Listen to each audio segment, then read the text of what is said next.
Ανοίγεται κατά πανέ.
Hello everyone, welcome to the first edition of PyCon Greece.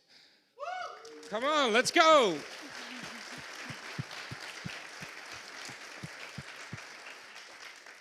Yeah, it's been a long way, but we're here, we're ready to start. We have an awesome conference prepared for you.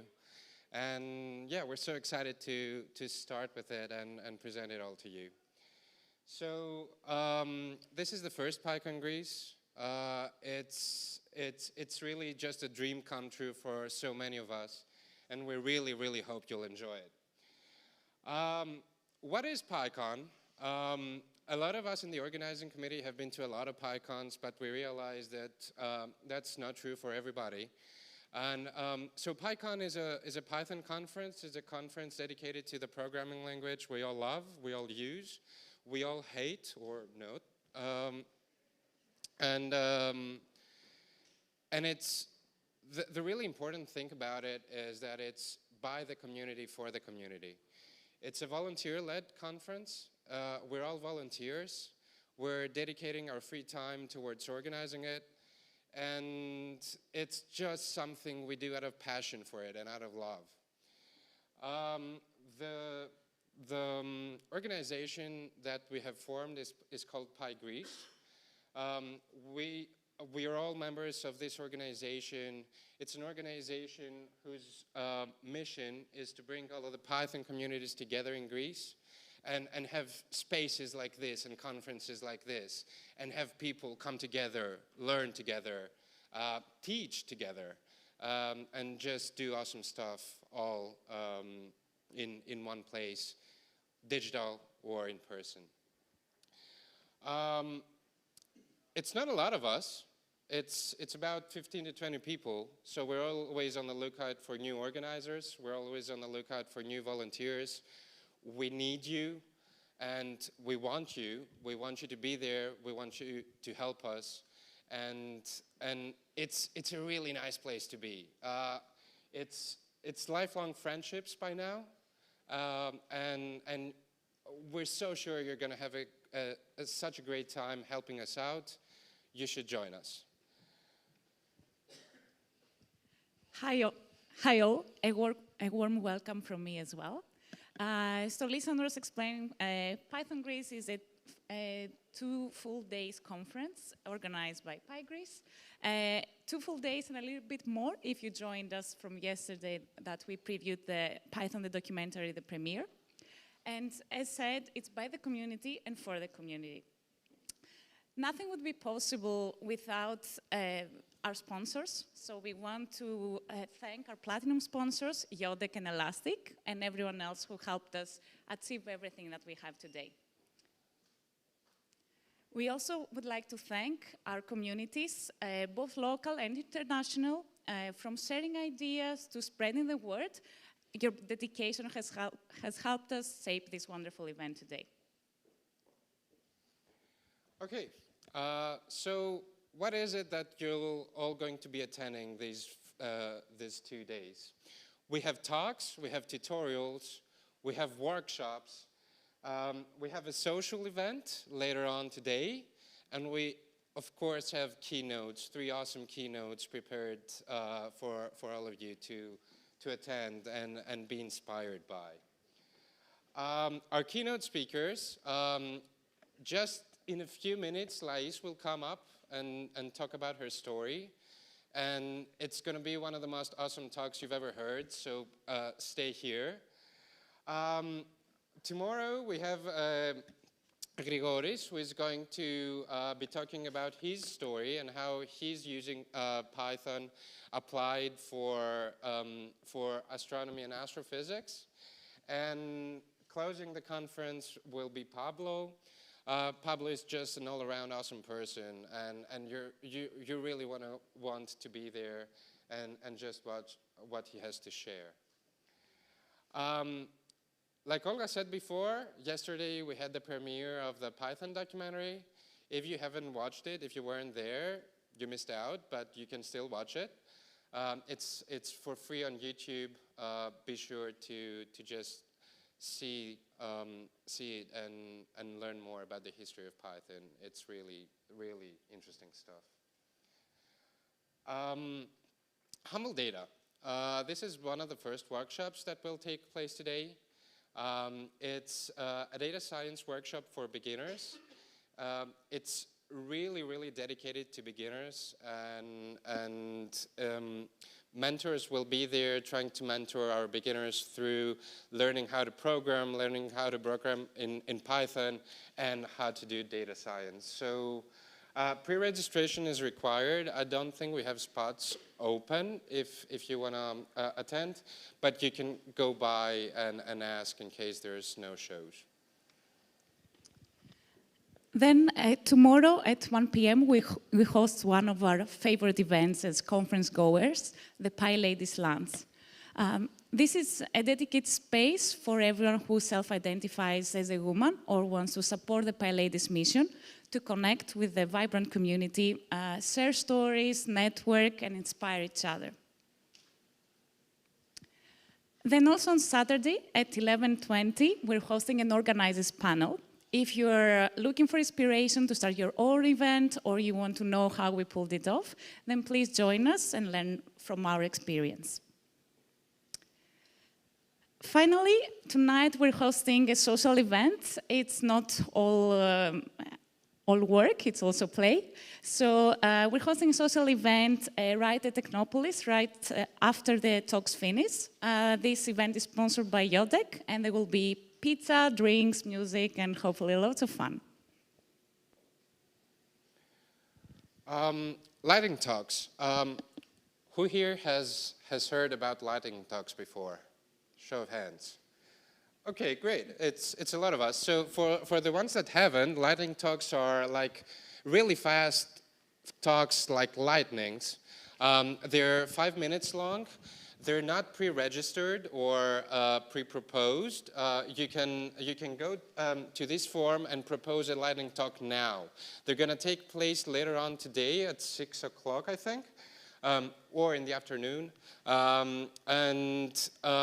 It's a really great opportunity to give a talk that's something spontaneous, that's something that's going to inspire the community. It's also a really awesome opportunity if it's going to be your first time. 5 minutes is not a lot, and if you have something to share, please do. The event is also live streamed on YouTube, so hello to our YouTube audience. And it's live streamed for free. We're really happy that we could do this so that the community can watch the whole conference, all of the content on YouTube for free as well. So yeah, let's give a round of applause for that.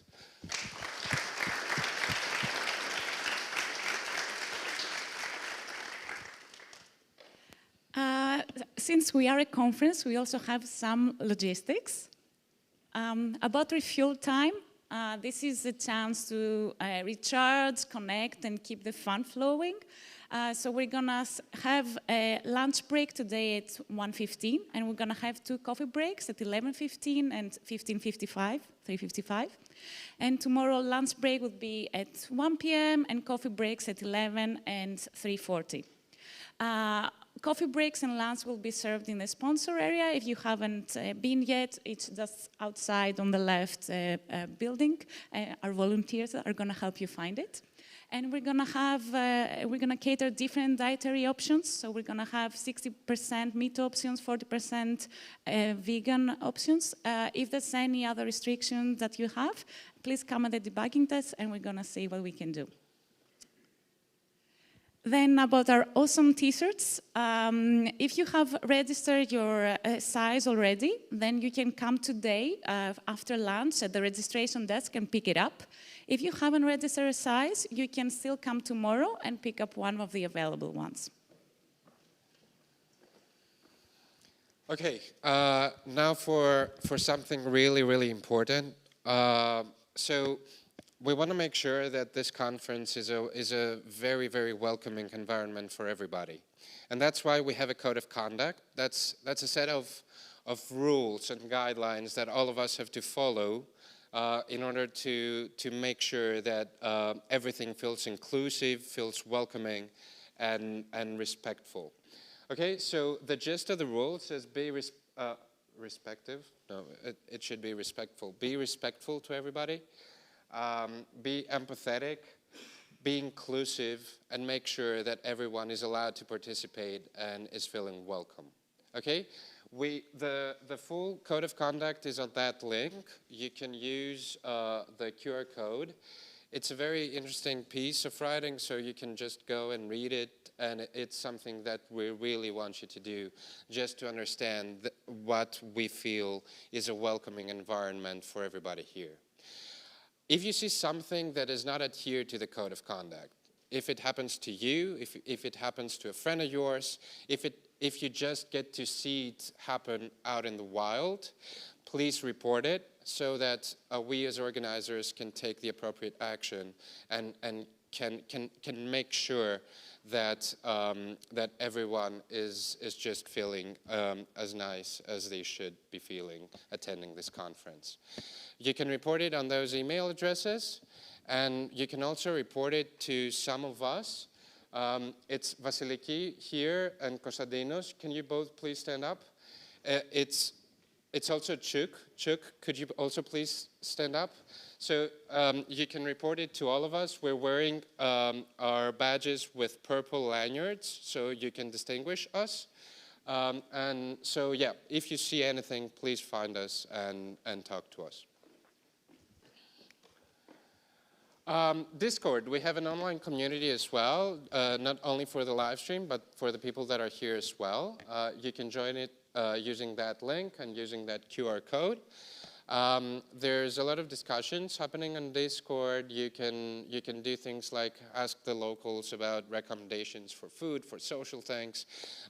You can talk to speakers later on after you've seen a talk that you found really interesting.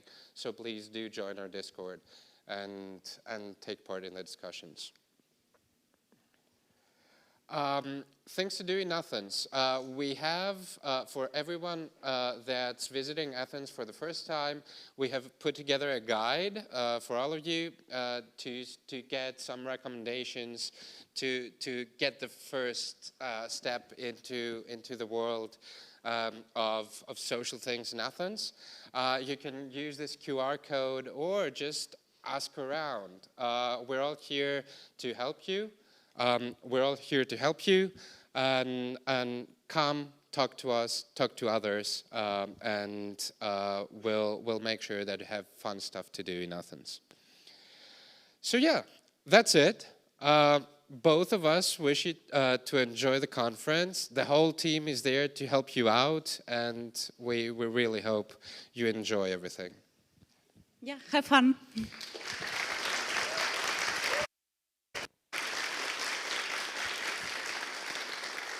Great. Now Vasiliki will join us to introduce our first keynote speaker. We really hope you enjoy it.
Okay, good morning, everyone. Sorry for the delay.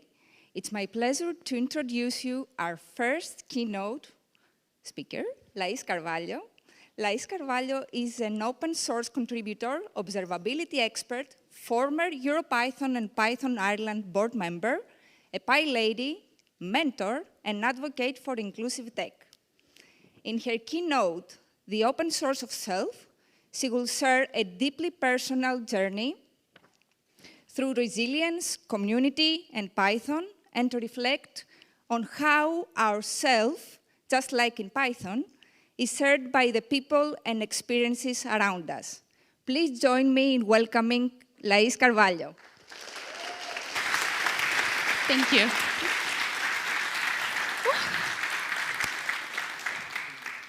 Good morning, everybody. Wow. It's a pleasure to be here. So let's start. I'll start this talk with a disclaimer. As part of this talk, I'll be discussing topics that are heavy and might be traumatic to some of you.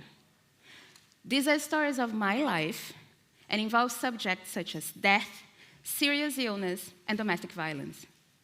As this may not be something you want to be exposed to, I'll give you a few minutes if you'd like to leave the room. I'll not at all be offended. All right, we're feeling very daring today. I like it. Very good. Perfect. The Open Source of Self by me. My name is Laís, and today I'll tell you a few stories. The story of my life and how it intersects with the Python community. A story about this Greek community and a few others. All stories come from a place of honesty and vulnerability. All these stories are true. You will also see plenty of personal pictures of me and my family. This is an extremely personal talk, and I hope at the end you can feel inspired by the stories I'll tell. I hope you can draw some meaning and carry it with you, whatever is the part that touches you. My goal is to make sure we start to speak about ourselves, that we bring our emotions with us to our daily conversations, that we speak about the traumas and life experiences that shaped us, the good and the not so great. I hope my stories influence how you decide to live your life, one way or another. The courage to be vulnerable is not about winning or losing. It's about the courage to show up and be seen when you have no control over the outcome. Brené Brown. I was born in Brazil, in the city of São Paulo, the biggest city of South America, with around 14 million people. Only daughter of a black woman and a white-ish European descendant man. She was a teacher. He was never around. My mom died when I was 11. She was incredible. She taught me to stand up for myself, to say what I think, to dance, and that a smile can save someone's day. She died from a heart attack, and I didn't get to say goodbye. I went to live with her eldest brother when I was 11. He was a drunk. Eldest son of a family of 15, violence was his no language of affection. He used to abuse his wife physically and emotionally. He drank the money for food. He drank my money to commute to school. He taught me to cook, to drink, and the importance of understanding one's intent. Still, I loved him until this one day when I walked in the living room and he had his wife pressed against the wall, her neck hanging from his wrist. I threw myself on him. I called the police. He was taken. Next morning, I ran away from home. I took a 4-day bus alone from São Paulo to Fortaleza. Now, who here has been to Brazil? Okay, I got, I think, 4 people? Cool. So, São Paulo is in the southeast, Fortaleza is in the northeast of Brazil, and Brazil is a huge country. So, for those of you who have not, which is most of you, the distance from São Paulo to Fortaleza is equivalent as Athens to Dublin, which is around 3,000 kilometers, around 4 hours flight. Alone, I did the scariest thing I had ever done in my whole life. I escaped home and took a 4-day bus on my own. One of the nights in the bus, I had a dream. After almost 3 years, I finally had my mom with me. It was the first time I dreamt of her ever since she died. I remember waking up with a feeling of a warm heart, the heart of someone who feels protected and loved. In September 2006, I arrived in Fortaleza to my grandma's home. Grandma is the one in the middle there. That old lady is her mother. That's my great-grandmother. I had arrived at my white family house. At that time, racism was not as openly discussed as it is today, and I know that not every racist person knows that they're racist. My family would have been surprised to learn that racism is the belief that a person is inferior due to their race or ethnicity. I was loved and cherished as a kid, but as I grew into my teenage years, it was common to hear questions like, if we ought to do plastic surgery on your nose, whose from the family would you like to look like? Or, you're so pretty, when are you going to fix your hair so it matches you? Or the even more direct, when are you going to straighten that hair? From most people around me, family included. There was an episode of a strange man shouting from his car window onto the street that I should get rid of my afro and straighten my hideous hair. I was an adult, but when that happened, I felt like that little girl alone in that bus journey all over again. I felt alone and exposed. What this shows is yet another degree. Having racist thoughts is one thing, expressing them is a whole other. Expressing offensive thoughts is hate speech, and it hurts deeply. At the age of 19, I took my mom's inheritance and decided I wanted to open a civil engineering office. I had some experience designing water dams, and I thought, how hard can it be? In 6 months, I had clients, I had a generous income, and I genuinely felt like a mix of those two cats, half gangster, half princess. I decided it was time to start business school. The lack of preparation and probably lack of age and lack of maturity as well caused me to spend much more than the company was making at the time, and soon the books were not keeping well. I was experiencing failure, and I had no idea how to deal with it. By the end of year 2 of my business endeavor, my mind went frail, and I wasn't sure of who I was anymore. Princess Gangster era was now over, and I was feeling now more similar to this sketch. Lost and hating everything around me, I was forced to confront my dormant ghosts and started therapy. As a consequence, I dropped out of business school and decided to be a pastry chef. I needed structure and precision and planning and precise execution. Pastry chef. What else could I want from life? I wanted to control everything around me. Things are easier than people, I thought. I can just hide away in the kitchen. These are terrible reasons to choose a career path, and it did not take me long to realize that life in the kitchen is not really lonely. Blood, sweat, and tears are more common than my romantic view had anticipated. And after a year cooking and crying my failures out, I dropped out of cooking school and decided I wanted to be an engineer. This is a picture of me breaking rocks at a civil engineering lab, trying to find out the perfect combination for making recycled concrete. Anyway, I got myself into engineering school and found my memories going back to, again, childhood days. I remember being 5 and loving watching Grandpa trying to put together a radio after disassembling it, just to show me how it was done. Grandpa dedication. I recall our afternoons spent on understanding why storms are first bright and then noisy. Grandpa took the time to explain things to me, how they work, what are the components, how most of what we play with in the world is made by smaller pieces that, once put together, make something bigger, like this.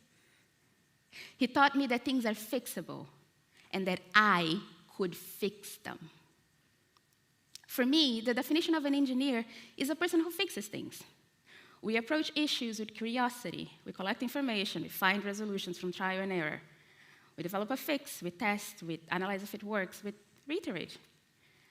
I did not know then, but at that age, I was already an engineer in the making. In college, calculus became my best friend. My afternoons became short when I discovered that Wolfram Alpha could be used to verify if my calculations were right.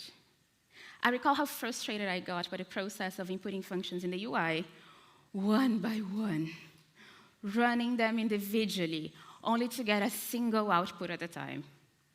Some days, I recall spending longer typing equations into a web page rather than solving them.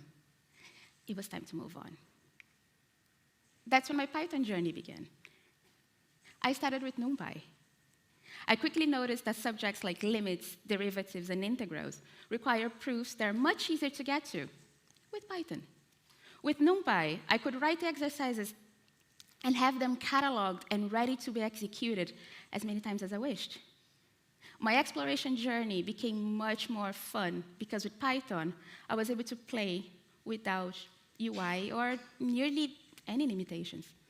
I was finally free to explore the mathematics I loved. At the end of my first year of engineering in Brazil, I received a scholarship to study general engineering at Trinity College Dublin in Ireland. I accepted, and I moved to Europe in the summer of 2015. This is a picture of the campus.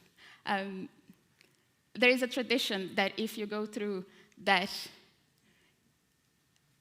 arch over here during exam week, you fail them.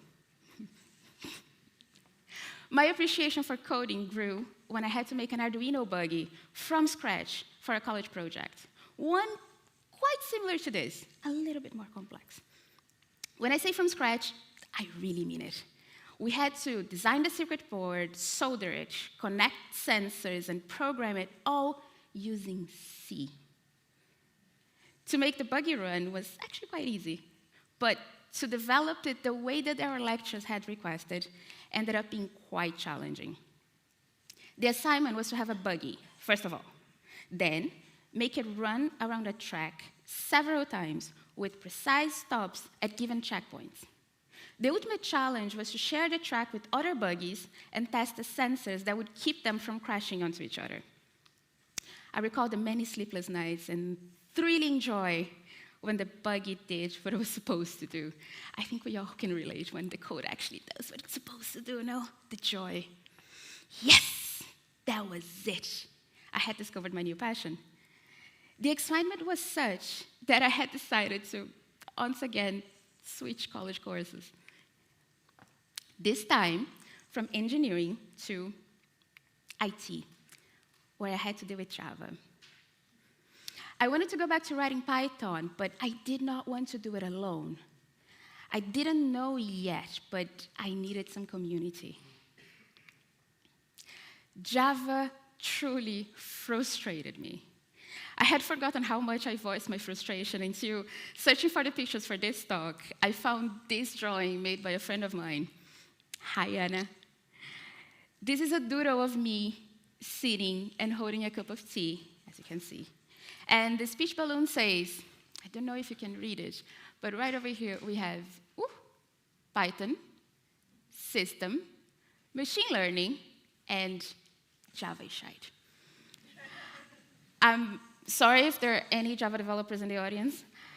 Please do forgive me, as the intention here is not to offend anybody.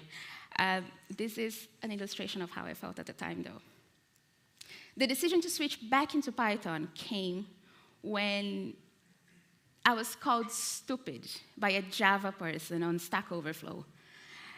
Do you people remember how was Stack Overflow that we actually had to answer? So we had to write a question and wait for somebody to come back and reply. And then sometimes they were rude and you would cry on a corner feeling stupid. And it was really hard when they actually called you stupid. But anyway, newbie life was much harder before LLM days, I have to say. My first contact with the Python community was through the PyLadies Dublin meetup.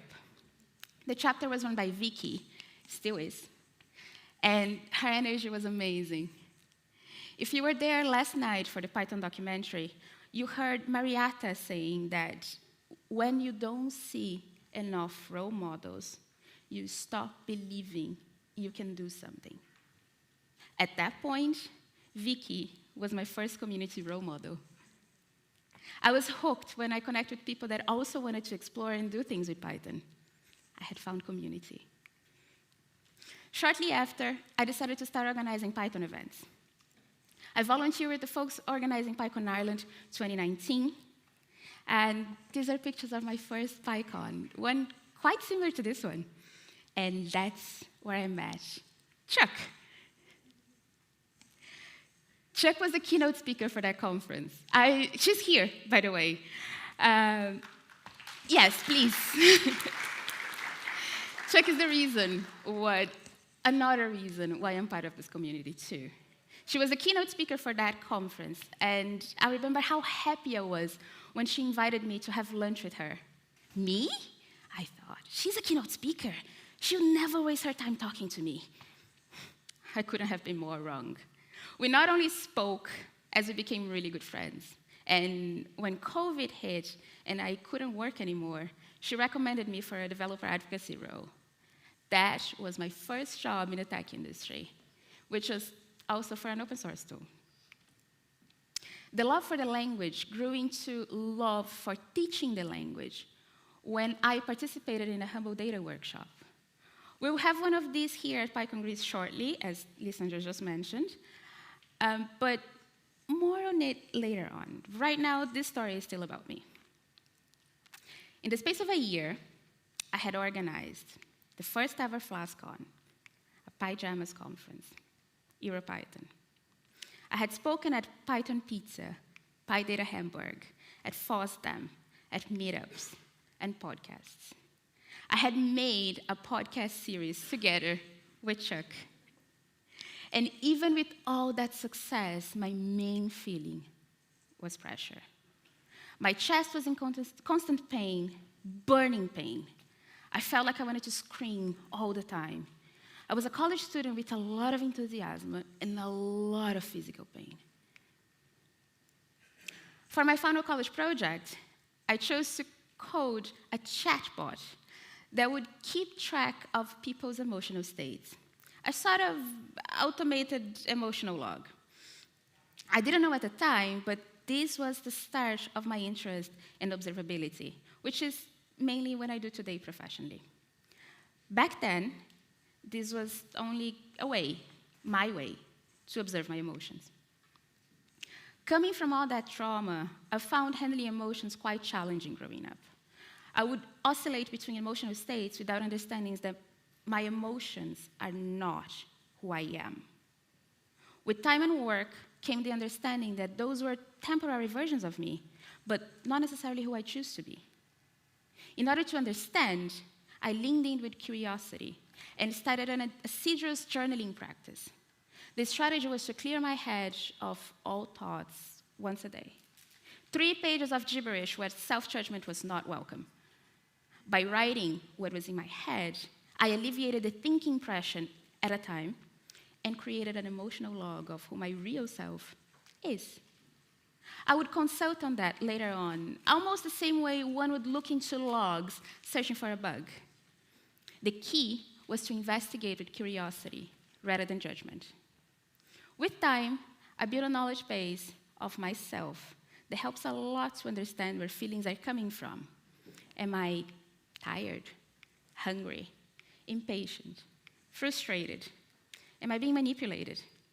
Now, I have historical records of how I felt in specific circumstances that help me identify if my emotional responses come from trauma or straight rightfulness. To this day, diaries are still my favorite tools to understand myself.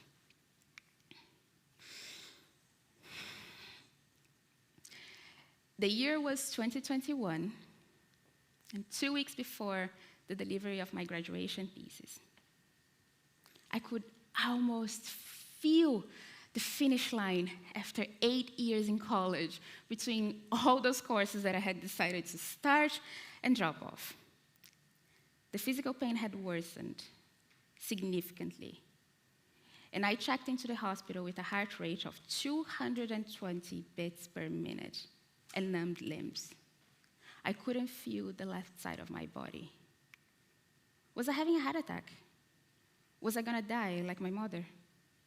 Those were the questions in my head. I was kept in the hospital, and a few days later, I received the news. It was cancer. A tumor around my thymus. No wonder breathing was so hard. Now, who here knows where the thymus is? Ooh. Oh, okay, 1, 2. Anybody else? Okay, a few over there. Very good, okay. Well, for those of you who don't, which is most of you, the thymus is right over here. It's this yellow thing on top of the heart. It's an organ located in the upper chest, behind the sternum, which is this bone, and in front of the heart. And it's connected to some major blood vessels.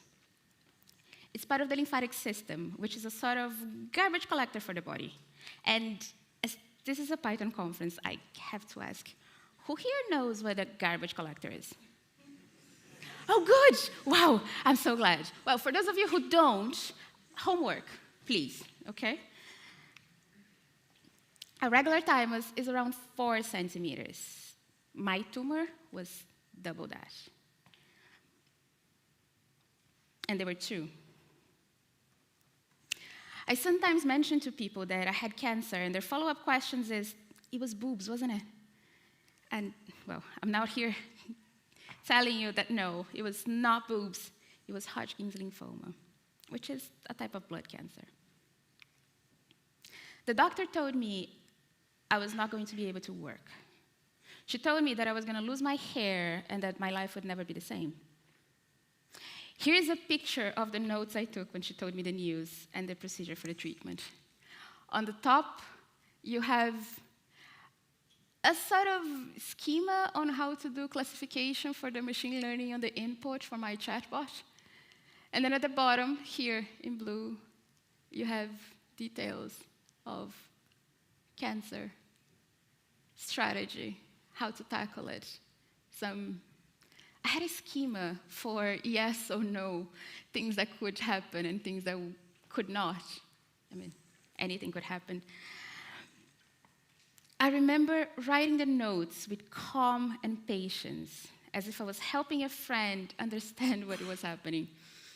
It wasn't until the doctor told me about chemo brain that I would start crying in despair. Still, she wanted to start chemotherapy as soon as possible. Does anybody here know what chemo brain stands for? Okay. So, chemo brain is the name given to symptoms that resemble brain fog caused by chemotherapy drugs. Stuff like memory loss, attention issues, slowness. The list is very long, and the brain takes quite a while to recover, if ever does. Fear was now installed. How was I ever going to be able to write code again with a mushy brain? I was quite proud of how well I had done in life with the brain I had. It was one of my main reasons to be proud. For a while, it was all I ever had to get me through life. With the desperate and limited perspective I had at the time, I thought that my identity was about to melt and dissipate, like dust in the wind. Against medical advice, I took a week off to think about it all. My first response was to deny treatment and die from an early and poetic death. It was easy. I was so angry. Why me? Was a life lived with a melting brain worth living? Could I bounce back from cancer? What were the odds that I would die? If I decided to take treatment, how long would it take? Nobody knew. I had so many unanswered questions. I went home and listened to Mortality, a book written by Christopher Hitchens telling his story from cancer's diagnosis to death. In the book, he described his excruciating pain, mentioned his fears, discussed the survival rates and the endless treatments of his type of cancer and how the public dealt with it. His journey instigated me to start researching about my own cancer. I discovered that the survival rates for lymphoma were around 86%. It was a happy day. The odds were way too big not to bet on, and I armed myself with all the courage I could find and decided I wanted to give treatment a try. Somewhere, deep down, I believed that similar to the radio that Grandpa used to pull apart, I could also be fixed. And more importantly, I wanted to be fixed. The next step was to finish my thesis and organize my life before the heavy blue of chemo would come. I focused on the thesis first. With the impending doom of chemotherapy, I sat down and wrote it all in a week. I submitted the last bit of the project from the hospital's waiting room, staring at the bald people around me, waiting for my first round of chemotherapy. Terrified and alone, I cried as I did not know I could. Locked in the washroom, wishing not to be sick, wishing not to be there. The chemo went on through summer, and the following 7 months were hard. I didn't lose all my hair, but I did lose some of my cognitive senses. I turned vegan to tackle the insistent nausea. Reading became a very unpleasant experience.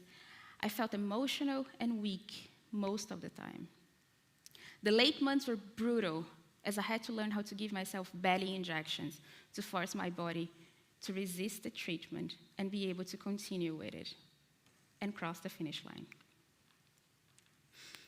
Peak happiness was when, between injections and hospital visits, I received a box from the EuroPython organizing team full of swag and a card, a handwritten card, wishing me a quick recovery. The person who sent that is here today. And I want to thank her once again, because I know that she has absolutely no idea how loved and supported she made me feel that day. Thank you, Raquel.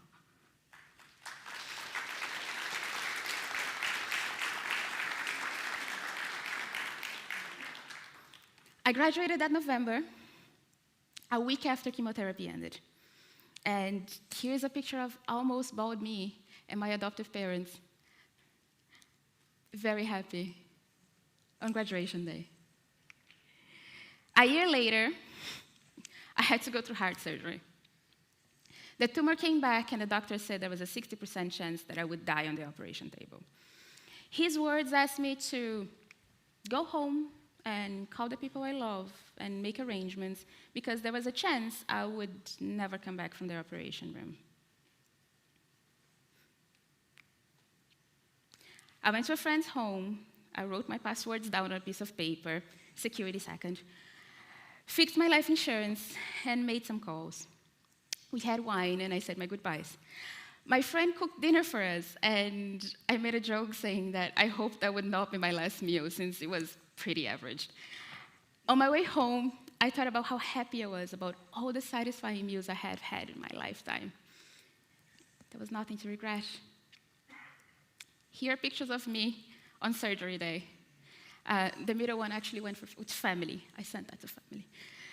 I'm happy to tell you that I am now in remission and that cancer has not come back ever since. And this is a happy story after all.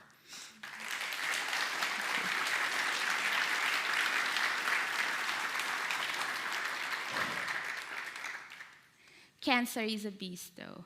And if you have lost someone or know someone going through it, I am deeply sorry.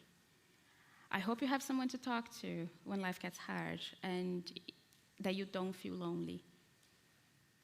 Feel free to come and talk to me if you ever need to. Whew. That was hard. Okay. As you know, my life was far from easy. I mean, you know now.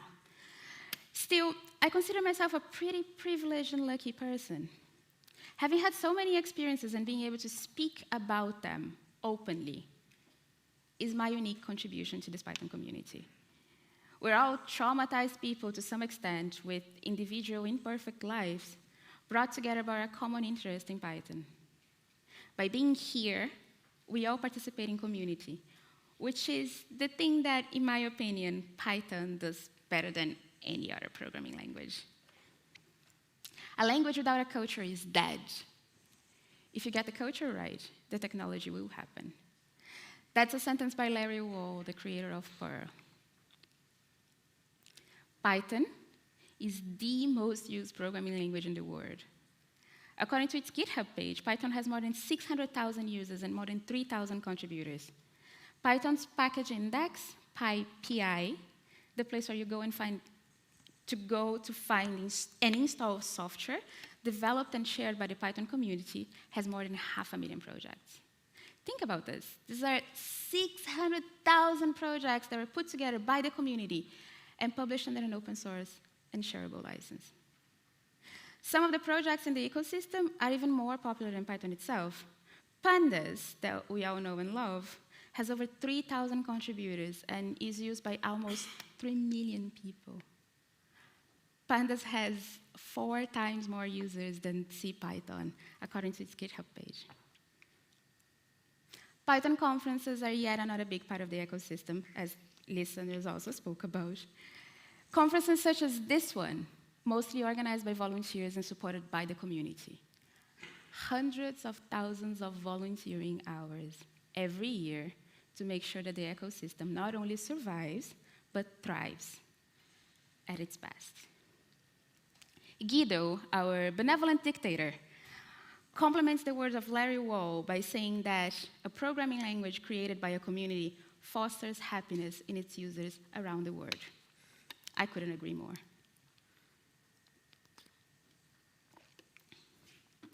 Speaking about PyCons, this is the first ever PyCon Greece. On this day last year, PyGreece did not exist. I witnessed closely for an entire year the amount of struggles that had to be overcome for this event to exist today. This conference is supported by the folks that make the board of PyGreece. Lissandros, Fanis, George Zizopoulos, Panagiotis Kyrillos, George Margaritis, and Panagiotis Skias.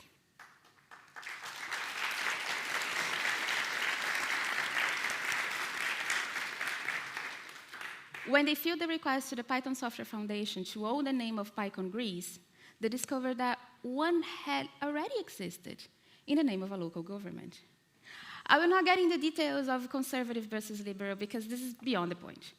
The point here is that these PyGreece folks are not too wealthy, which means that they work like the most of us, and not only because they want to, but because if they do not, they won't be able to afford the life that they have now. So these non-rich people decided to put together a conference. They walked in with a dream, a lot of compound experience, and an offer from the local government to fund their dream if they agreed to build this event together. Now, let's think a little bit about this. What would you do? There is no right or wrong answer here.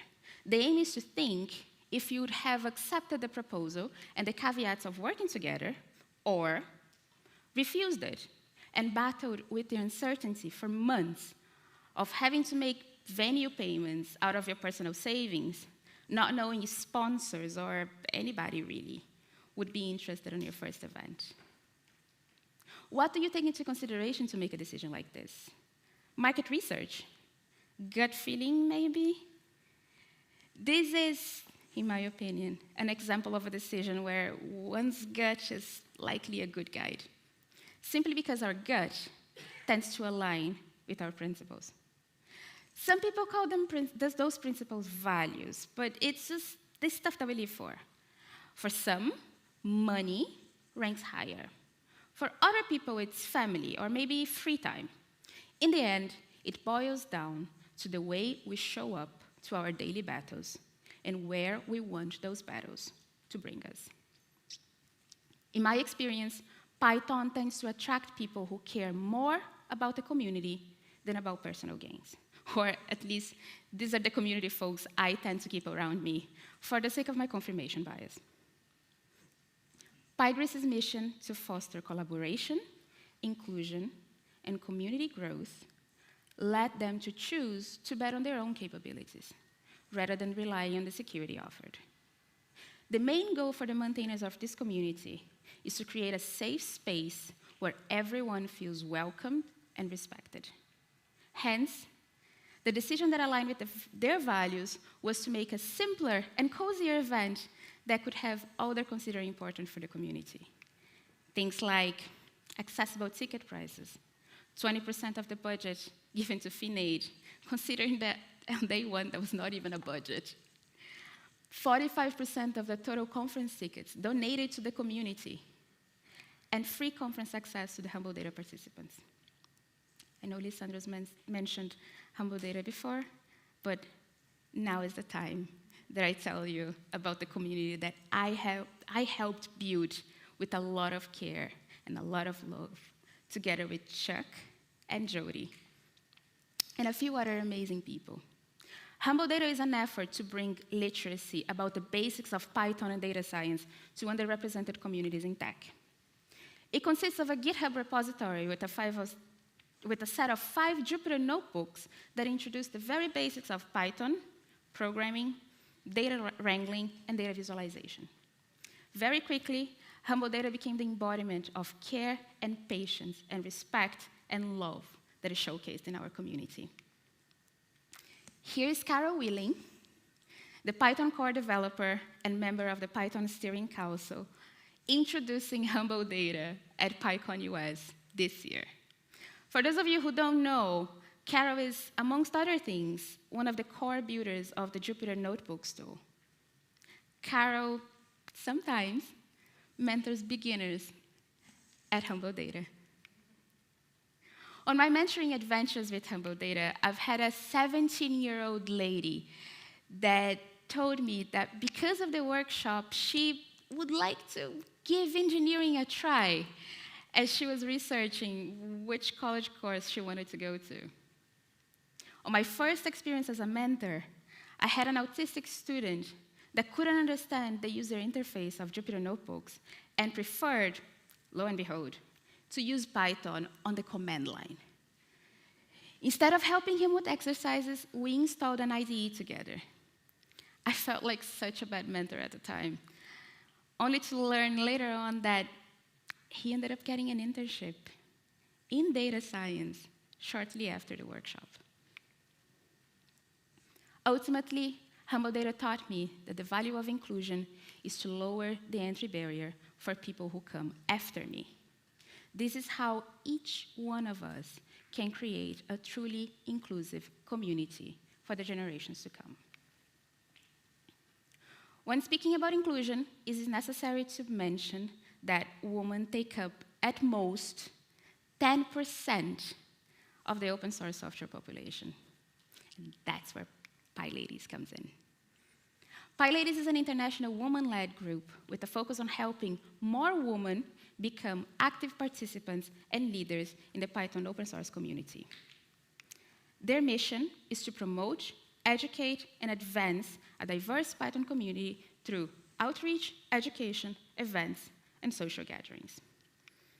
And it's impossible to speak about inclusive Python events without mentioning PyLadiesCon, the global PyLadies conference, a free 100% online event that lasts 24 hours, where people can present their talks in their own language, no English required. All talks are recorded, which makes this a perfect event for beginners. PyLadiesCon is the perfect place to start in the Python community if you're a part of an underrepresented group. PyCons also have PyLadies lunches, an exclusive space where PyLadies and allies are invited to network and share their experiences as minorities in tech. At EuroPython 2024, I was very proud to organize an entire day of PyLadies activities, including a workshop for women who work in male-dominated environments to learn how to properly reply to microaggression and stand up for themselves in public in a polite and assertive manner.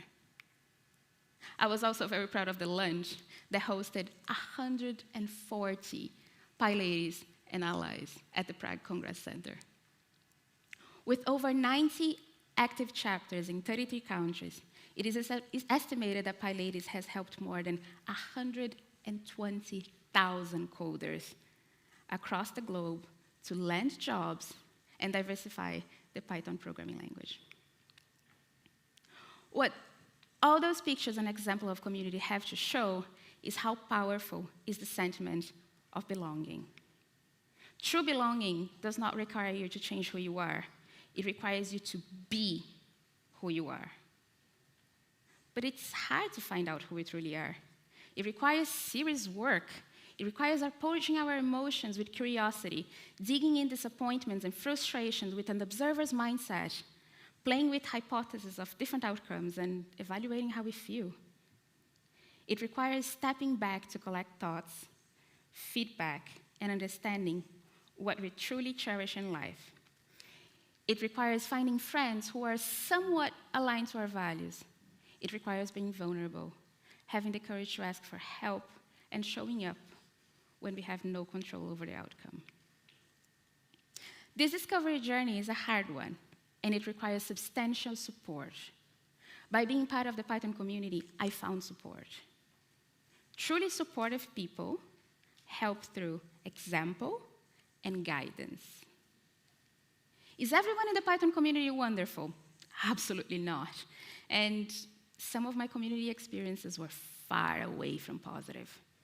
Because of that, I ask that if you're part of a community organization where leaders are abusive and you cannot find acceptance or support, the kind of support that I'm showing here today, I urge you to be courageous and please leave the community. Change to a new one. Don't be afraid. We, the rest of the Python community, are here for you. I urge you to also not to give up. Test the waters, try different things, different groups, and if it all fails, make your own. The Python community is where I discovered incredibly intelligent people that do wonderful things. More importantly, through care and connection, I discovered myself to also be incredible and capable of marvelous things. By understanding how I can uniquely contribute to this ecosystem and lower the entry barrier for future generations, I discovered that this is my superpower. That wouldn't have been possible if I wasn't cherished and supported by who I am. Just like with the Python self-parameter, our states and behaviors are mutable, but they never override the core definition of who we are.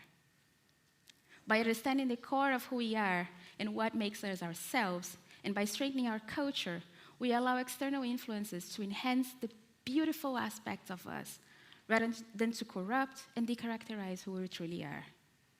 To process trauma is to turn it into life experience. By facing challenges with curiosity and learning when to leave, we strengthen our sense of self.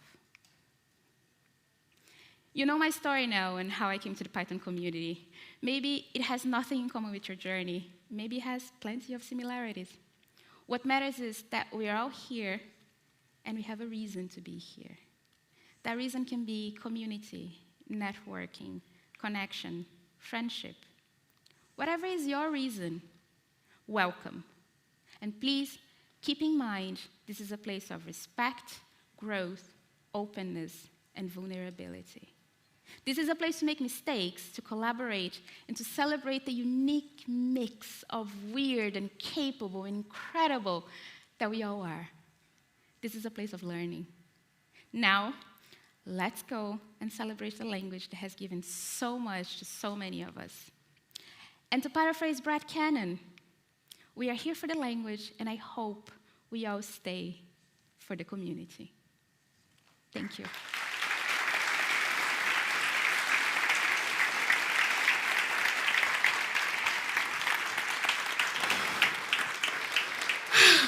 Thank you, Lace, for this amazing talk. Before we go for our first coffee break, I would like to make a small announcement. Elastic will run a Kahoot quiz for a chance to win an Elky toy and other gadgets. Top score on the leaderboard wins a prize. We will give another prize away to a randomly selected winner. So pass by the Elastic's booth at the sponsors area. Now we're ready for our first coffee break. See you there.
Test. Test.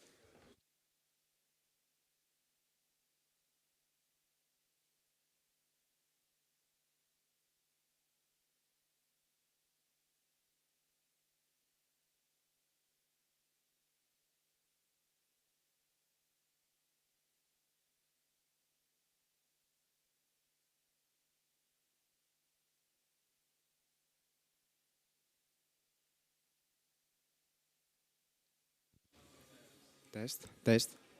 Test.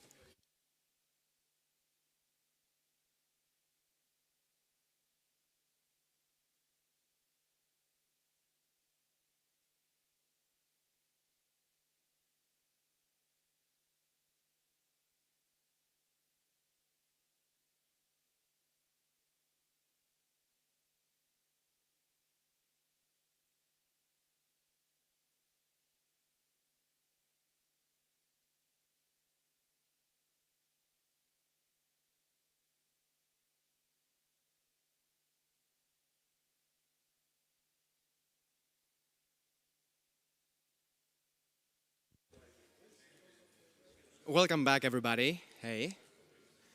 Can you hear me? Awesome. I hope you had a great break, guys. I'm actually excited. What a good day to be here in Athens.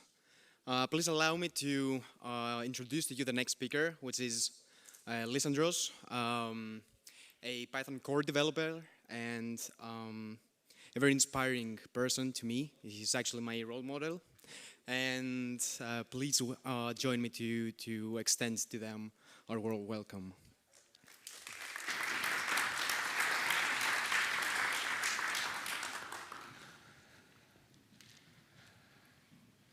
Okay. All right, there's the slides. Okay, welcome everybody. It's me again. This time, not as a PyGrace organizer, but as a Python core developer. And I'm going to be talking about uncovering the magic of implementing a Python syntax feature. So a little bit about me. Apart from doing a lot of the organizing here at PyCon Greece, my full-time job is at Quantsite Labs, where I get to spend most of my time working on Python and a lot of stuff in the Python ecosystem. I've worked quite a bit on NumPy as well lately, but a lot of my time goes towards Python core, which is what I'm going to be talking about today. Python 3.14 is the new exciting version of Python. Hugo is here, and he's the release manager for Python 3.14. It's also the Py version of Python, so it's something to be really excited about. It comes with a lot of great stuff, and we've worked a lot of volunteer hours gone into the new version of Python. A lot of new features as well, but I'm going to be talking about a specific one today. I'm going to be talking about PEP 750 template strings. This is something that was in the making for years. It's just that we couldn't settle on one specific thing, but then after lots and lots and lots of discussions, we actually did settle on one thing. We found the right thing. PEP 750 got accepted, and then I was the one that working on its implementation, though I didn't really. I was somewhat involved in the specification as well, but not a lot. I mainly did the implementation. So T-strings, what's a T-string? It sort of feels like an F-string, but without the F prefix, with a T prefix.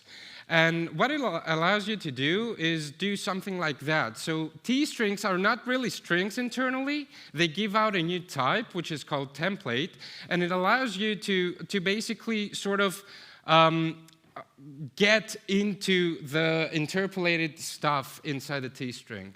So for this example is not really interesting. It's sort of the hello world. But if you have something like this, so you have an actual interpolated value, in this case called Athens, then it's not like with the F strings where you don't get no control over how it's interpolated inside the final string. In T-strings, you actually get an object that gives you access to that underlying value of the thing you're interpolating, of the variable you're using, and then you can do all sort of nasty stuff with that. And it's actually a really interesting thing because you can do crazy stuff like for example, write a utility that's called capitalize. And what capitalize does is takes the values, the things you're interpolating inside the curly braces, and capitalizes those words. So for example, in this specific utility, any string we have, so all of the things that are not interpolated, that are actually string literals, we're using as they are, but any interpolations we actually call title on, so they're going to be capitalized. And so when we actually get this, we can use the T string, we can call capitalize on it, and then Athens will actually be capitalized. So we get access to the values of the variable we're interpolating with, and that gives us power to do whatever we want in terms of transformations before that value gets added to the final string.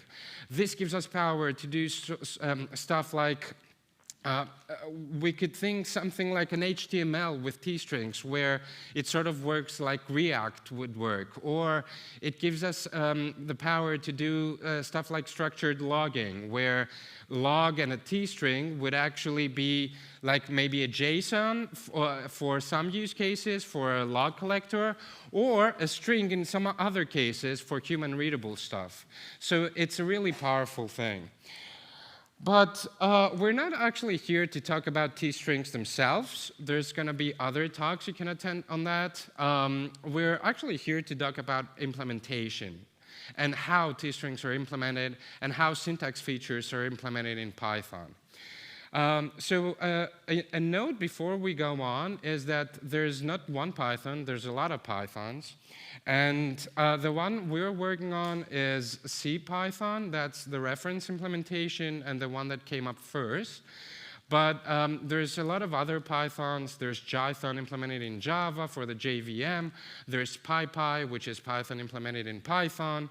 There is IronPython, which is the Python implementation for the .NET platform.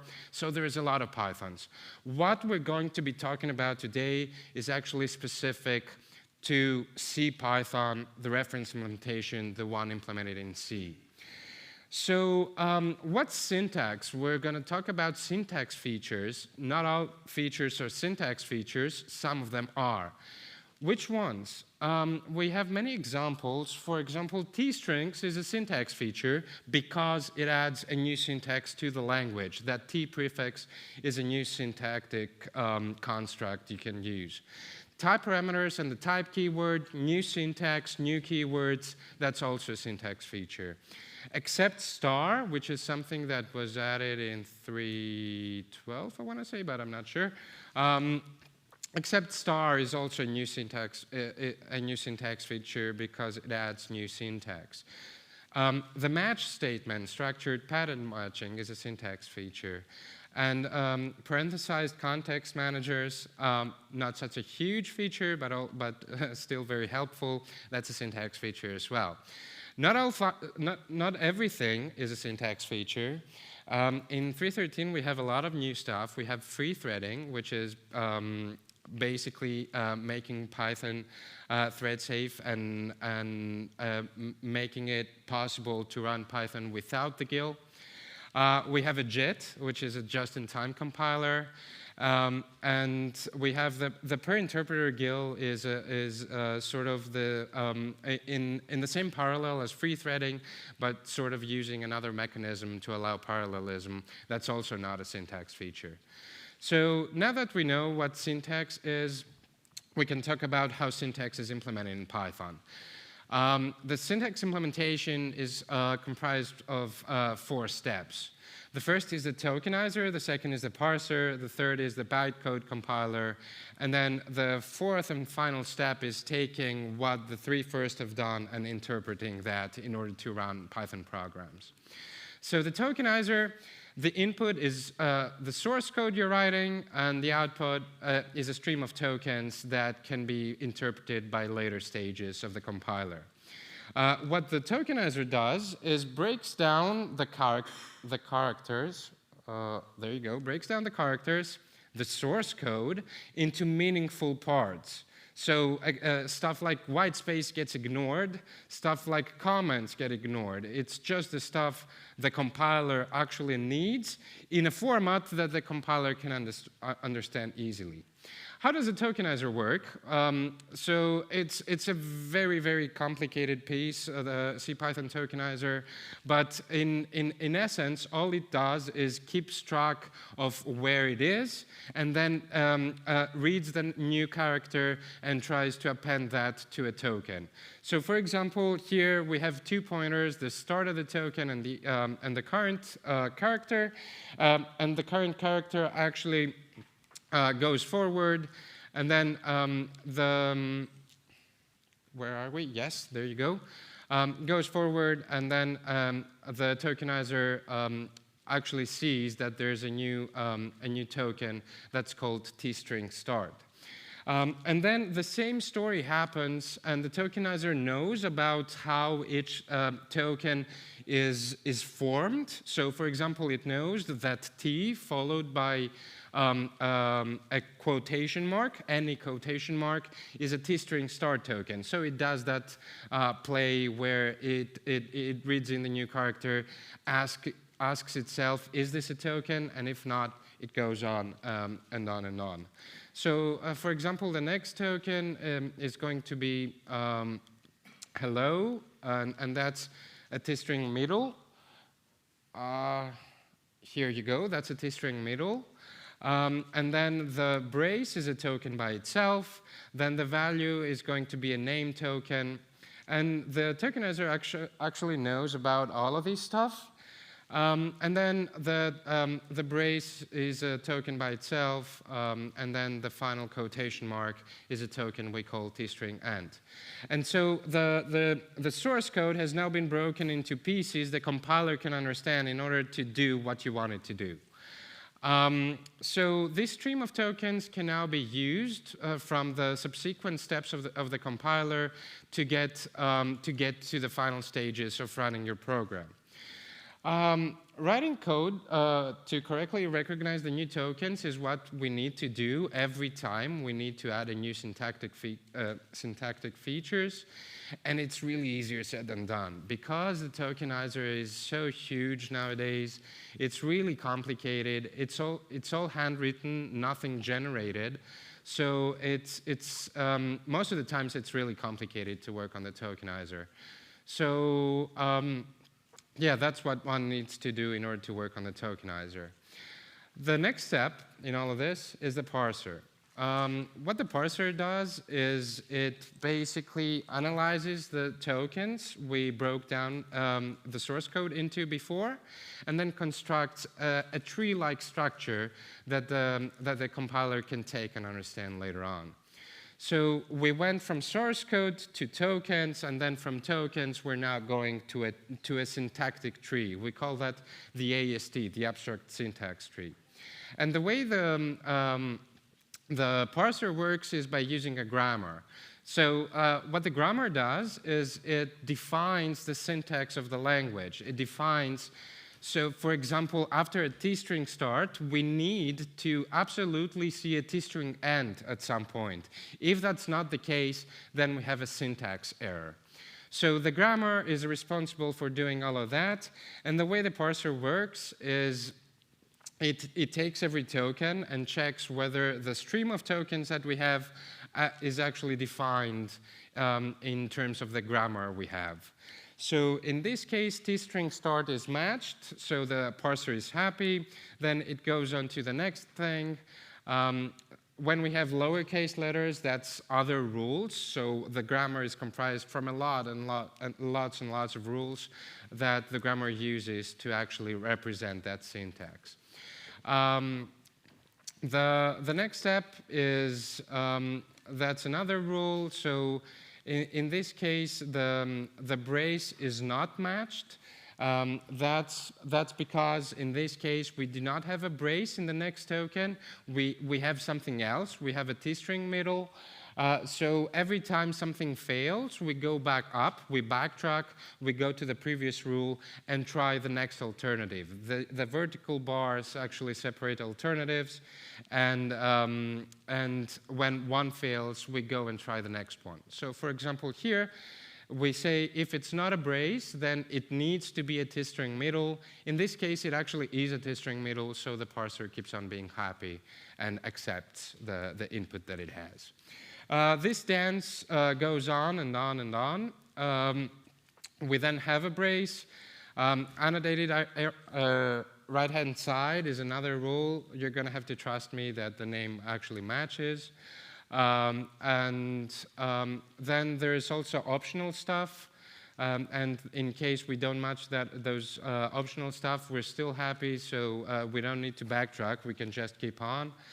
And at the end, we match the brace as well. And then there's the dance of trying to find whether we match. For example, we see whether the brace matches, it does not, then the end actually does. And the fact that everything matches and we don't have any remaining tokens means that this is valid syntax and the parser is happy, can go on to the next step. I've lied a bit. The grammar does not actually look like the one that I showed. It actually looks something like that. It's a bit more complicated. And if we zoom in, you'll see a lot of stuff that's happening there. We have stuff like types in the grammar. We have stuff like flags. For example, the memo flag means that if this actually parses, then save that result. And if we come back to this rule, just use that result. It's sort of a cache. There's also variables that can be used in the other stuff. The other stuff is the thing between the braces. It's called the grammar action. And if you remember before, I'd mentioned that the parser not only verifies that the syntax is OK, it actually constructs a tree-like thing as well. And what the grammar action does is it incorporates C code inside the grammar that actually constructs that tree. That grammar that we showed before is actually going to generate this following tree. We start with a template string. This is all AST nodes that get constructed from the grammar we showed. So from the tokens, we go to the tree that looks like this. The template string has a couple of values. The first value is a constant because we have the value hello before we actually interpolate stuff. And then we have an interpolation that's comprised from a value which is a name, and that name has the ID value. The interpolation has some more meta information in it. You can see that we have a name with the ID value and then the constant value. That's because we save both the name of the thing, and we also save what actually is between the braces in interpolated values.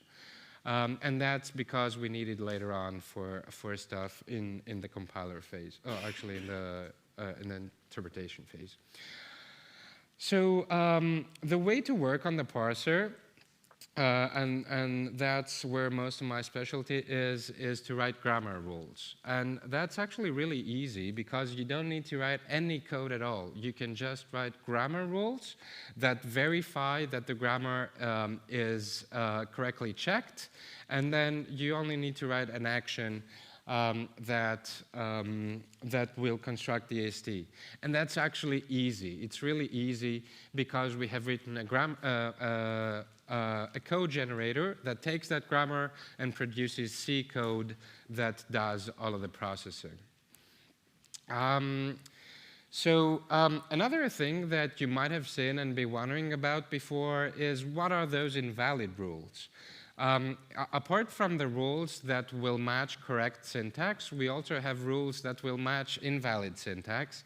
And that's we use those to do a smart thing, and that smart thing is raise syntax errors that have helpful messages.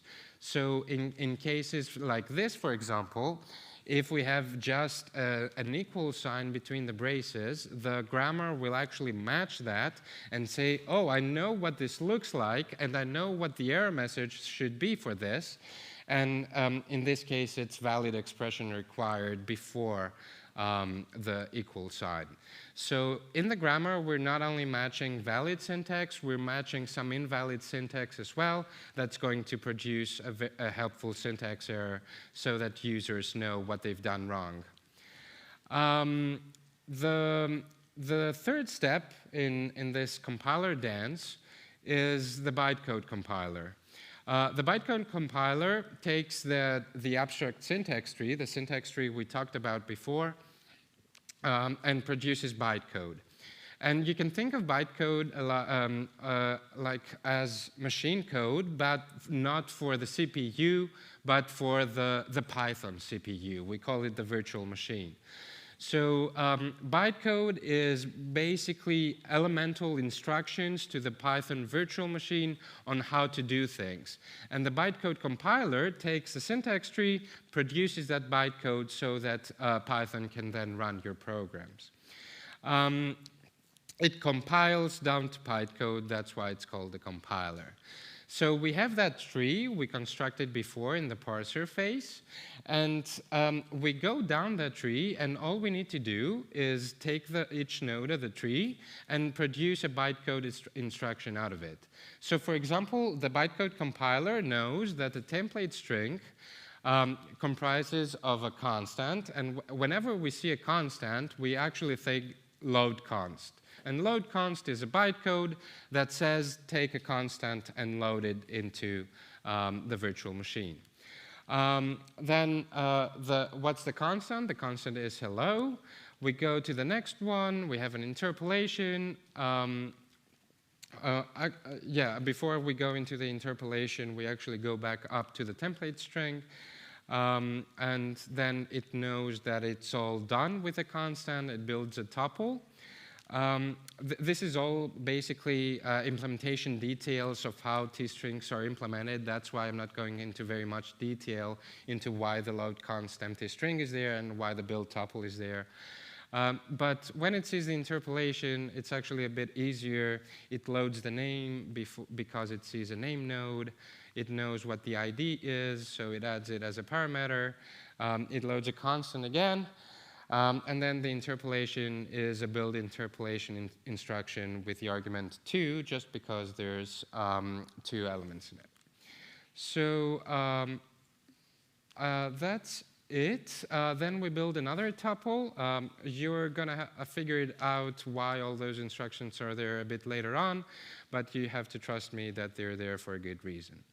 At the end, we have a build tuple. A build template, I mean, and that's what actually builds the final template type. So this is the bytecode that a T-string actually produces, and this is what will later on get run in order to for Python to run your program. There's a question here, and it is, can we do any optimizations on this piece of bytecode? And the answer is yes, otherwise it wouldn't be on a slide. Can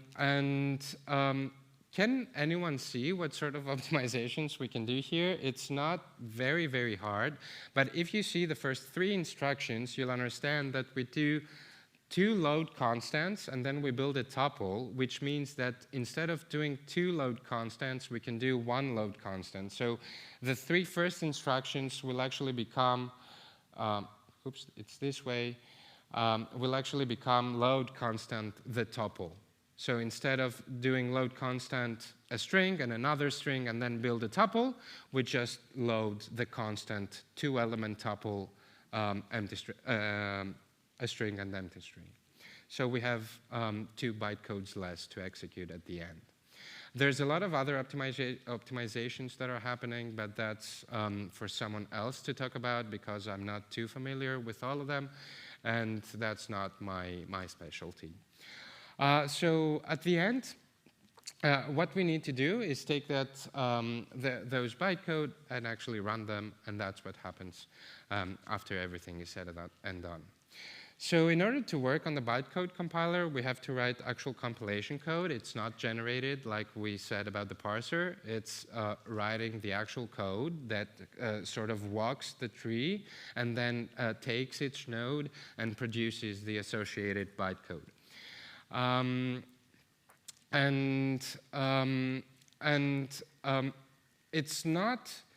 It's not as challenging as a tokenizer, but it's still challenging because it's not generated, and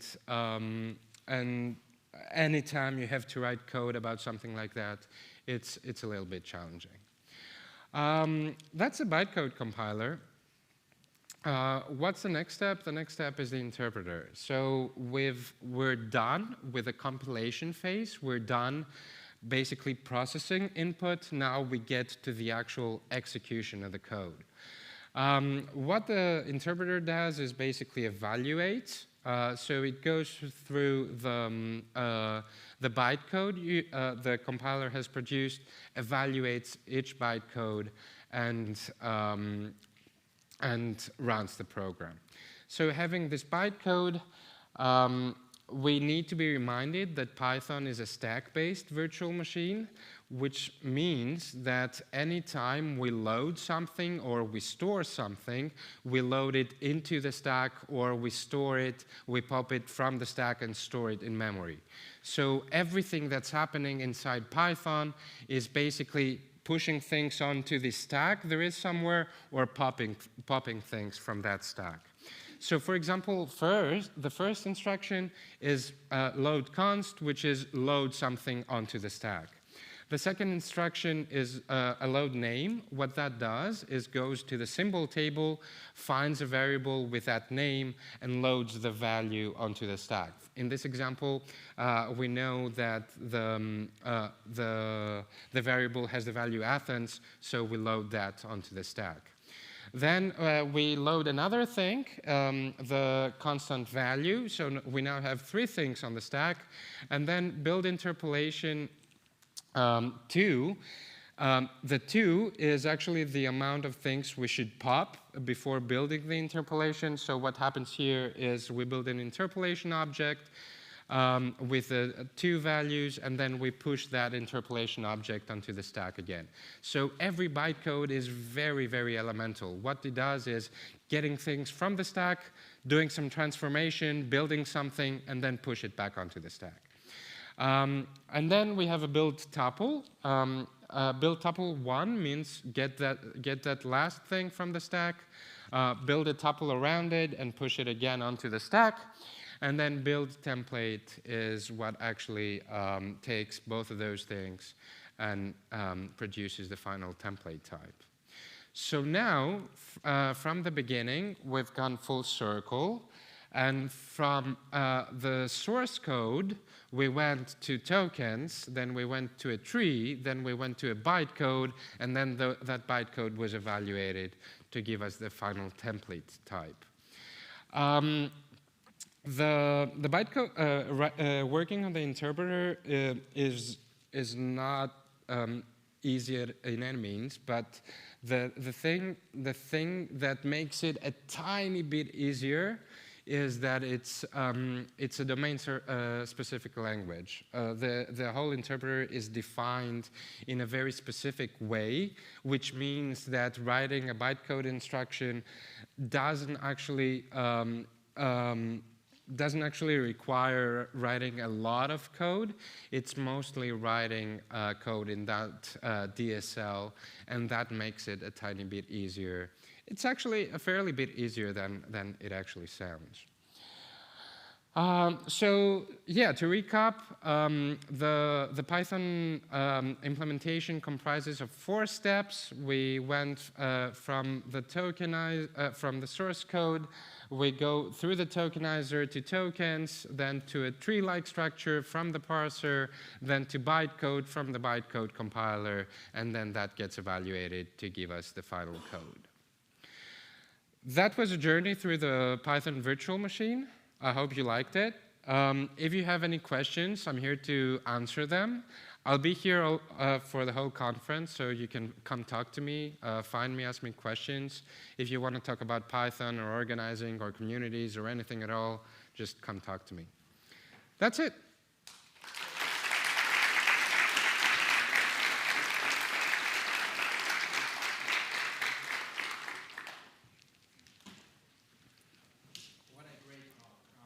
It's amazing. Awesome stuff, man.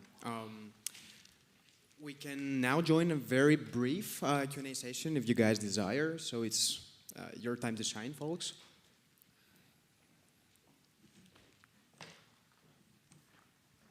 Questions?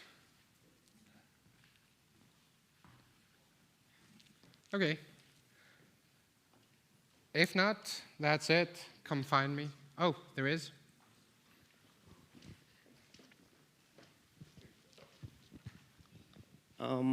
The question is actually, why did you opt for a handwritten lecture and a generated parser, and what tool do you use for the generated parser to parse the formal grammar? I didn't get the first part of the question. Was that why we don't use generated lexer? Yes. Okay. The lexer is one of the oldest pieces of the Python source tree. There's actually lines written in 1990 or something like that, so it's just legacy mostly. We've thought about changing that, but the lexer is so intertwined with everything that's going on that it's basically a very big project. We might do it at some point, but we haven't done it yet. The tool about the parser, the second part of the question, that's a custom tool we wrote ourselves. That was added back in 3.9, and before 3.9, Python was using another parser, which was called pgen, and it was an LL1 parser. After 3.9, we wrote a PEG parser, and the associated parser generator. So it's a custom tool. You can use it yourselves as well because we have open sourced it and it's not very tied to the Python source code. So yeah, there's a project on GitHub called Pegen, P-E-G-E-N. Nice, thank you. Can I have a follow-up question? Okay. What type is the 3.9 parser? Is that LL1 as well as the LRK or a similar technique? The 3.9 parser? Yes, yes. It's a PEG parser, P-E-G parser. Okay, I'll look it up. Thank you. Okay. Awesome stuff, man. Thanks. I think there's one more question if we have time. We have 1 minute till next talk. Please keep it brief. Thank you very much, Lisandros. Very nice presentation. I don't believe that I'm asking that, but did you use any LLMs for that stuff? Is it something that can help you? No, that was all developed before LLMs were a thing. Perfect. Yeah. Very insightful infos. Thank you. Let's.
Yes, it's guys, we have a second talk now, so embrace yourselves.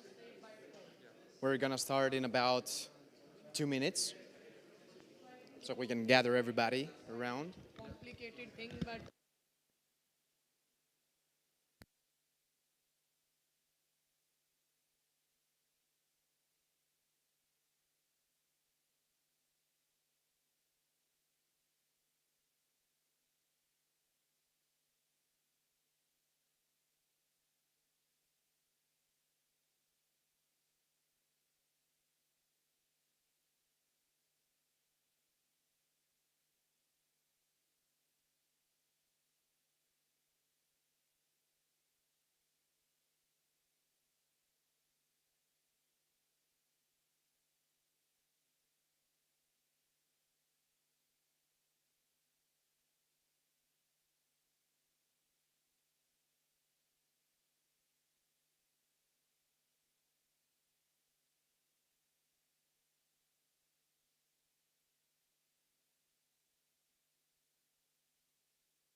So welcome back, everybody.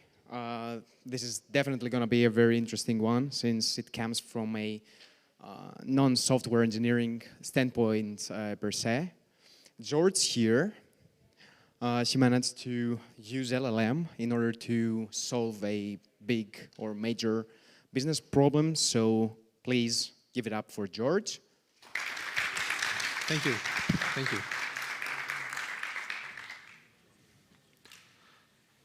So, bring your ideas to prototype with vibe coding.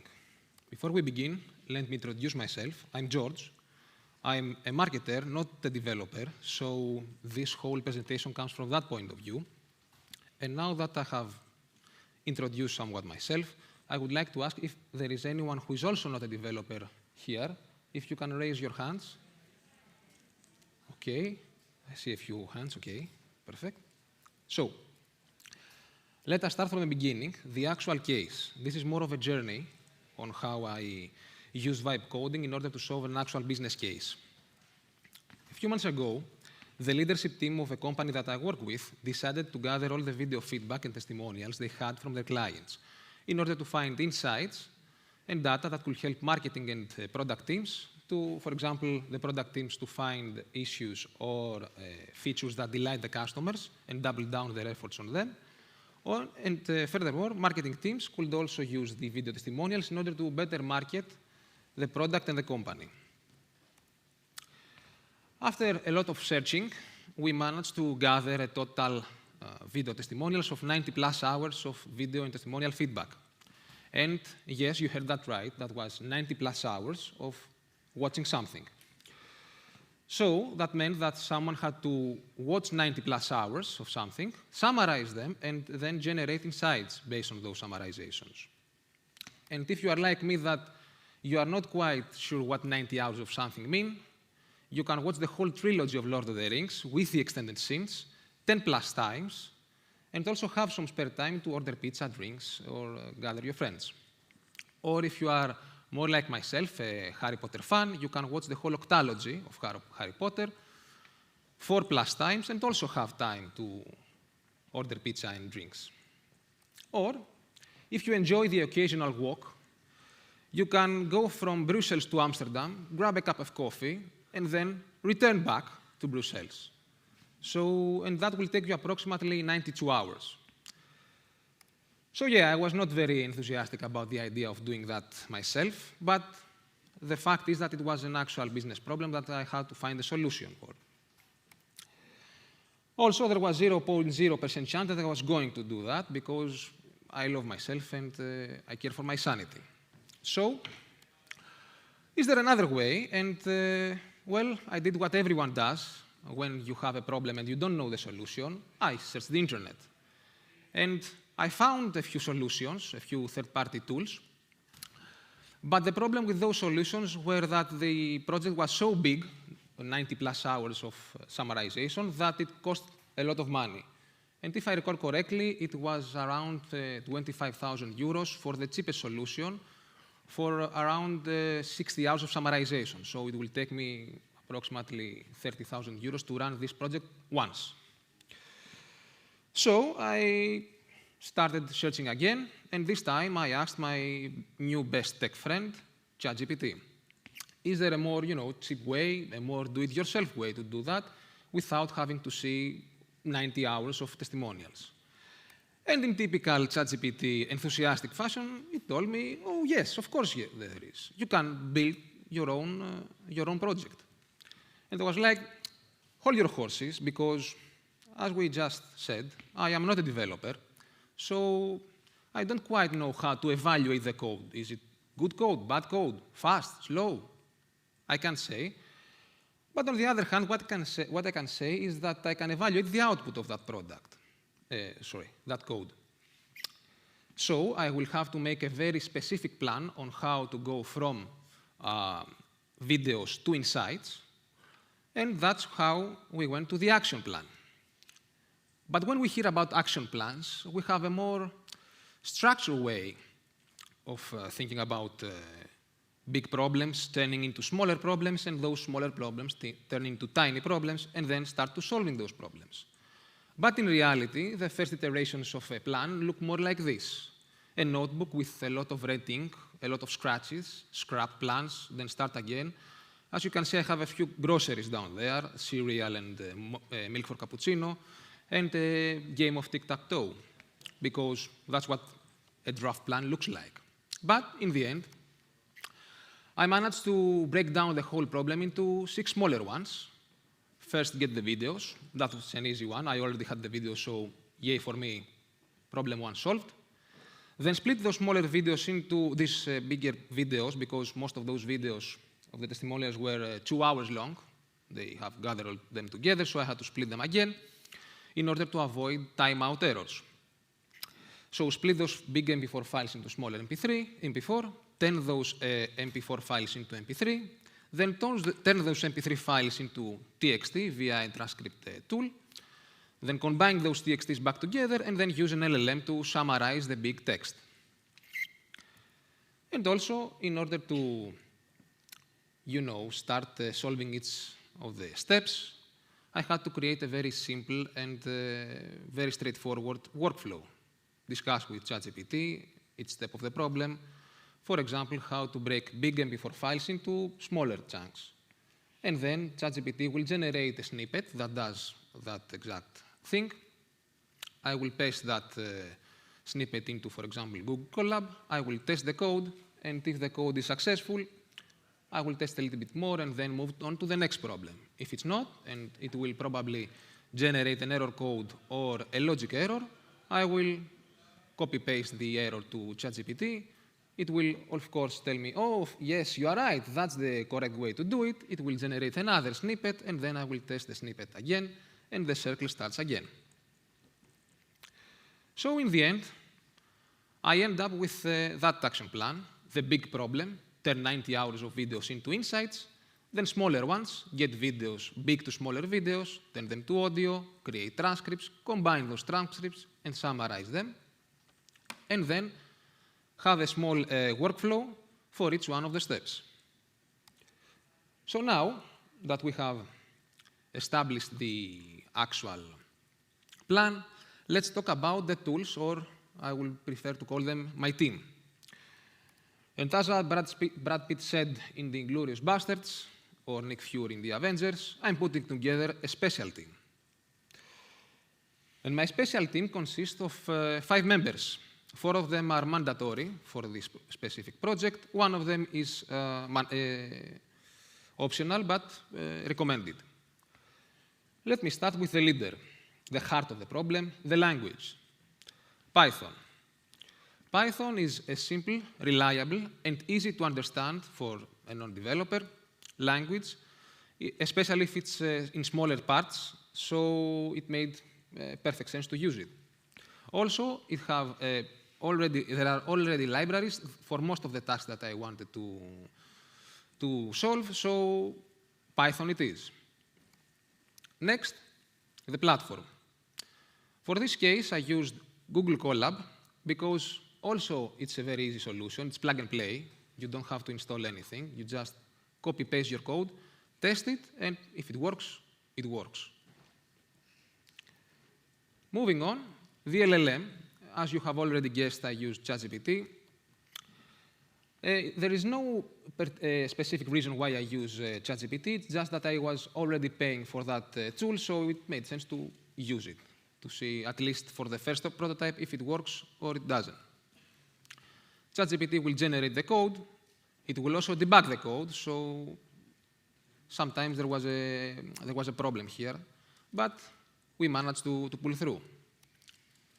Next, we have the OpenAI platform, where I will use the APIs, specifically 2 models, transcript API from OpenAI platform to transcribe the MP3 files into TXT, and then the classic chat model, where it will summarize the end TXT file, the final TXT file. Last but not least, this is an optional step. In order to create, I used a platform like Replit, or if you prefer, you can use another, for example, Lovable, in order to turn the already neat code into something more user-friendly. Specifically, to turn this already beautiful snippet into something easier to the eye for the non-developer, something like this. Final but very important step is that I need to trust but verify the result. As I have already said, I cannot evaluate the quality of the code, but I can evaluate the quality of the outcome. So in order to make sure that the transcripts were correct, I took 5 hours of the 90-hour project. I did the summarizations myself, and I also generated the insights myself in order to create a benchmark to evaluate against them the results of the code. Now, back to the results. Now that we have discussed the action plan and the tools, let's discuss the actual results.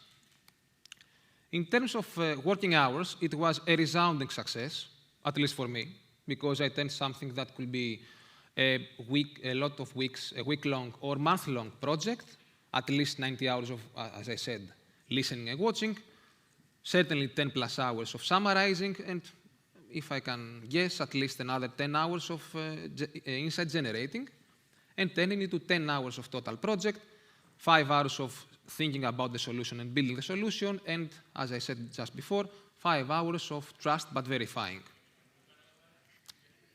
So, in the end, I managed to get better results, more consistent results, in 1/10 of the time. It's actually a very cost-efficient solution, because I went from something that will cost me 25,000 to 30,000 euros to 20 to 30 euros worth of API calls. So it made very sense in terms of economics. And most importantly, I managed to keep my sanity, because if I hadn't found that solution, I would have to probably watch the 90 hours myself. So who will be sane after watching 90 hours of watching anything, even Lord of the Rings 10 times in a row? So here is that. The not so good, which is actually not bad, but it's more of a warning.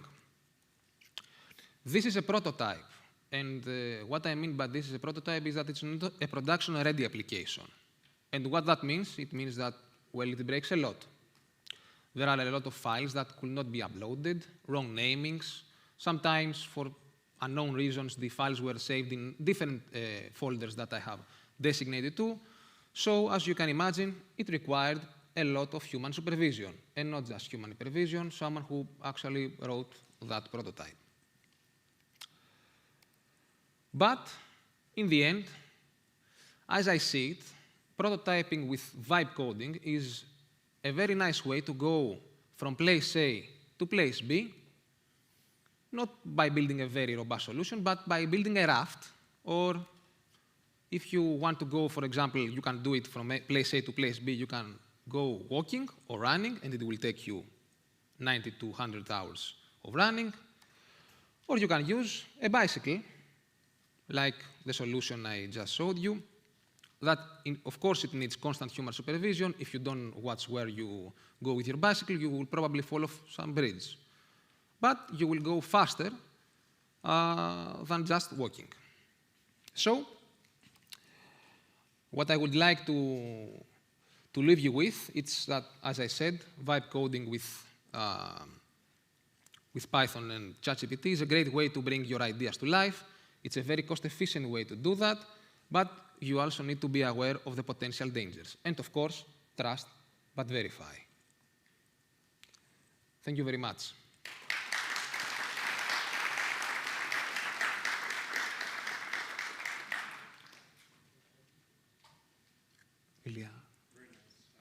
Kudos to you, George. Thank you very much. Thank you very much. Not gonna lie to you, this is and will be the only talk that I can fully understand.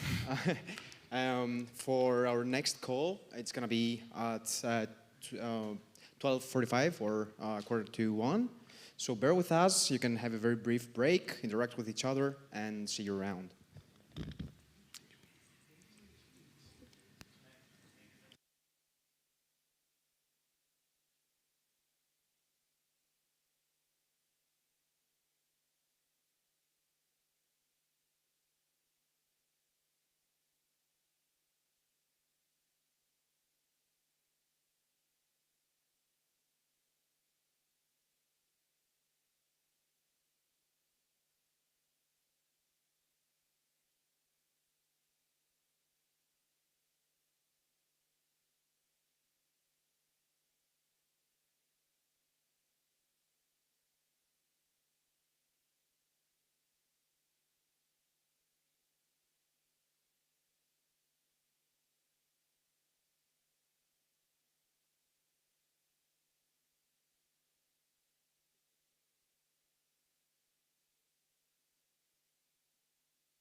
So, welcome back, everybody. I hope you had a great break.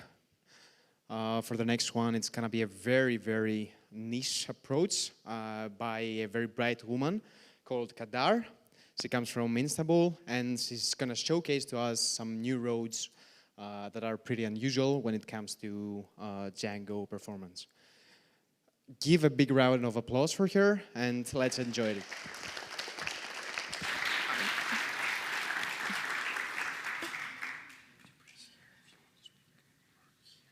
Okay. Can you hear me well? Okay, perfect. And 1 minute. Yeah. And welcome, everyone. Thanks for listening to me. Before we start, let me introduce myself. I'm Kadar.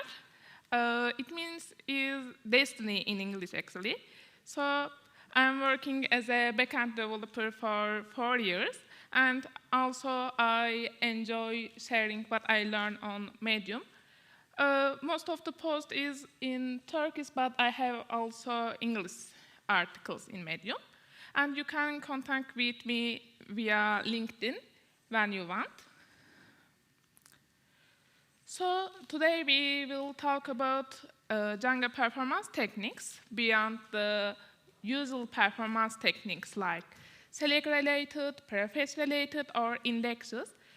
When the data grow, the common optimization techniques are not enough, so we look at the different ways to speed up our applications. So we have 4 main topics, actually. We start with materials view in Django, then we look the generated field that it introduced in Django version 5. After that, we compare distinct and subqueries. Finally, we look the round number instead of authoref. All talks will be 20-25 minutes. Also, I have 5 minutes Q&A section. So this is the simple block model structure, actually. We have 3 main models, author, post, and comment. The relationship between these models are simple. Each author can have many comments. Each author can have many posts, and each post can have many comments. And each comment is related with one author and one post. This model is for our examples. So you can think of a materials view as a snapshot of your data in a specific point at the time. Recalculation the complex queries every time. You calculate it once and store the result. And you can fetch the result when you want. This makes the read operations faster. So, for example, we want to get performance metrics for each author, like how many posts they write, how many comments they got. Normally, we can use annotation in Django to calculate it for each author. And actually, it works, and it is readable. But with 500 authors, this query takes 6.33 seconds. And if we want to rewrite this query with materials view, firstly, we need to create materials view in Django, in database with raw SQL. It's called author performance. Then, for using these materials in Django, we need unmanaged model. That means we tell the Django, don't create a new table in database, or don't manage this table in database.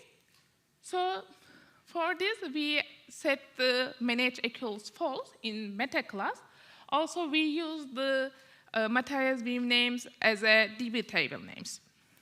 So when we run our query again, it took only 3.42 milliseconds, and it is faster 1,800 times. These huge speed is perfect for reports or some analytics APIs. But as I said, the data of the material view is a snapshot of the specific time. So it doesn't update automatically. For this, we need to connect the database and run the specific SQL commands. But in production space, it is not efficiently and easily every time connect the database. So for solve this problem and to keep the data up to date, we add the refresh method to our Django model. This method runs the specific SQL for the refresh the materials view data. However, this refresh method works only if the SQL is still same. So if you want to change the SQL, for example, adding a new column or removing some column, you need to drop the old view and create a new view from a new SQL. But every time drop and recreate the materials view is not efficiently and easy in the production space. So for this problem, we keep the SQL files in our project. Then we create a custom Django command. It is like make migration command. This command reads the SQL files. Then it creates the regular migrate files. This way you can apply any changes of the materials view easily and safely to your database.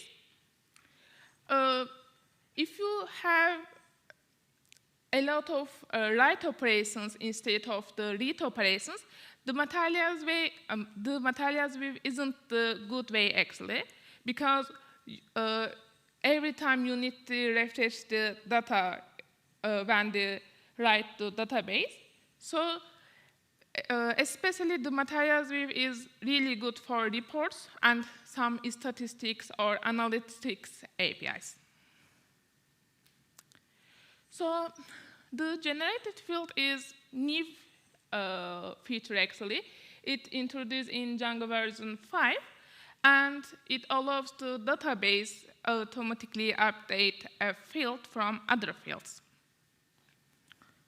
For example, we need to word count for the calculate the reading time.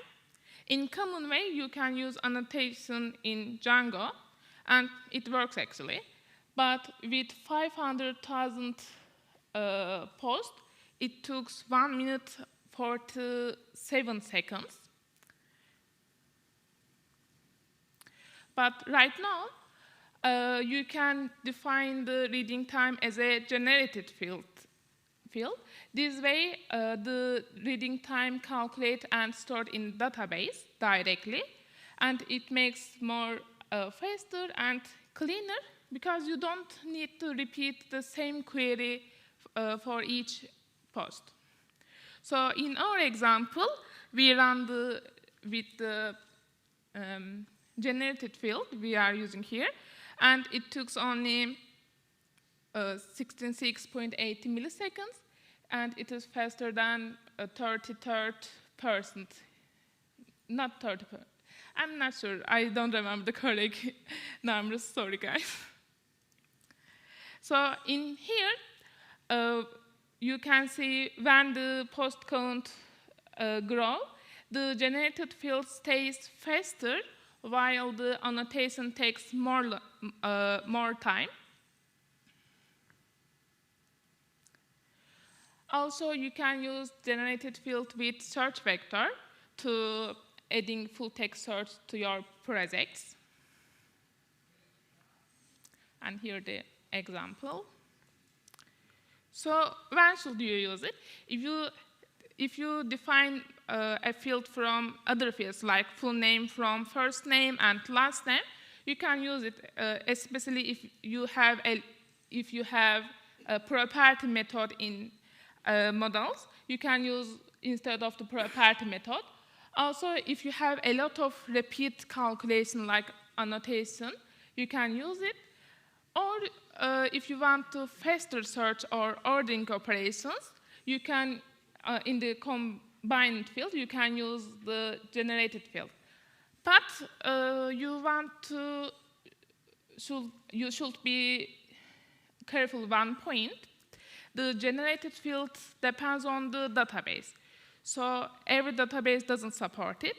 I use PostgreSQL for my examples. So PostgreSQL support it. But in PostgreSQL, you should set the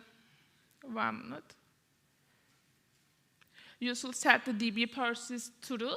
It means the generated field takes extra stores in PostgreSQL.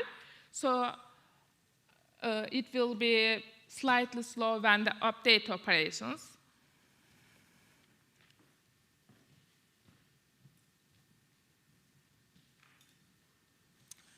And here, we want to all posts which have at least one comment. Each post have many comments, so normally we can use this thing in Django to avoid of the duplicate results. But it took 99 milliseconds. Or we can rewrite this query with subqueries. In here, we fetch the all post IDs from comment table. Then we filter post with these IDs. And it takes the 23 milliseconds. So as you can see here, counting operations with subqueries is faster than using this thing. And why? Because when you use this thing, it forces the database to sort of all results and remove any duplicators. On the other hand, subqueries just check IDs and it uses indexes. So without unnecessary sorting operations and duplicate removal operations, the subqueries is faster than distinct operations. And sometimes we need to relate an object in a query. For example, here we want to fetch the latest post title and latest post date for each author. The common way in Django, you can use authoref and subqueries. And actually, it is easily understand and it works, but it took the 2.23 seconds. And before get the example with RAM number, I want to explain how RAM number works. Actually, RAM number is a window function, and it is partitioned the group with your choose fields, and after that, it ordering this item in the group, and it gives the unique number to each item in a group. For example, we have 3 group in here. Sorry, we have 2 group in here. Author 1 post A, author 1 post B is a one partition. And the RAM we ordering this partition by post date. Then the database gives a unique number 1 to first item in this partition. Then give the 2 in the second item in this partition. Author 2 and post C, author 2 and post D is a different partition for us. So the database took the first item, the second partition, and gives 1. And second item 2 gives the 2. And after that, we can filter RAM number equals 1. This way, we can find the latest post for each author. So when we run when we rewrite the OR query with RAM number, it took only 560 milliseconds. And here we have 500,000 posts, and we grow the author count. The RAM number stays faster than authoref. And in the right image, you can see we can find the same result with round number, actually. And here we have 1,000 author. This time we graph the posts, actually. And the author ref takes more time instead of the round number. And the right image, as you can see, the result is the same. So we can find the same result with round number. OK, why round number is faster than authoref? Because when you use the authoref, it runs a separate subquery for each author. In the right image, I put the explain analysis in PostgreSQL. And as you can see, we have loops 10,000 loops because we have 10,000 author. And for each author, the database runs a separated query. On the other hand, round number fetches the all post in a big query. Then it joined with this post and author in a single query. So without the unnecessary loops, it is faster than round number. But one point I want to say something about this. If you have limited data, for example, if you want to only latest 10 author data, probably the author ref is faster than round number because it only run the 10 subqueries. But other hand, round number fetches the all post. So all the performance techniques actually depends on the data size and depends on what do you need. If you need the small results, maybe autoref will be faster for your applications. And thank you, guys. It is my first international talks, so I hope you enjoy it.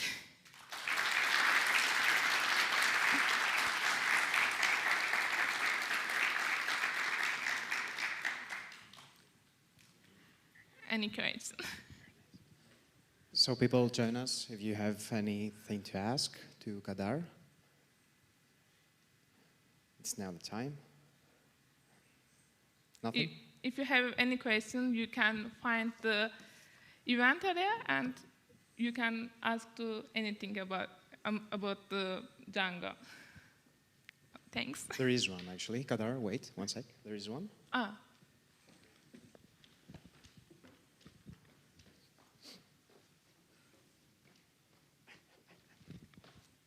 Coming this way. Thank you very much for the talk. It was very interesting. I have two notes I wanted to ask about. The first one, I saw that you were dropping and recreating a materialized view. Yeah. Is it also possible to refresh the view? Could you repeat? Yes. I'm sorry, I'm not very good with microphones. I saw that you were dropping the materialized view and then you were recreating it in some use case there, right? The materialized view where you had some optimizations going. If you need to add a new column or removing, if you need to change the SQL, you need to. Okay, so it was a structural sense. That's why I didn't get it. So that answers the first one. The second one, is there a limit where you stop using Django and you start writing plain SQL? Like, do you always use ORM wrappers, or do you find it at some point that it's harder to work against the framework? And like, is there a fine line where you say, okay, I will stop trying to make Django write the right query, and I will write this in SQL myself? Did you mean when we need to run SQL instead of the Django era? Yes. Like, do you do that? And when do you decide to go out of Django and into SQL? I think it is related to your model structure. In our example, we have a lot of generic foreign key in our models, and we have a lot of relations with these models. So to fetch and calculate something is not easy if you have a lot of generic foreign key. So we use Miltiadis Evert for this, and it is better than Django RM, because when we rewrite these queries with Django RM, we can't take the results actually. Okay, makes sense. Okay, thank you very much. You're welcome. That was actually a very good question. Very nice. Anything else in the audience? Nope. Thank you. Thank you very much, Kadar. It was very nice.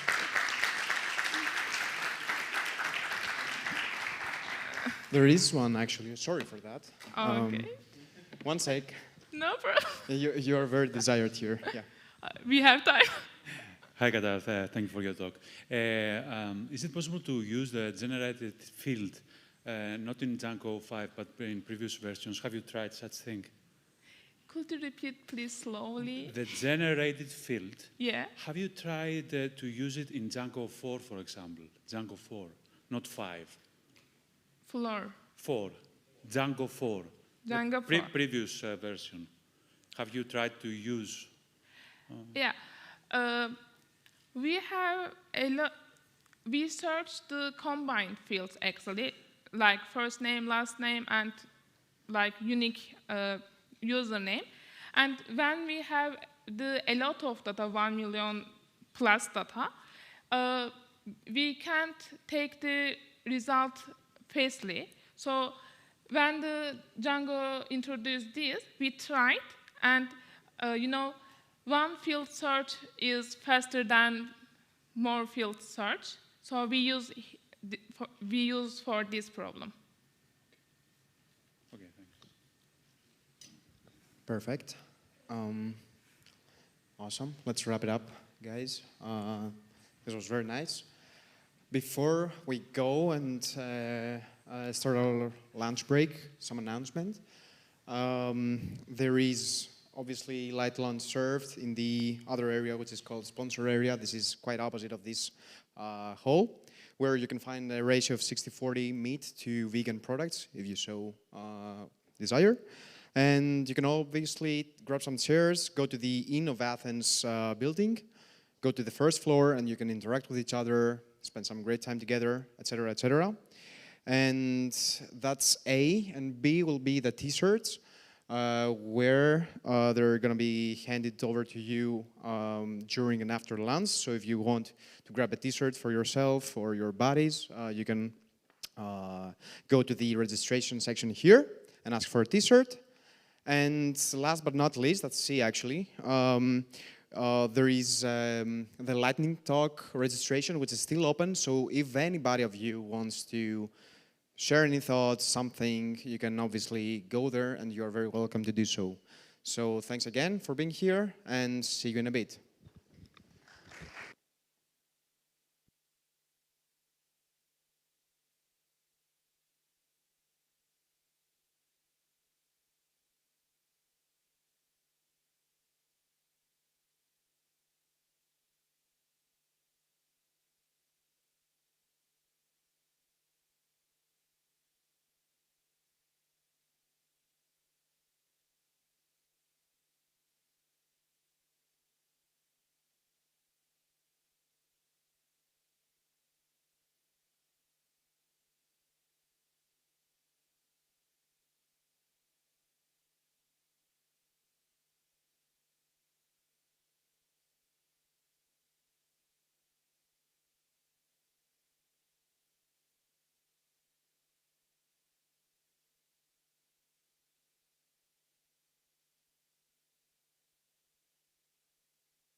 So, we are good to go. Welcome back, everybody. Thank you very much for coming here.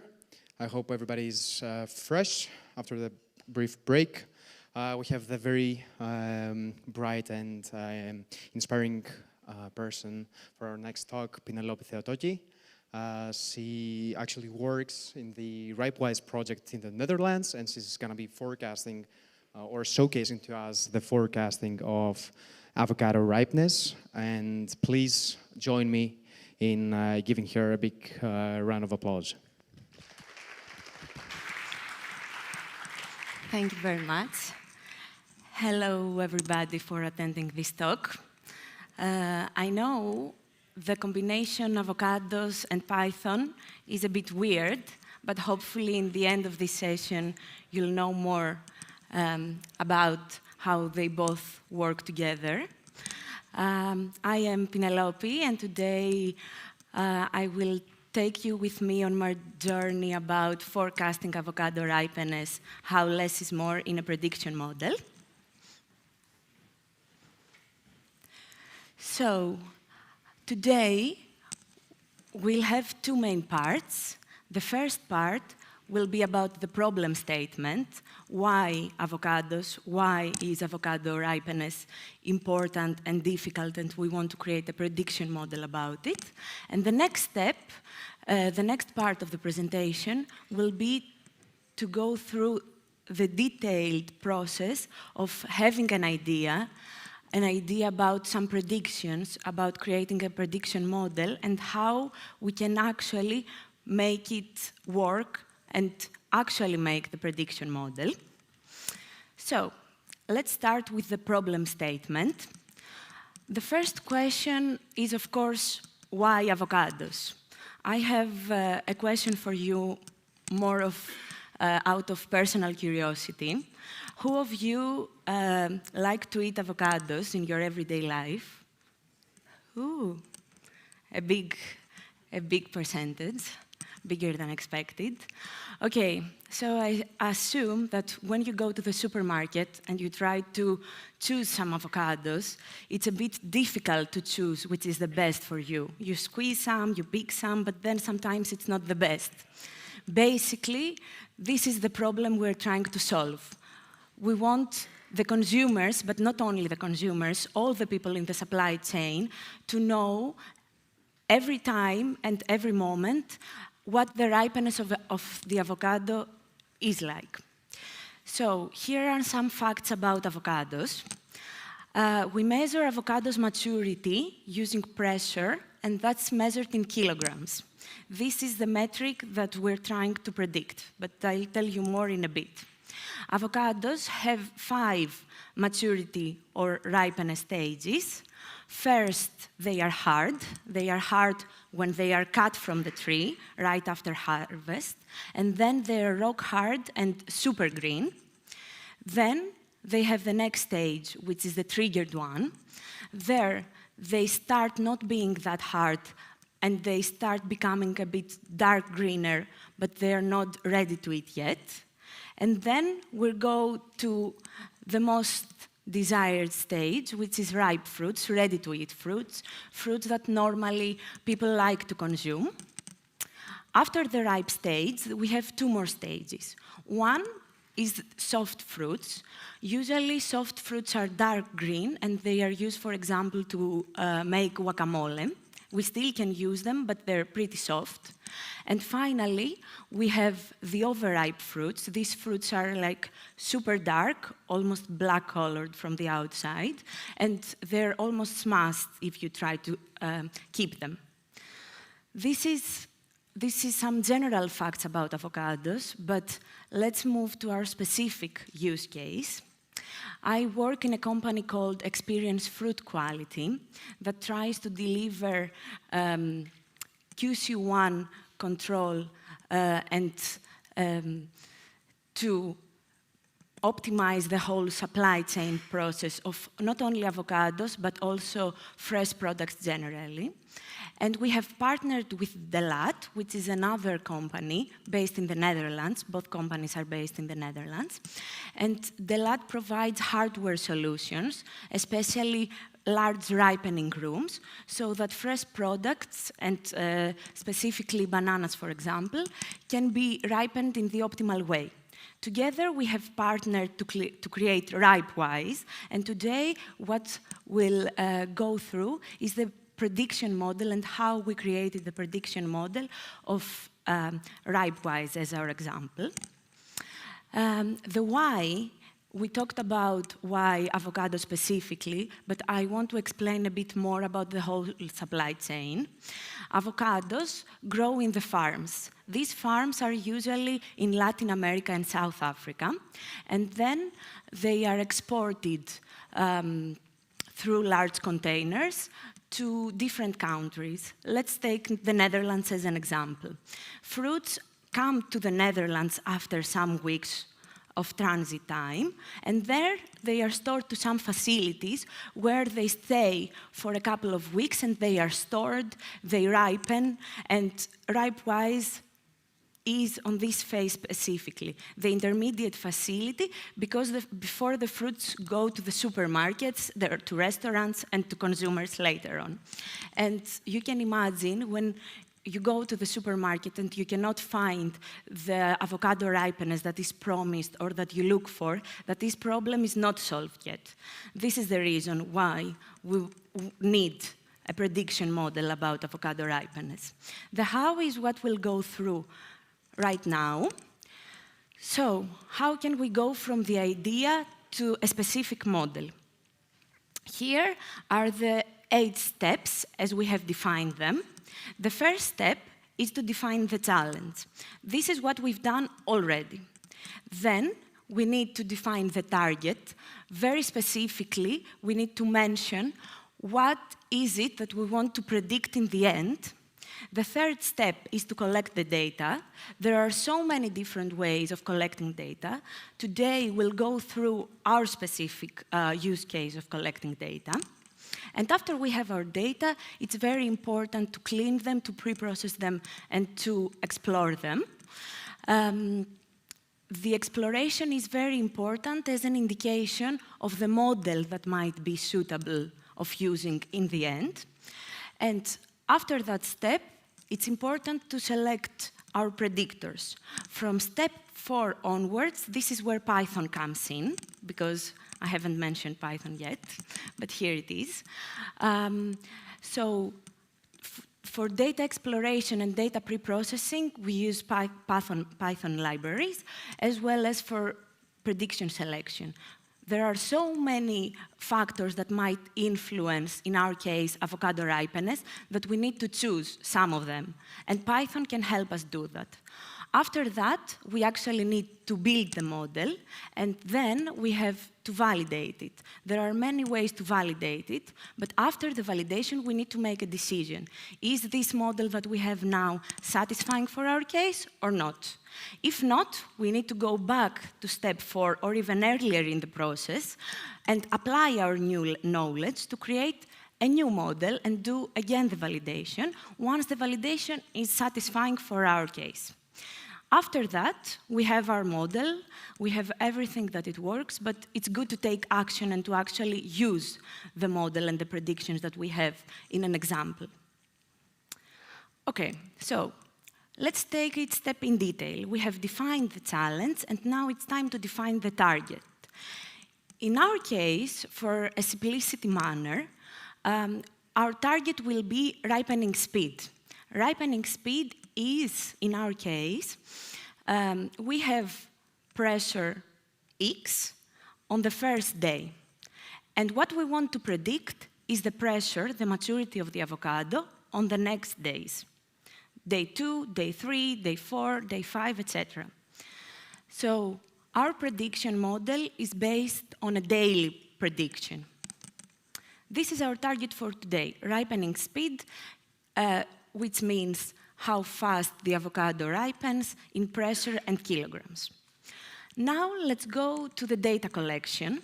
The data collection in our case is very interesting.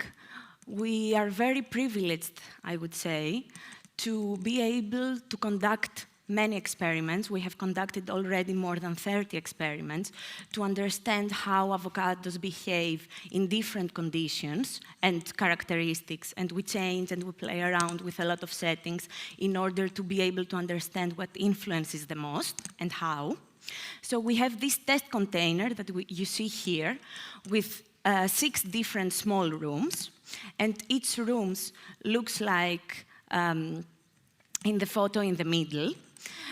So we try to mimic the large ripening rooms that the fruits go inside. So we test there, we are able to control the conditions and then analyze the outcome using Python. After we have collected our data, it's time to go to the Python part. We want to clean the data.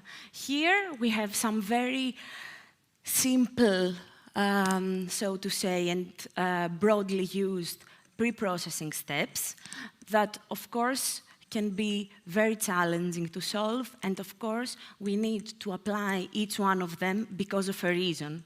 There's no point in applying blindly because I read it somewhere that this pre-processing step is good to do. It's really important that there is a reason for every step we do in Python. So here we have 4 different examples, very simple coding parts using pandas. The first step is to handle the missing data. In our case, we don't need extra data, we want to remove them. In some other cases, you might want to handle them differently. For example, you want to replace them with other values. Then we have outliers. Again, in our case, because we measure pressure, the instruments that we have to measure pressure can go up to 29. So we know that once we have a pressure measurement that is above 29, is a manual error. So we just remove that in our case, but maybe in your cases, you would like to handle them in a different way. The next step that is very important, in my opinion, and will solve your hands in later stages, is to have the correct format. It's important to have the correct format because maybe later on you would like to do some calculations and not being able because of that. Finally, it's also very important for many reasons, mostly to not get distracted and confused even more, but also to not have that high computational volume, to keep only the relevant data. It's important to remove all the data that you know for sure since the beginning that you will not need. These are 4 broadly used cleaning data steps. And then, after we've done that, it's important to explore our data, to reveal patterns, to understand actually what's going on. And I really believe that the visualizations help a lot in actually understanding what is actually going on. I really like to use Plotly about that. Plotly is a Python library that is easy to use and very interactive. So once you create a plot, you can directly right there play around, check points, and everything you need.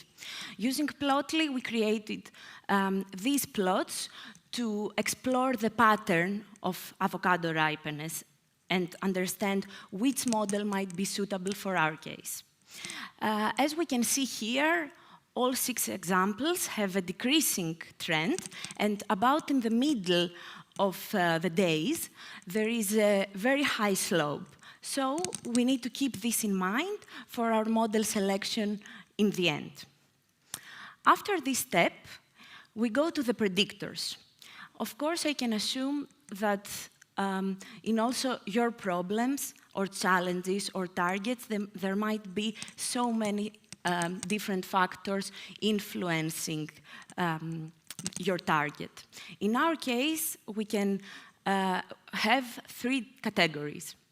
The first one is fruit characteristics. So the fruit characteristics of the avocado that are, for example, the country of origin, the size of the avocado, or the harvest date. And another category is the environmental conditions. Environmental conditions are, for example, the temperature and the oxygen. When widely known that when temperature is higher, avocados, but also other forest products and fruits, ripen faster compared to cold temperature. The last category of possible predictors is the maturity information that we have so far. We have the pressure that we measure with specific instruments, but we also have firmness that is another way of measuring maturity by using sensors. But all these are so many, and actually we don't even know whether they are all important or not. This leads us to the predictor selection step being so important. Here, we use some different metrics to help us with that. Of course, for your specific cases, other metrics might be suitable. So what we have here is, first of all, we define all the possible predictors. Here are some examples of predictors, not all of them.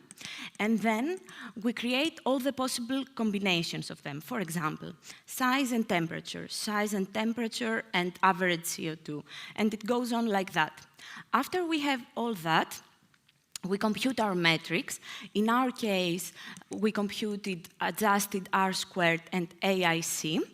But for our case, for generalization purposes, we trusted more the AIC suggestions. We compute the metrics, and then we visualize the results in a data frame that looks like that in our case. So here, based on AIC, the best predictors to use that explain the most of avocado ripeness is size, temperature, and initial pressure. In our case, we want the best predictions. That's why we choose this model. But maybe the purpose of your prediction might be different. So, if you want a relatively good model, but as simple as possible, then temperature and initial pressure might be more relevant for your cases, for example. Also, I want to mention that it's really important that the more predictors, the higher the risk, even especially when some of them are entered manually in the data set or in another way that allows errors more. After we have selected our predictors, it's time to actually build the model. First of all, we start with the simplest model that we think might be suitable for our case. This time, let's say that we start with a linear regression. It's a very simple model. And for our case, because of low data volume, we use also leave one out cross-validation so that we have the best model for our data. After we have built the model, it's also time to validate. The validation is a very important step because after this step, we need to make decisions. We can do validation in many different ways. Here, for example, we have used the mean absolute error metric. It's a metric simple to interpret, and it helps us understand what is going on and how our model performs. In our case, the average absolute error is 0.23, which means that the 0.23 percentage of avocado ripeness is not explained that well. And we measure that based on the avocado stages that we mentioned in the beginning. There are, of course, many metrics to use for validation, like accuracy, for example. But I would also like to show that you can use also visualization so that not necessarily trust the results from the visualization, but also understand how the predictions work. So again, we created this plot by using Plotly. Ideally, if we had perfect predictions, all the dots would be on the black line. Of course, they're not, but we can understand with a visualization what is going on generally. For example, in our case, we see that in the middle, the dots are closer to the black line compared to the left. That means that maybe at some point our predictions lack in comparison to some other point. And this is something that the visualizations can help to do that. Let's assume that we are satisfied with our model and we want to keep it as it is. Now we have our model, but it's great to take some action. In our use case with avocados, the more general and indirect action is the whole RipeWise product, but a more direct solution and action in our case is a Streamlit page that we have created that shows exactly how the prediction model works, and we can play around with it. I would like to show it to you. I hope it's not that difficult. Okay, here we are. You cannot see. Should I change something?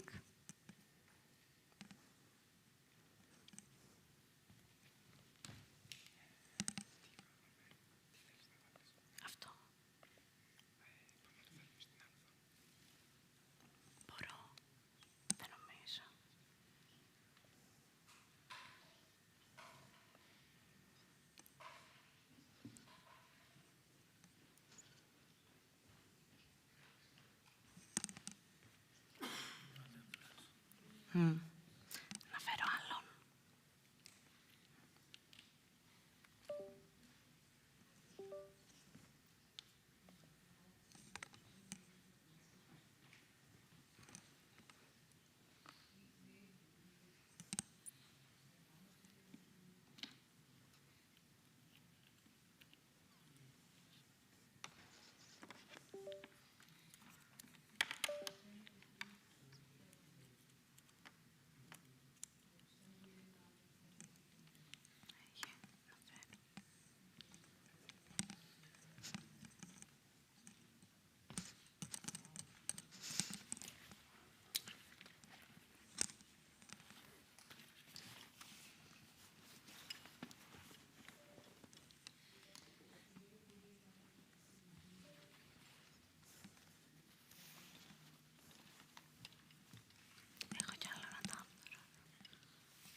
Okay, we're there.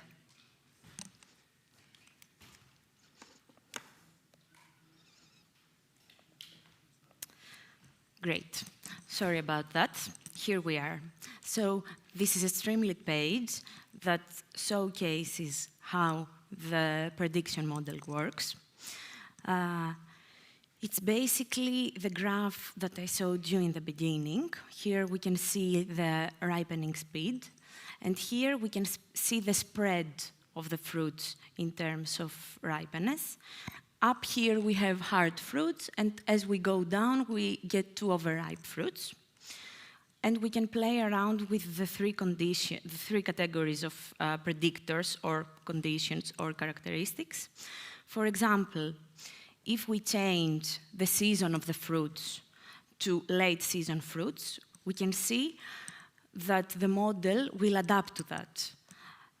If we change the fruit size, we can see that something changes in the prediction.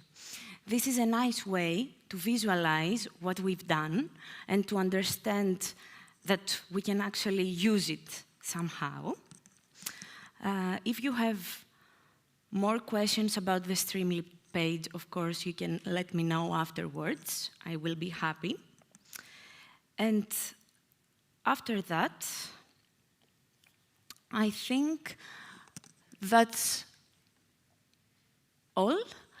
We've done all our steps, and hopefully now you know a bit more about avocado ripeness and how to create a prediction model and your own prediction model. I'm happy to answer any questions that you have.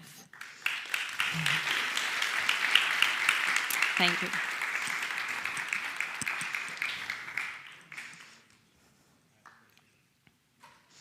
You were astonishing. Thank you very much. Thank you. We'd like to extend our sincere apologies for the issue happened before. Sorry for that. Sorry, people. Let's please move on to the questions. Come on, guys. Challenge yourselves a bit. Come on, come on. There is one, I know, but there are some... One sec.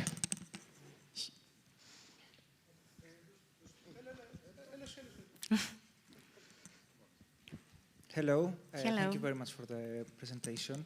I just wanted to know if you experimented with other types of models, maybe some time series related, because it seems like a time series data set. So yes, we do. Definitely keeping it simple makes sense, but just out of curiosity. Yeah, thank you for your question. It's good to clarify that. We've been using and experimenting and testing different types of models. The linear regression used is for simplicity reasons in this case. And of course, it's a time series problem that we need at least to explore if a time series model is more suitable. Are there Yeah, it's me. Hello. Other questions? Hey. Yeah. So thank you very much. It was very informative. I can understand that this is a very niche, let's say, industry.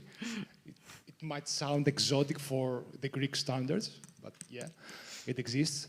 I was looking at, I was missing at the part that you are collecting data. It seems like you have like a farm of devices that you measure how much of soft or hard is the fruit. So can you explain more? How do you actually take this data? Is it like from let's say, signals that you, let's say, record somewhere? Yes, of course. Thank you for the question.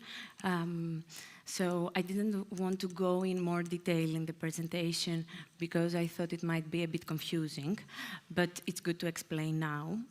There are different ways of measuring avocado's maturity. The most broadly used one is that you have the avocado, you have the fruit, and you have an instrument called penetrometer, and you stab the fruit, and you get the pressure data from there. But in experienced fruit quality, we have created another solution to being able to measure the maturity of the fruit without destroying it. So basically, that's a box where you put the fruit inside, and then it tells you on an application how much the pressure of the fruit is. So the most traditional way is with this penetrometer that you need to open the room to stab the fruits and understand from a sample. And there's the other way that we use in the company that helps also a lot in terms of sustainability. Great. And another one, and I will stop. In the slide that you showed us some plots, can you explain there is a slight spike at the end that shows that the avocado goes, let's say, a little bit harder than it was before. Yeah, that has to do with the sample. Of course, that's a sample error because the sample sometimes can be small. There is an error, of course, but also maybe this example is the fruits usually ripen in warm temperature. And when you want to store them, it's common to bring the temperature down. And in that phase, from warm temperature to cold, we have seen before that fruits' ripeness increases a bit. So there are two options, either what I just explained or some sample error. Thank you. There was another question right here, I believe. Yeah, sorry to skip you. Okay, so my question, is that can the ripen pressure of the avocados decrease or increase, or they keep decreasing? It keeps decreasing. It cannot increase. Yes, it can only increase on the example I mentioned before, that when from very warm temperature, you go to very cold, and then you see a very small increase. Okay, so they increase when the environment is good, basically. Yes. And from where are you collecting the data set? Sorry, can you repeat? So from where you are collecting the data set? Yes. From where you are collecting it? What do you mean? Yes, we collect the data set from the experiment that I mentioned before, from the test container, that we have the 6 small rooms, and we do experiments and we put inside fruits, and we try to understand what influences the fruits more. Okay, so the experiment website, can you tell me the URL? Sorry, So you have website or it's local data set? Yes, it's a local data set. Okay, it's a local data set. And my last one is that the data set only has the date and the pressure, or it has temperature and the environment of it? The data set has a lot of information. Okay. Yes. Not only date and the pressure? No, it has pressure, but also all the 3 categories of data that we mentioned before. Okay, temperature, oxygen. Exactly. And the characteristics, where is the fruit from? Yeah, exactly. Thank you very much. These were great questions. Very, very bright one. Thank you. Just one question from me. Has this data been fed back to your suppliers to give them more insight into when to pick their fruit? Sorry, can you repeat that first? Has this data been sent back to your providers, the growers of the fruit, as to give them more of an indication of when to pick their fruit? Yeah, exactly. This is what we're trying to do now. So basically our goal is to capture the fruit from the farm until the consumer. So in some cases, there are some farms that work with us and have the data already, so they can improve their processes, but it's not that broadly used in the moment. But that's the goal. Thank you. Very, very nice. Perfect. Thank you very much. Big round of applause for Penelope. Thank you. We're going to follow up with our next talk. You can always interact with Penelope. You can find her around. She's a very cool person to talk, so you can pose your questions. Thanks.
Hello, folks. Welcome back again. For the next one, it's a very unique one. Please trust me. This one is actually sponsored by Elastic, and allow me to introduce to you Panagiotis Mustafelos, which is a distinguished software engineer at Elastic. By the way, for your info, they're also hiring, so if you're interested, you can always reach out to them or the other folks from the company, and they're always open to come in contact with you. This is actually a cool one, so bear with us, and let's give them a big round of applause.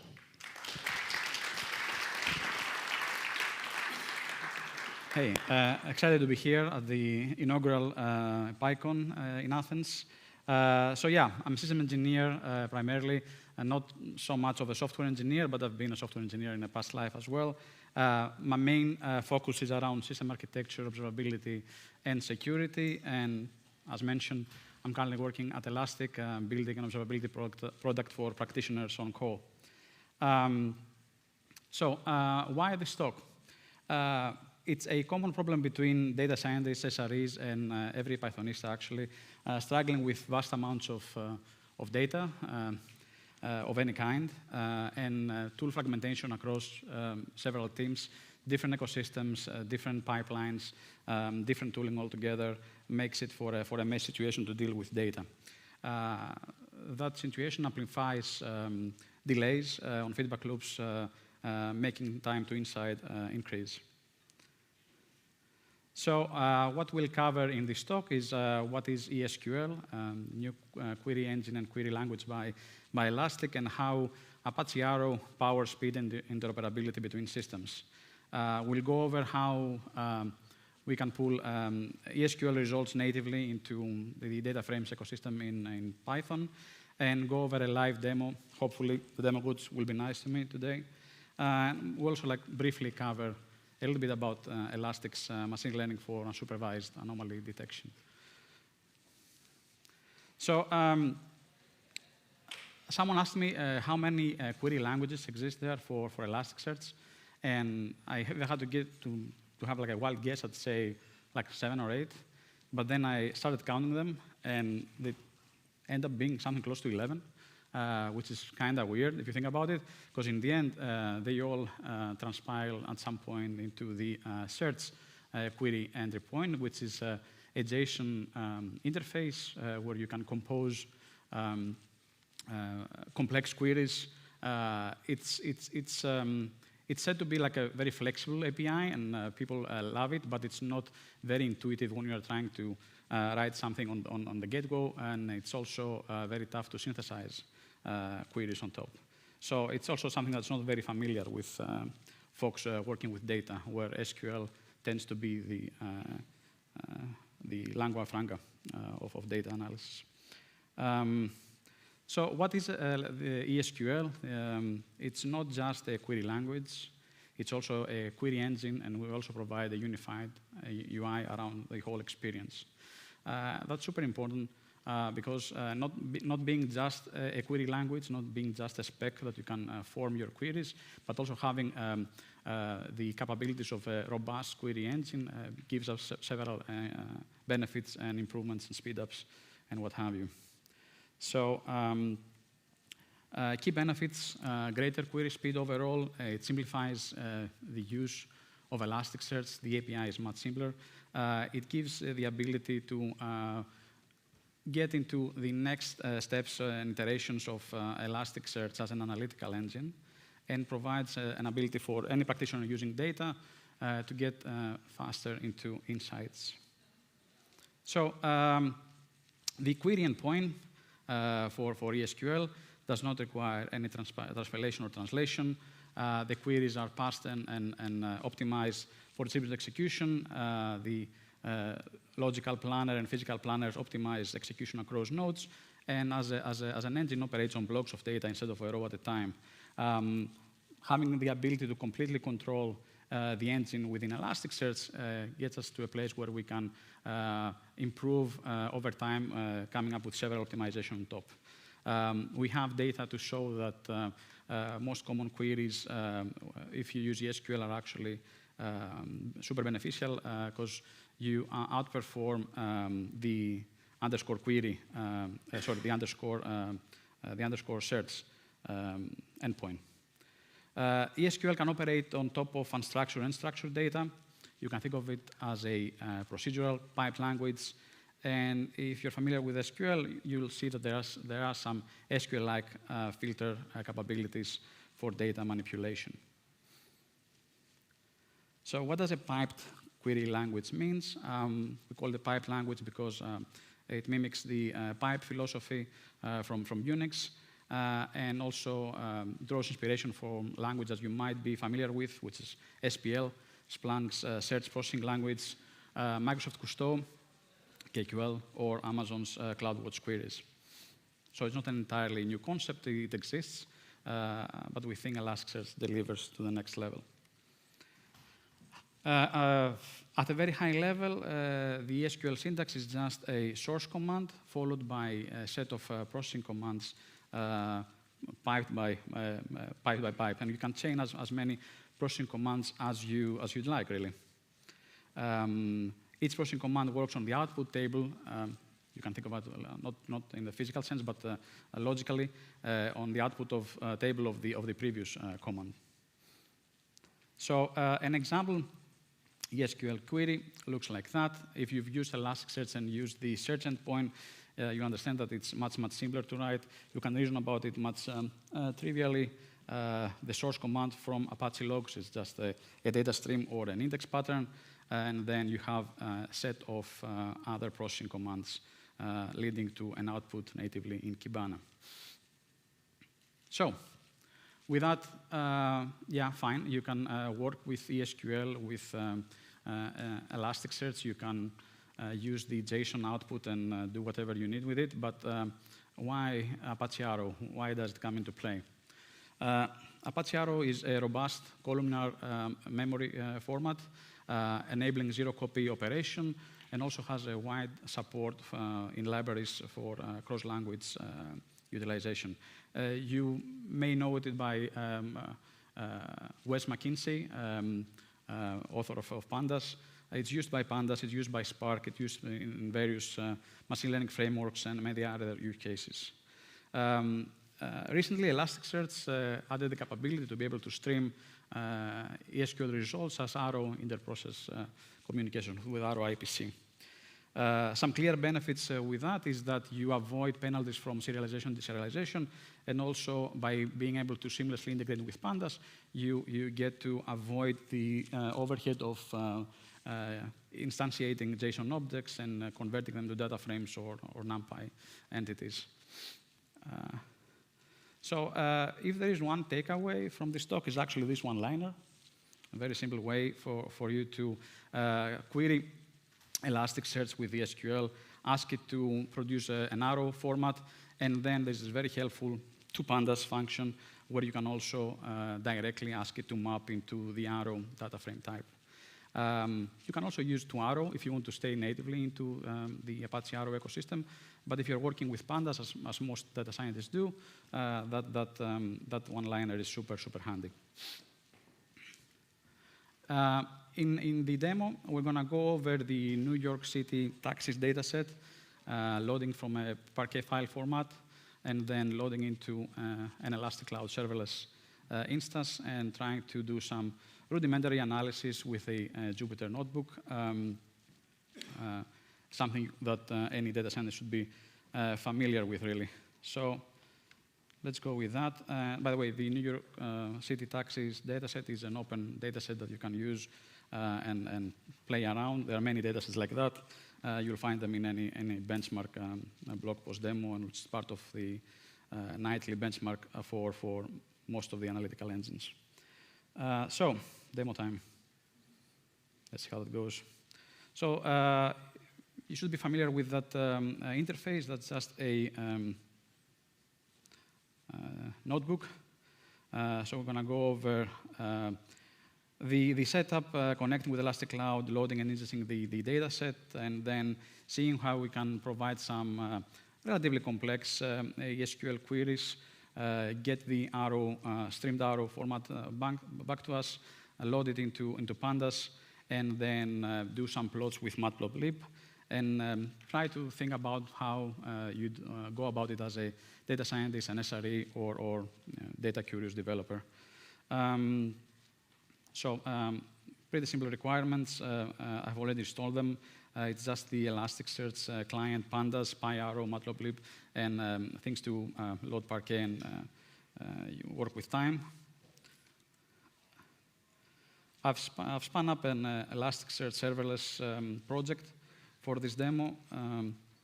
You can go ahead and create your own serverless project on Elastic Cloud. It's free for 14 days, and you can give it a go. Gonna go over the data set, load it. You can ignore this boilerplate code, but it's just essentially loading the Parquet file, validating that there are results here with the head function, then going over creating an Elasticsearch index, and then if the internet is gracious, we're going to be able to ingest the data. We're going to give it some time. I've sampled the data to not be as large. It's like over tens of millions documents. I've truncated down to less than 100,000. Cool. Data is in. It's good. So that's the one-liner dimension. I use it every time. It's super handy. That's the two pandas Lambda function. And then going over the core SQL queries, I'm wanting to navigate the data set of the New York taxes data for the month of January 2023. So I'm going to create I'm going to construct a ESQL query. That's my source command. Those are the commands that will actually produce the table, let's say, for the data. And then I'll get to sorting them per hour, getting to what's the percentile in minutes for each hour. Perhaps not the best of the name with this min suffix. Doesn't mean minimum, it means minutes. Sorry about that.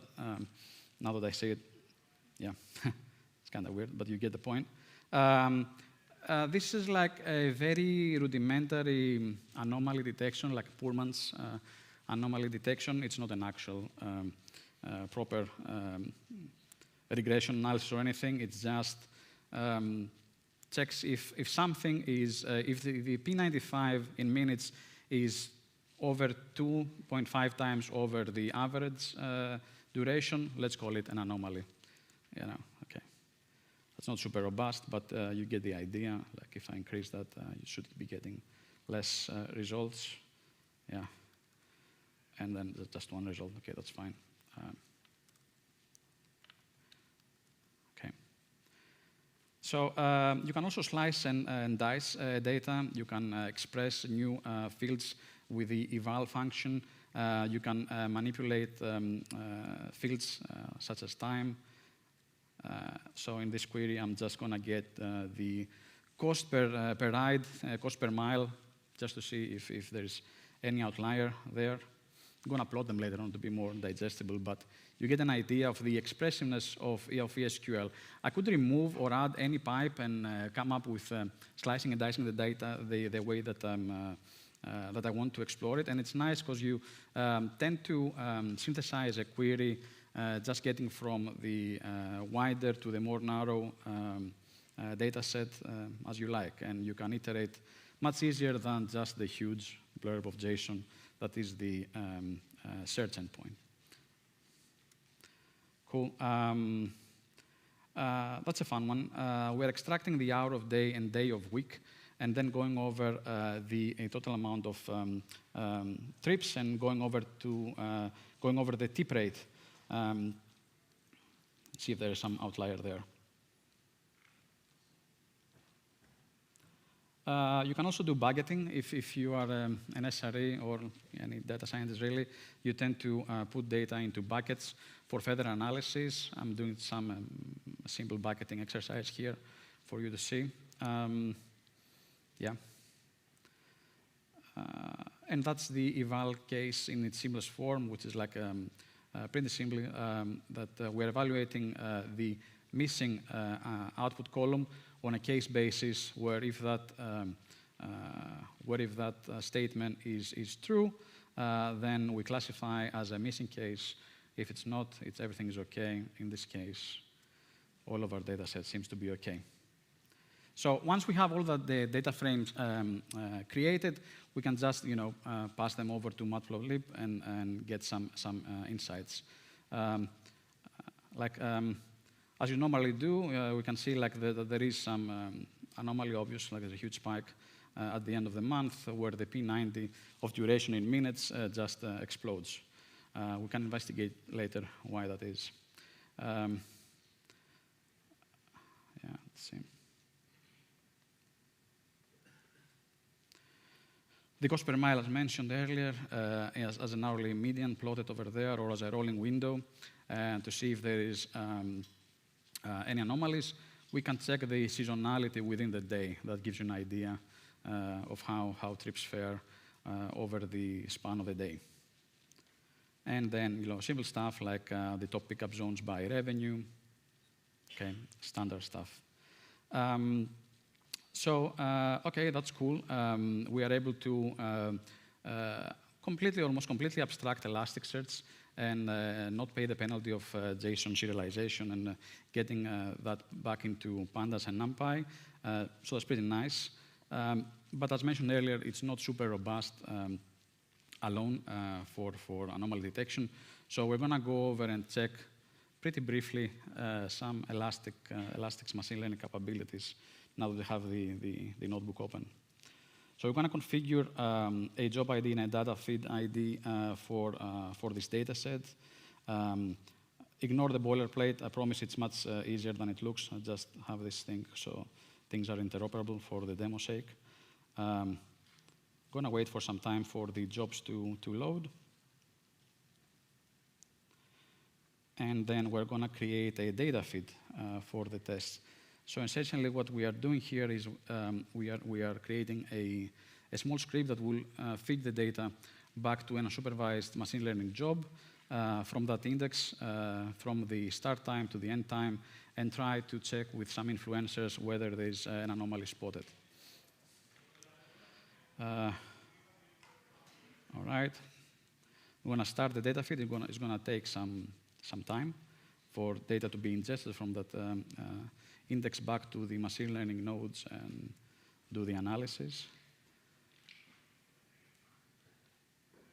So there's going to be some awkward pause here for a while as data is being crunched through the machine learning node. So far, so good? Yep. Okay.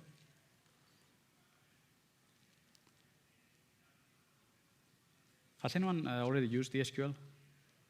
Is anyone using Elasticsearch for analytical tasks? No? I see half raised hand. What do you use Elasticsearch for?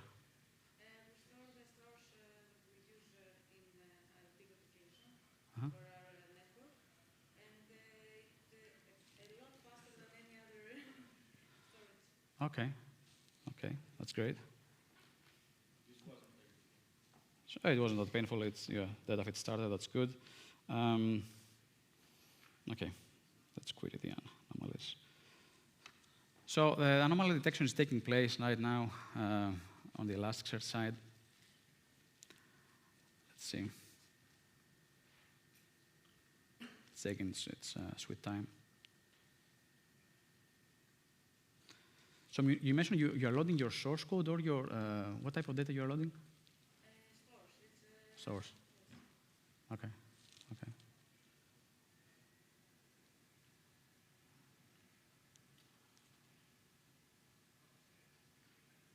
at this point, sorry, am I allowed to do a question? Yeah. Go ahead. You are helping me now. So at this point, does, let's say, Elastic do any, let's say, some kind of training, or only does inference?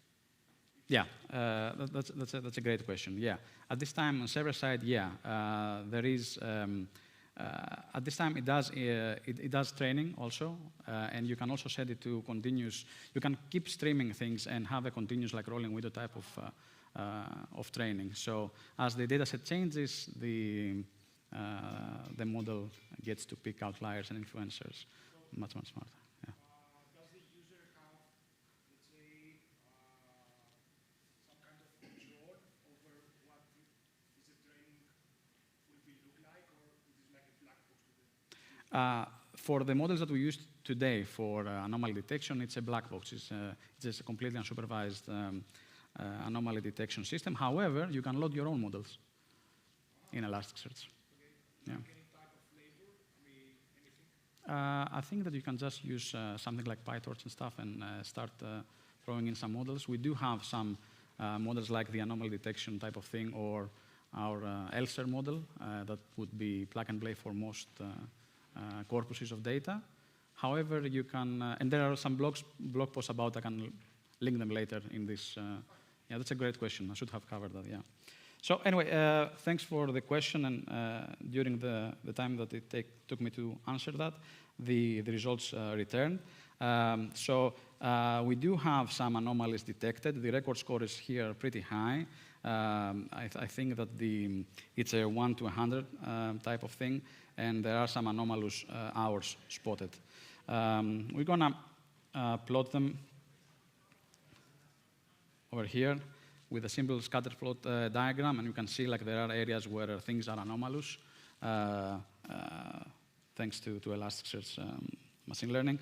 And that's a stem plot. That's a more familiar way to represent anomalies in this context. And yeah. Oh, that was it. I'm not going to tear things down because perhaps there might be some question. But some folks asked, like, how fast exactly is fast in this case? This is a super not scientific micro benchmarking around the JSON experience versus Apache Arrow versus mapping directly to Arrow D-type into pandas. So I'm going to just set the same queries over a few times and then visualize the results. Less is better here. We can see that the Arrow to pandas with the Arrow D-type is much more performant than JSON. Now, you should understand that this is just, it's not a great test, obviously. Latency to the Elasticsearch endpoint dominates these result sets. If you were to benchmark, you'd benchmark either locally or with a workload runner in a very close proximity to the Elasticsearch cluster to have some meaningful results. But you get an idea of the overhead. That's an average of 3 runs, and in every run, pandas with arrows is actually much more performant. And that's just with less than 100,000 documents. Imagine when you are going over hundreds of millions or billions of documents, like the difference is staggering. We have benchmarks, and there are benchmarks available in Wes McKinney blogs around Arrow. Systems like Polar also use it, and you can see like how much more efficient this columnar in-memory format is. It's super great. Of course, you can also consume that information through Elasticsearch. For some reason, I'm not seeing it right here, but it's should be there. There is a handy heat map that shows anomalous areas of interest based on some type of influencers over here. We're not going to go over that, but just give you an idea that you can actually try it out in just a few minutes with this notebook over to an Elasticsearch instance on cloud. So, with that said, what are some takeaways from this talk? we didn't go into details because I was afraid that the demo codes would fail me with a larger data set or data set that would be more impressive as a use case. But you can perhaps imagine that as an SRE, using this type of workflow, you can work with your colleagues and backtesting alerting strategies over real data. You might want to fine-tune service level objectives. It's very handy if you're doing like post-mortem analysis to go over data books and notebooks and explain your chain of thought, your thought process, and actually, reuse the notebook. Or, I think there are today like collaboratively notebooks as well that can, use with your team. It's also super handy for capacity planning. You can run ARIMA models. We run ARIMA models for Elastic Cloud or seasonal ARIMA models. It's super, super handy. Also for data scientists, you can integrate into your existing data pipelines. And if you have operational data, for example, in Elasticsearch, hey, how about, use that type of way to lift and shift data and shove it into your machine learning or AI applications. In general, for every practitioner, really, by having the ability to use the data frame ecosystem natively, you can seamlessly integrate into your workflow. So Elasticsearch gets into your ecosystem. You don't have to buy into Elasticsearch. You get right into just by having the Arrow IPC as the interoperable format. Yeah. So lastly, takeaways. Elasticsearch query, piped query language, fast distributed search engine. It has a very expressive query pipeline. Arrow, you can use it everywhere. It's fast. PyArrow and Pandas are amazing. It works great for every SRE or data curious practitioner. And I've linked the resources for this demo in the slides. And with that, thanks so much. Open for questions.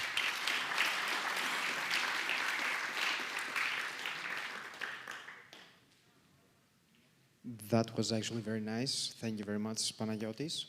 I'd like to mention to you all, folks, that Elastic will now announce at their booth the Kahoot winner, so please join them and feel free to interact with them. I saw that there was a very nice interaction, so if you want to delve into this issue further, you can continue in the interaction rooms. Thank you very much, Panagiotis. Please give him another round of applause and a huge thank you. For our next call, or talk, sorry, it's going to be at 15:25, so please bear with us and see you later.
Hello, everybody.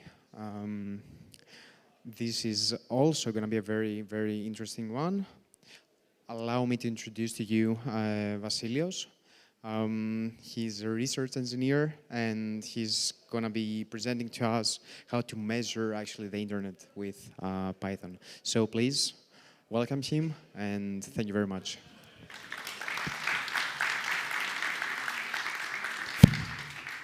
Hi, everyone. Thanks for the introduction. So I'm Vasilis, and it's great to be here. Although I'm from Athens, it's the first time I'm speaking in Athens.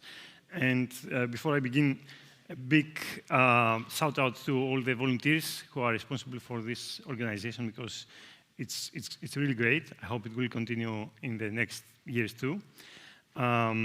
So today I want to explore together how we can measure the internet with Python. And by the end of this talk, I hope that you will take away some of the core tools that we have available, open data that we can find and measure the internet, and how we can stitch those things together into real-world measurements. So a couple of things about me, why I'm interested in this topic. So I'm a senior research engineer in Cloudflare, based in London. And I want to describe my work as trying to make the internet better, right? So my research focuses on making it more resilient, more secure, and more efficient for users. I also have roots in academia. So I did a PhD in this very topic, mapping the internet topology. And I am also a visiting professor at Lancaster University in the UK. So if you want to access the slides or the Jupyter notebook that has the code in this talk, please scan this QR code. This website was developed by my son. I have no idea about website development, but he did it in a couple of days. So why measure the internet? Here you can see in this image the Cloudflare network. It's composed of hundreds of data centers all over the world. It's a really large network, very hard to monitor, but it's very important to monitor because we need to be able to find problems fast and address them before they bite. We need to ensure that our users enjoy the best performance and that there are no weird detours. We need to make sure that it's reliable, so if something fails, it doesn't affect the other parts of the network. And importantly, we need to inform the work that engineers do or support or even policymakers with hard evidence. And the policymaking thing is important because regulators and policymakers take a special interest on the internet. In many countries, they want to control it in many different ways. So we need to inform them with actual data, because quite often they don't have this data-driven view of the internet. There are also many other use cases beyond operational purposes. And I would say that the internet is so fundamental in our daily lives that whatever your area of work is, be it humanities or law or engineering or anything really, internet measurements can give you interesting insights, right? So I'll start with a small background just to make sure that we are all on the same page, and then I'll go to the more Pythonic stuff. So what is inside the internet? So when we say measure the internet, what am I referring to? Typically, you see some visualizations like that where a user connects to a web server and there is this abstract cloud. So what's inside this cloud? We don't connect directly. We don't have a single cable that takes us there. That would be awesome because that would be very fast. But we have to go through a lot of different hops. These are these router devices. We have one small at home, but the path goes through these carrier-grade routers. And each router has many different network ports. Each port uses an IP address. So we can abstract this path as a series of IP addresses, right? And this is what we want to discover when we say we want to map an internet path. We want to map the series of IP addresses that we should follow. Now, we know that we need to reach a destination with a specific IP address. Typically, we use DNS to resolve a domain name. But how can we get the IP addresses in between? To do that, we piggyback on a simple mechanism that every packet in the internet has called TTL, time to live. You can think of it as a countdown timer. Whenever a router receives a packet, checks TTL, decrements it by 1, and pushes it forward until it reaches the destination, or until TTL goes to 0, and then the router will send it back to us and says, your TTL expired, do something else, like increase TTL or give up, but I cannot forward it further. And this is important because, like that, we avoid packets being tossed around aimlessly in the network if there is a misconfiguration. But we can take advantage of this functionality to map the internet. So the idea is that we start sending a packet to our destination, but with a TTL of 1. And like that, the first hop will respond back to us, and it will say, on this router, your packet expired, take it back. And when they reply to us, they have to include the IP address. So we know the IP address of the first hop, and then we increment TTL by 1. So the second hop responds, and we get its IP address, and so on and so forth. We incrementally increase TTL until we map every hop in the path. And this technique is called traceroute. Every major operating system has a tool called traceroute that does exactly this thing.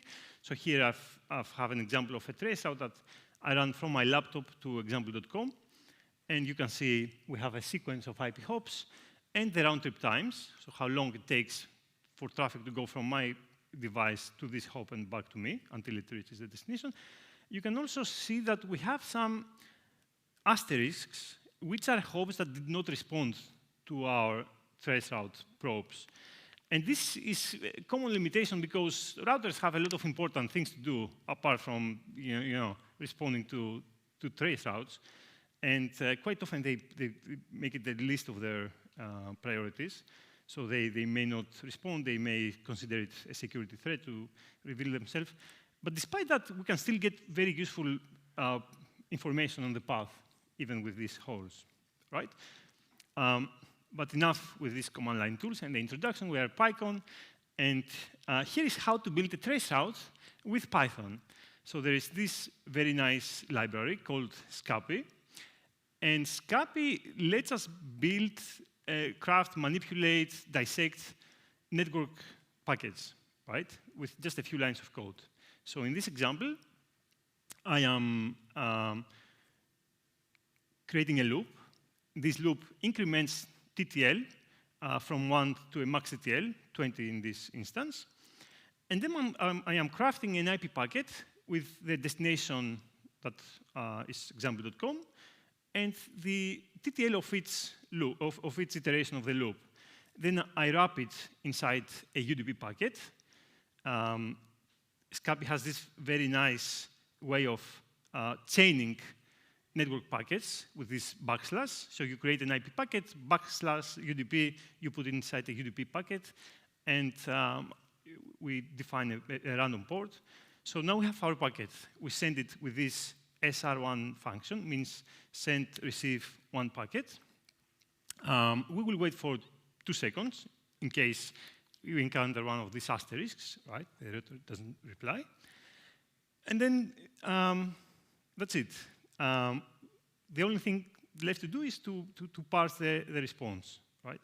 So here's how we parse the response. This is slightly more involved, but really simple as well. Essentially, we check if the reply is none. If it's none, it means it times out. OK, we don't care about it. If it's not none, we check if it has the ICMP protocol. ICMP is the protocol that is used for these expiry messages. If it does, we calculate the round trip time by subtracting the send time with the receive time. We check the code of the message. If it's a time exceed, means that we discovered an intermediate hop. If it's a port unreachable, it means that we've reached our destination. And yeah, that's it. Essentially, we have a traceroute tool with just a few lines of Python code. It's that easy. So now that we have our traceroute path, our sequence of IP hops, then we can go and level up our measurement capabilities, because now we can go and we can geolocate those hops and find the geographic route that is followed by our traffic. Again, very easy to do with Python. There is a library called IPGeo2, which is an API that reads a type of database called MMDB. MMDB is a format which is optimized for IP lookups, developed by this company MaxMind. And it's very easy to find MMDB files because there are a lot of IP geolocation companies that make them publicly available. There are also commercial datasets, but the publicly available tools are good enough for most purposes, so you can find them either from MaxMind or IPInf or IP to location. And then it's super easy. You create a database reader object, you feed it the database that you downloaded, and you just iterate through your IPs in the traceroute path. For every IP you query this database reader, you get the city name, you may get the country code, and here you see that in this example, we geolocated the path from our device to example.com. It goes through from Athens to Frankfurt, Osborne, all the way to Los Angeles, right? So just be careful with taking those geolocation at face value, because IP geolocation tends to be inferential, meaning that it can be wrong. You can use it as a broad view of the geographic path, not as a street-level view of the path. So yeah, so we did it. But what have we done? We just measured a path from our device to some other device on the internet. This is not measuring the internet, right? This is just measuring our connection. Not so interesting. We want to map the large-scale view of the internet. And to do that, we need multiple vantage points. We need to measure the internet, not from our device only, but from many different devices spread all over the internet. How can we do that? There is a really incredible platform called ripeatlas. ripeatlas, essentially what it does is that it crowdsources some Raspberry Pi devices that we call probes in this context. So there are people who are passionate about measuring the internet, and they sort of say, okay, yeah, I'll host a probe in my network. They plug it in the router, and these probes run trace routes, pings, DNS measurements, HTTP measurements, you know, the whole thing. And the best thing is that the data are becoming publicly available. Everybody can access this data. And it's a global platform. It's this figure is from yesterday. There are more than 13,000 probes all over the world. You can see that there are some regions that are not as well covered, but we're working on expanding this platform. If you want to contribute, you can also host a probe. Just go there and request either a Raspberry Pi probe, or there are software probes. So we can use any of these green points to run exactly the measurement I described before. And ripeatlas provides several ways to interact with it. It has a point-and-click web interface. It has a RESTful API. Most importantly for us, it has Python libraries. It has 2 Python libraries, ripeatlas Cousteau, which is a wrapper around this RESTful API, which makes it very easy to create measurements, and Sagan, which is a parser for the results. So let's see how easy it is. This is all it takes to run a distributed traceroute from whichever location we want around the world. So here I just create a definition of a traceroute measurement. I say, target is example.com again. I want TTL to be 20, protocol UDP. Then I pick my sources. In this case, I was conservative. I said, give me 15 probes globally distributed. WW means worldwide. I could say a country code, GR, and I could say, give me 100 probes from GR. I can have multiple Atlas source objects and combine them, so I can craft many different country footprints. And then I feed these 2 definitions, the traceroute and the Atlas source, into an Atlas create request object. I give an API key. You need an API key. You can get it for free. Just register yourself in the website, and it's nothing. And then we call create, and that's it. You created a distributed traceroute test from 15 globally distributed probes. And we can go in the RIPE-Atlas interface, and we can see our measurements. We can see, for instance, in the map here, which probes have been selected, the round-trip time, and some overview of the results. We can see the detailed results, but again, we want to do it in Python. We don't want to do it with this web interface because let's assume we have thousands of such measurements, right? Which is exactly what we have in most of the time. We want it to, we want programmatic access. So again, super easy.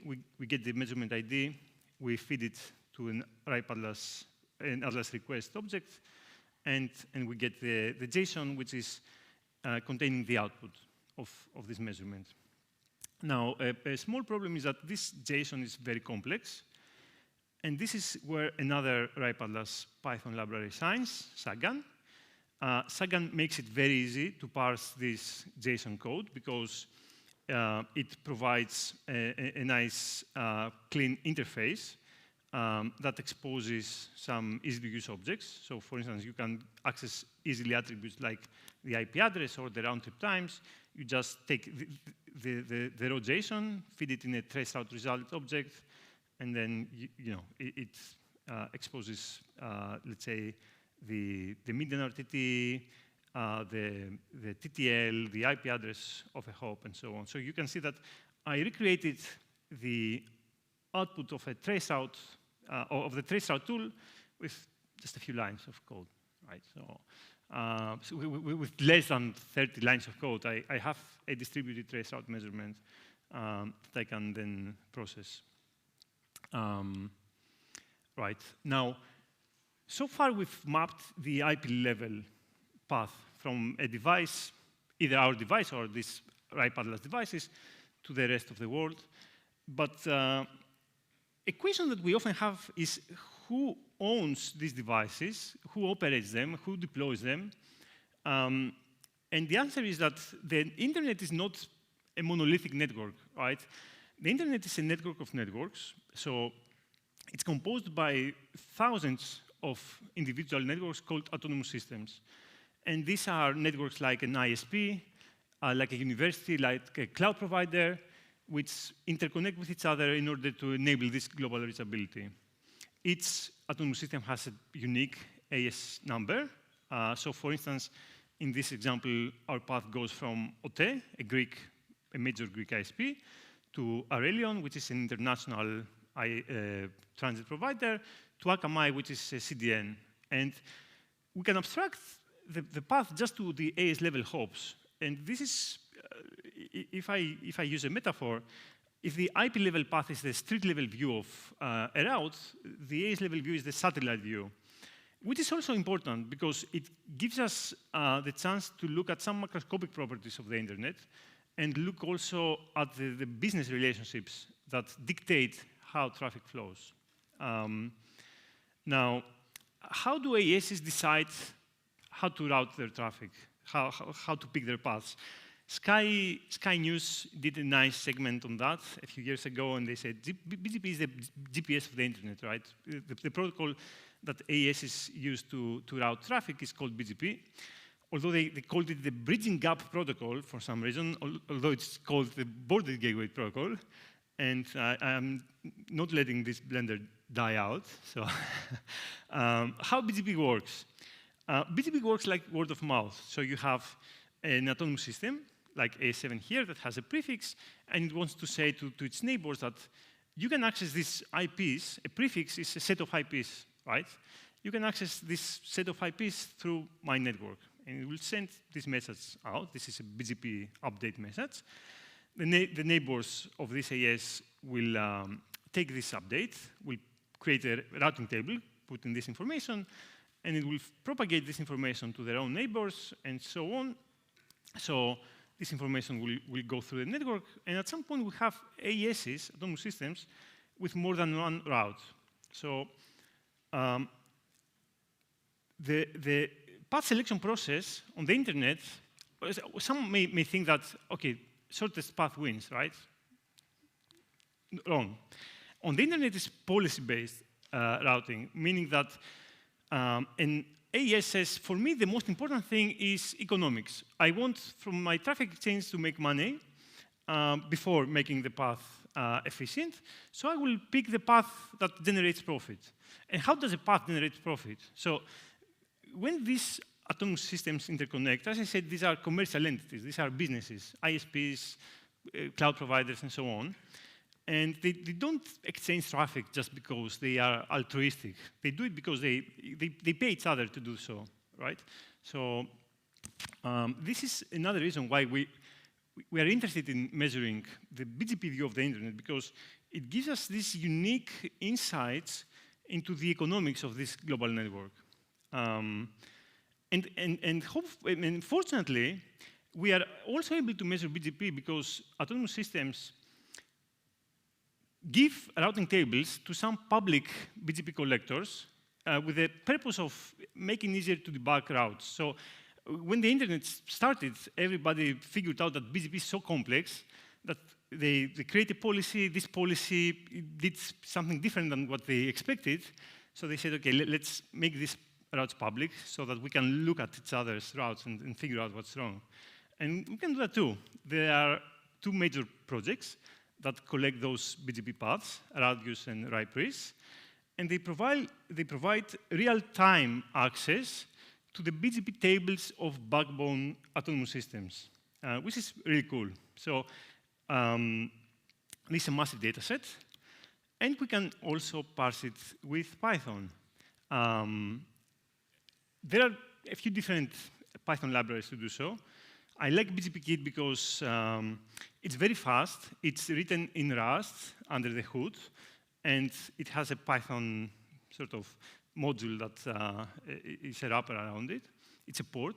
And it's very fast, which is important because these BGP data are massive. We are talking about terabytes of data. You can think of these massive BGP routing tables from international AESs. So we just create a broker object. We say the time, the start and end time, the names of the collectors, and then you just, then it's simple Python. You just get an element that exposes some properties like AES path, prefix, and so on. So here, for instance, in this very short Python code, I measured the total number of AESs and the total number of AES links, 55,000 AESs, 180,000 links, right? It's a big network. And we can use also this data to map the IP hops in the trace route to AESs. There is this nice Python library called PyASN. You feed it a BGP table. It creates a database that maps prefixes to ASNs. It's based on a PyRadix tree, and 3 lines of code. I've mapped 888 to Google. Now, I've covered a lot so far, but there are much more. There are many open data sets that provide RESTful APIs. They don't have a Python library. Maybe you can go and build one, but we can still consume these APIs with requests. So here, for instance, I'm querying the RIPE-stat API to get all the ESs that are registered in Greece. And we see, as of today, there are 248 ASs. Yeah, so I think it's time to land this plane now. Let me summarize what we saw. We saw that we can map the path from our device to a remote server using SCAPI. We can geolocate it using IPGeo2. We can run globally distributed measurements with RIPE Atlas. Then we can go to the ACE level view of the internet with Radius and ripeness using PyBGPKit, map IPs to ASNs with PyASN, and query REST APIs with requests. So to conclude, if you find this interesting, there is a very nice free online course on internet measurements that will guide you through this whole ecosystem. You can volunteer your Python skills. These are all open source projects, and they do want developers and maintainers and people with fresh ideas. You can create cool visualizations of the internet, of things that you care about the internet. You can host, of course, a Padlas probe and join a measurement hackathon. I think the internet is a public utility. It's often seen as a black box, but it should be transparent. It's important to have transparency on the internet because it's important for equity of information access and equality. So yeah, if you'd like to contribute, that would be great. Ideas, feedback, questions, anything you need, feel free to email me or ask me now. Thank you so much.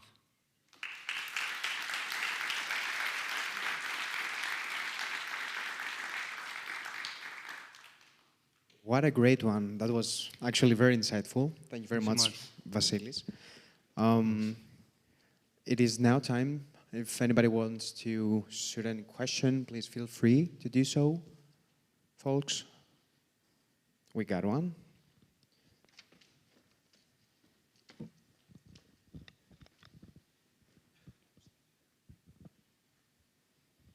So thank you. That was a great. Thank you very much. Yes, a great session. So my question has to do with the, let's say, impact of this work. So you said something in the beginning. So you, let's say, have a big map of the internet. Who actually, let's say, cares for this? It's, let's say, can you help governments? Yes, this is one of the most frequent things that we do. Yeah. There are a lot of governments and a lot of international organizations that have certain ideas about the internet, about how the internet should work, how the internet should be siloed. And usually these come from misconceptions about how the internet works. So with this data, with these maps, we often go, not as like operators, but also as academics. We go to the European Union, we go to governments, and we say, look, this is the internet, this is what it needs to work correctly. If you remove this node or if you restrict this connection, it will have impacts that you probably didn't realize, but we can show you through a simulation, we can show you through a data-driven analysis. Yes, and it's in terms of informing policy, it's one of the most frequent use cases that we have. It's okay, I see. So, okay, what, let's say, when we say remove a connection means like Brexit, war, or something else? Let me give you an example. Quite often, governments request that, let's say, certain data should not go outside of a country, or certain data should not go inside the country. And to do that, they set up firewalls, they set up deep packet inspection middle boxes that would filter traffic, and they would probably require to put data centers only in a certain country. And they think that like that they protect the internet, for instance, of this country, but in reality they make it more susceptible to localized failures because you don't get the failover connectivity that a rich internet has. And that's just a recent example that we were communicating with certain governments about it. Great. Kudos to you. Thank you very much. Thank you so much. We also appreciate you for the great shout out at the very beginning. Thank you. Yeah, it's amazing. And the feedback. Awesome work.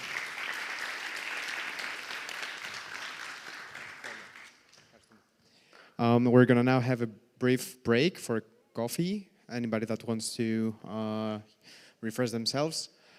We also found a waste bag. If that belongs to anybody here, you can find it in the fun and belongings near the registration desk. Thanks.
Great. Welcome back. I hope you all enjoyed your coffee break. We're back for our next session, and the next speaker is Florence Celai, and his talk is Extending SQL Databases with Python. A big round of applause for Florence.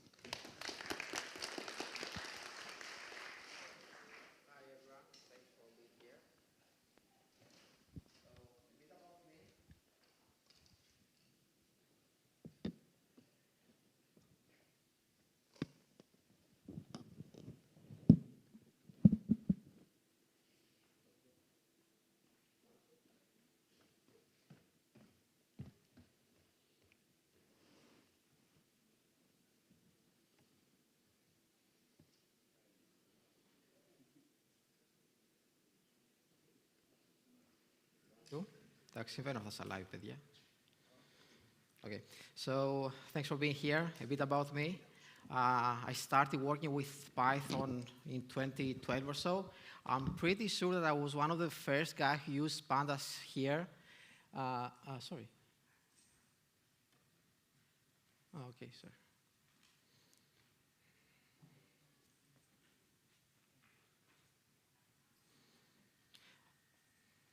I hope this is not on purpose because some of my claims are going to be controversial with regards to SQL and Python, so maybe that's for good. Okay, thanks. So I was saying that I was probably one of the first few people who used pandas in Greece. I still remember to this day where I was when 9/11 happened and when I discovered pandas. I was doing some time series analytics at my first internship, and I still remember that wow moment. Since then, a lot of things have happened. So to be honest, I don't think I've written any pandas for the last few years or so.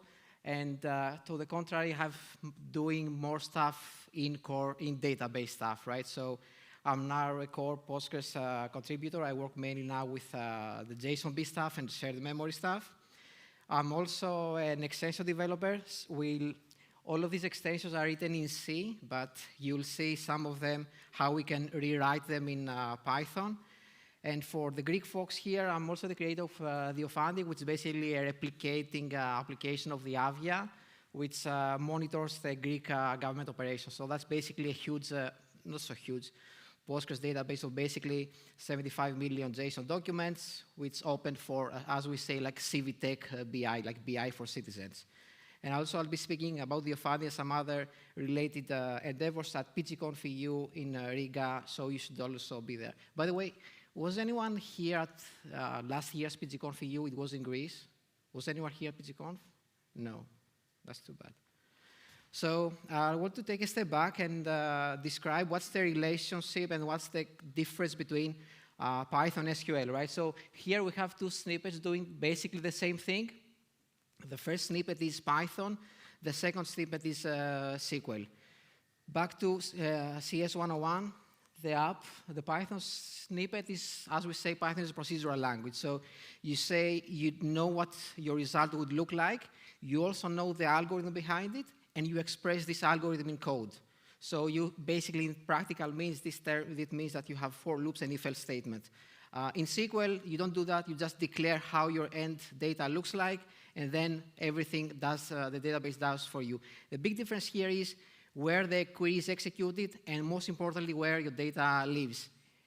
In the first snippet, you just basically copy your whole data from this, you load it in memory, you do the computation there, and you spit your output in the screen. At the second stage, as we say, the query is pushed to the database, no data is being moved around, that's where the execution happens, you just get a result. That's a very fundamental difference. So for an application programmer's perspective, a SQL database is basically two things. First is a compiler, it gets like a SQL query, it translates to an execution plan, and then you get a result. It's also an infinite memory emulator, because from the user's perspective, the machine, the database has infinite memory, but in practical terms, this means that the database is smart enough to pick between when to push and pull data from and into memory from disk. So then, a few years ago, Pandas came and basically did this one thing. So it eliminated for loops, improved performance, but still, the main drawback of this approach is that we get the data from disk, we load it in memory, and do the computation there. But this declarative-like nature and literally being able to execute SQL there, it was very appealing to developers.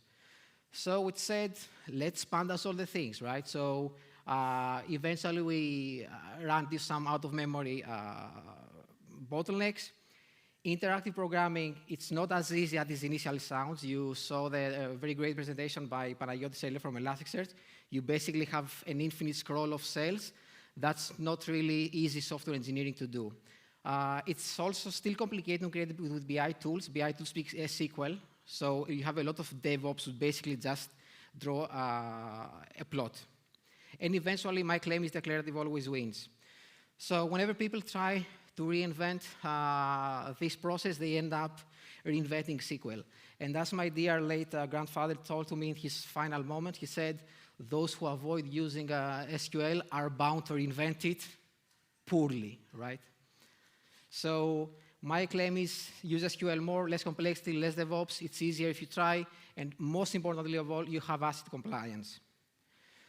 SQL is standard. So the problem with standard is that it's, well, standardized, right?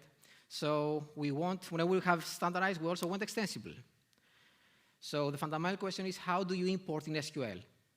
SQL standard comes up every few years or so. How do you import a new function to it? This is where come SQL extensions. Has anyone used like database extensions on their day-to-day job?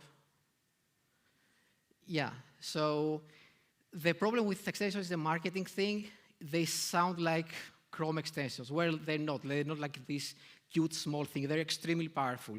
You can build companies around them. You can plot like whole domains inside them, like PostGIS with geographical stuff is the prime example. My point is they're more powerful than they sound. Let's see some example. Basically, you can extend SQL with two ways, custom function and custom types. I'll use Postgres as my favorite database, which I think is the best database in the world.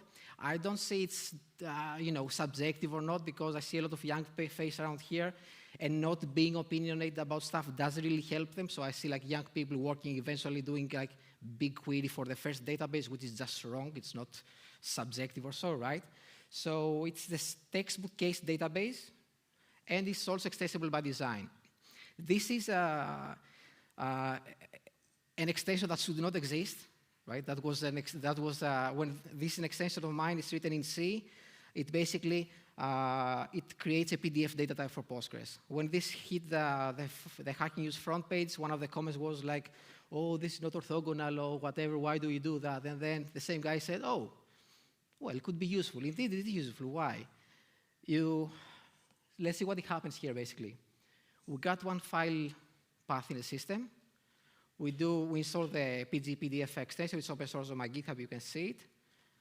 We do a select. We get a path. We cast it to PDF. Behind the scenes, this will go to the disk, to this basically a memory-mounted file system, but that's a detail. It will load the whole binary from database. It would parse it appropriately. It will dissect it. It will forward it to Poplar, like a PDF parsing library, and it will convert this to textual representation. So you can bind this all on every Postgres query, like whatever, however you like it. You can get like PDF title, PDF author, and so on. So you can do simple or not so simple analytics like that. Imagine doing the same process in Python. By the time you have created your visual environment, I've already have data in my database with it, right? So you can get this to extreme. You can combine PDF and HTTP, and you can do complex analytics like that. In one single line of code, you basically fetched a PDF from the internet, you push it in the database, and then you can do it for analytics. Don't do that easily on production databases, because PDF can be malicious, so don't just push this into your production database. But it's very easy for analytical and prototyping purposes. I didn't have this slide initially, but Miltiadis from Elastic inspired me to do that. So pretty, I guess, at least you have used JQ at least once, right? So JQ is a very fun and amazing library, language actually, it's DSL, right? And it's a pipe language.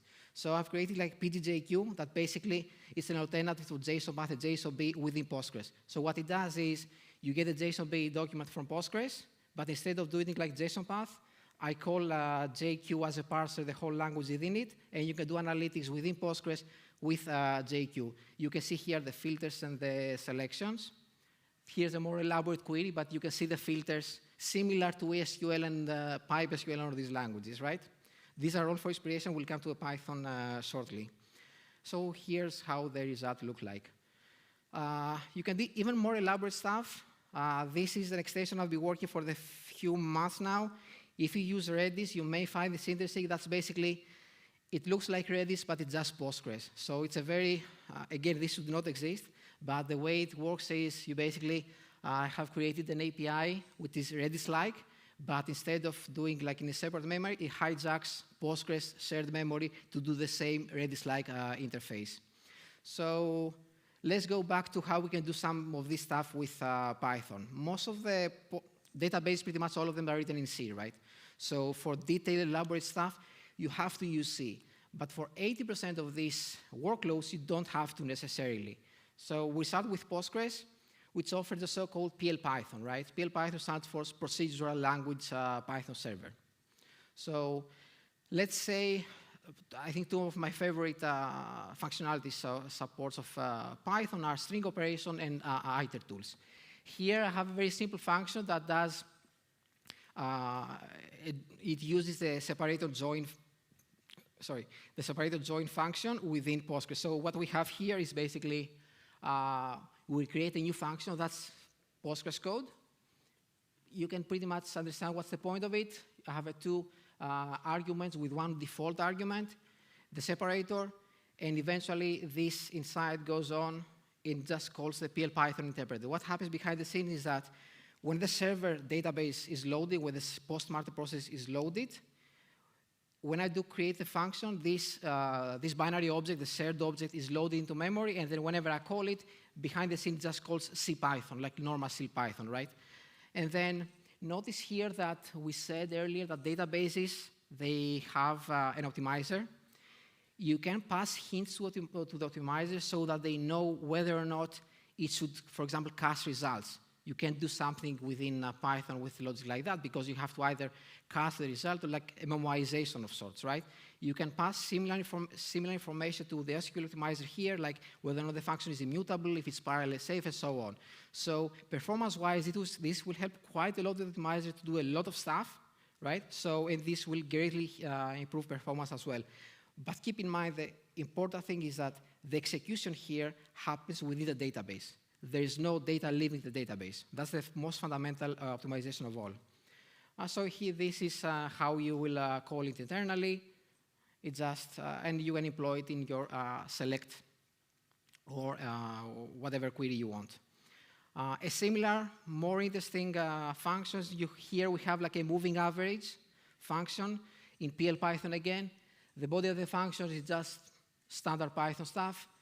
The outside is syntactic sugar for the Postgres server to notify the parser about this new syntax available and the optimizer about the metadata on how to schedule this function call.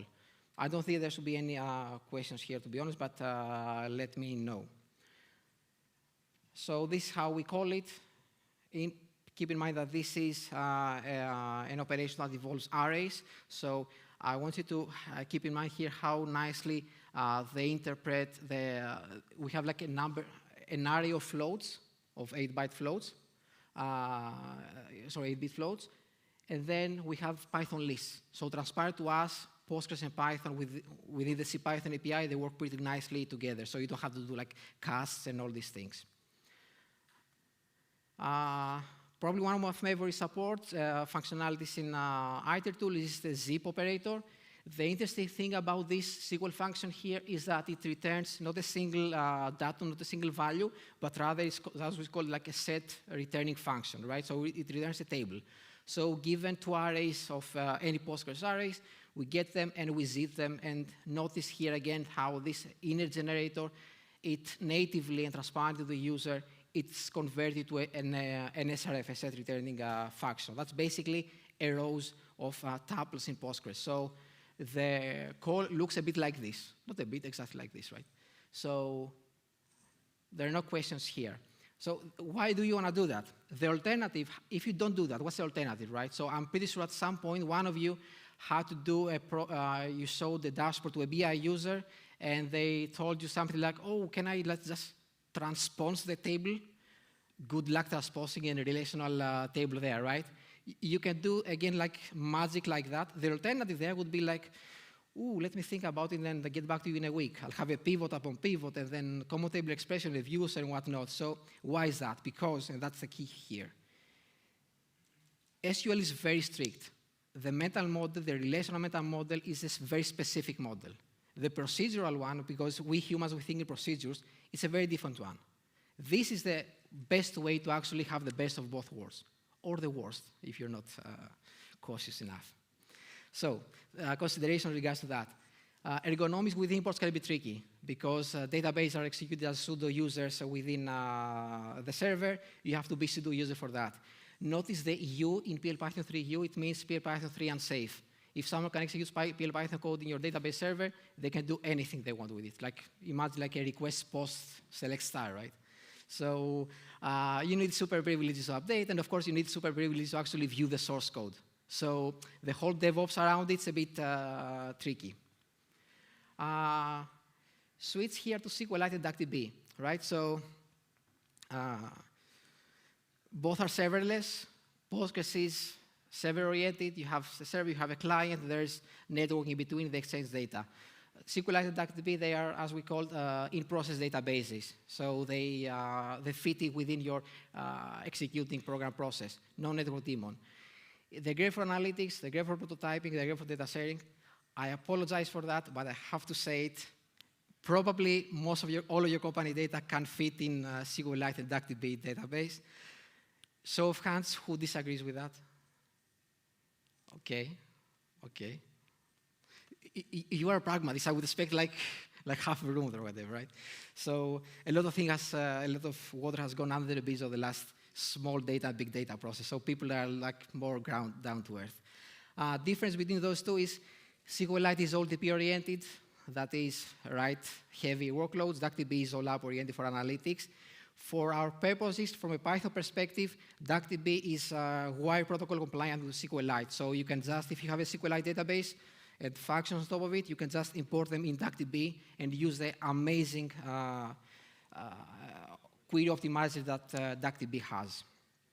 Examples, important thing, SQLite has been available in Python for like ages, and it's probably one of the most underappreciated functions availabilities in the Python world. So you could just import SQLite and you have a database within your running application. SQLite is, by the way, Postgres is the best, but SQLite is the most popular database in the world, right? It's everywhere. So here's a very simple way. How do we do the similar function within SQLite? That's purely 100% Python. So we define one simple function here, and we just register it with the create function. In the create function call, we say how this function will be named within the SQL parser context, the number of arguments, and what to eventually call. And then we just open up a connection, we just do the call. What happens there behind the scenes? Everything happens in C via shared objects. So you have like shared object, SQLite library, which is embedded within CPython. You have a running process, the symbols are loaded, and you suddenly, boom, you have a parser and an optimizer, a complete full-fledged database. Similar in DuckDB, just exactly the same code, except the NumPy stuff, because now DuckDB has changed quite a bit, it relies quite a lot on NumPy for type definitions, like whether or not if it's a varchar list, so this mismatch there is a bit tricky, but the point is you still have this standard create function operation, so whatever you do, you can do it there. Again, think about it in the status quo in many code bases I see around, how they do the window function. They would load the data from the database into Jupyter Notebook, so pay the I/O cost there.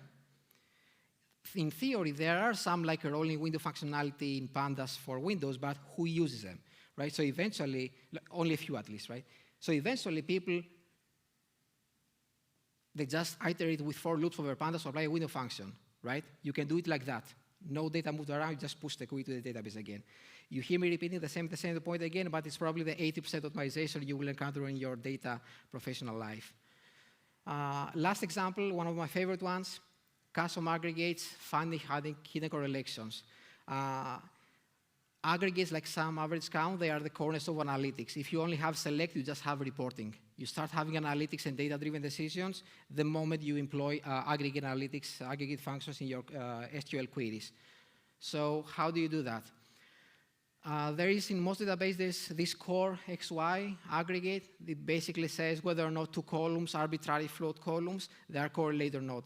The problem with that, it works mainly with linear correlations, right? So, but linear, it's a very limited function. This Pearson correlation, or Spearman, I think, it's been around for like 400 or 500 years or so, right? And the database changes quite slowly, but we have recent correlation coefficients, the maximal information coefficient, the XC correlation coefficient, which is like only 2 or 3 years old, the latter one, right? So that's an ideal case for accessibility. This is another Postgres extension of mine. Apologize again for the showing my own work, but here's some fake data. And then this on my GitHub.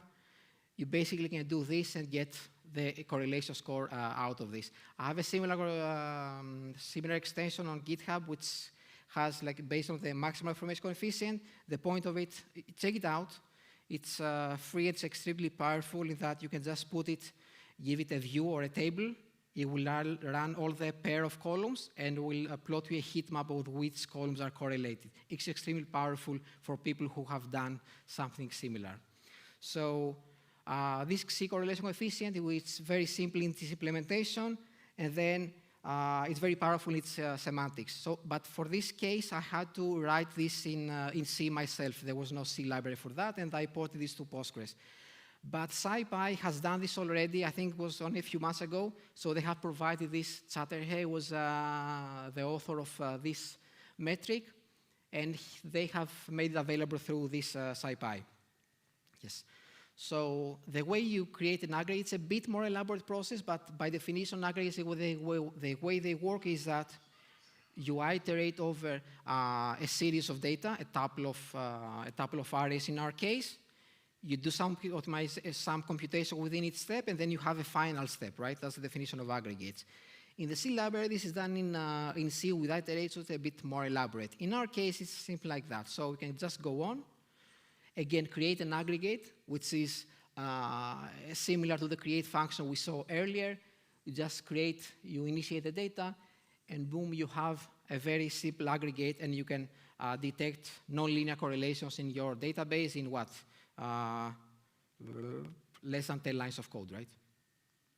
So that was basically the core. Now I'll take my cynical hat back on, and I'll say that advice for younger Pythonistas, always keep in mind that the Apollo guidance computer had like 72 kilobytes of memory available, right? And this sent people to the moon. So the next time you say, gee, I want some bigger server or whatever, think harder, right? So learn SQL, a bit better SQL than you know, like not just the basic select from where stuff. Learn how the bees work. Unfortunately, you have to be just a little bit informed how they work to squeeze some more juice out of them. Before you move data, move queries and programs. Move data only if necessary. Getting something more specific, you're doing BI, learn about window functions. They're extremely powerful. No one knows how they work, right? No one remembers the syntax. But if you know how they work roughly, you can describe your data and then vibe code your day away. I promise you, you will be able to just work for an hour and claim you work for 10. Right? Just don't show the query to your manager or whatever. They're extremely powerful. Be declarative, like be explicit and implicit and all this stuff from the Zen of Python. And then final note, be diligent with your imports. Stick to your standard library. Don't just import whatever you see on the internet, mainly for the DevOps and quality of life purposes, right? So that's basically taking my cynical hat off. Thanks a lot, everyone. Bye.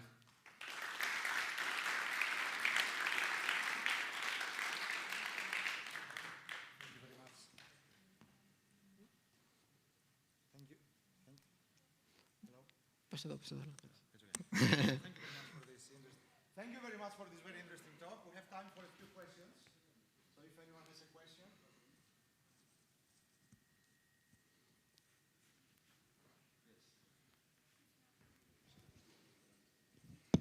Yes. Yes. You didn't mention... You are the guy who said that your data can fit into SQLite, right? Yeah, petabyte You are scale. the only guy. Oh, really? Sorry. Yeah. You didn't mention multicorn. How do you feel? Multicorn? Ah, yes. Yes. Was there a reason you didn't mention it? No, it's I haven't used it lately, but it was one of the nice attempts. Yeah, Okay. I tried to create a Python library that is called Babar or whatever. That it tried to do something similar. Basically, you input any Python function, it just packages it within a Postgres extension. Yeah. There is time for one more question, if there is any from the audience. Yes.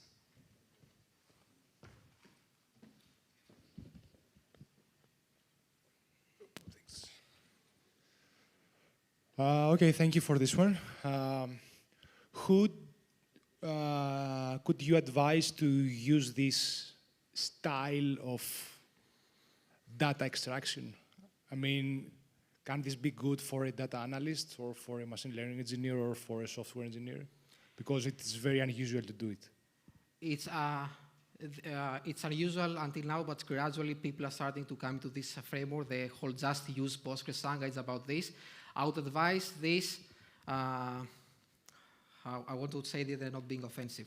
I would advise this towards CTOs who don't want to just burn cash, right? Okay. I've seen people, whatever, right? Have complex pipelines of data. You get like a procurement person, like a BI consultant and BigQuery consultant, blah, blah, but just moving data on and on, right? Where you could just do it like that. So I advise this to do people who are software engineers, right? So they know a bit how databases work, right? And they know how the relational model works, and most importantly, they can have a cool head. And they have the confidence to go for push something like this. It's not easy to push something like this, right?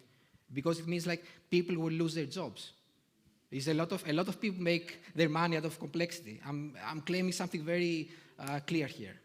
So confidence and in your skills and your persuasive skills.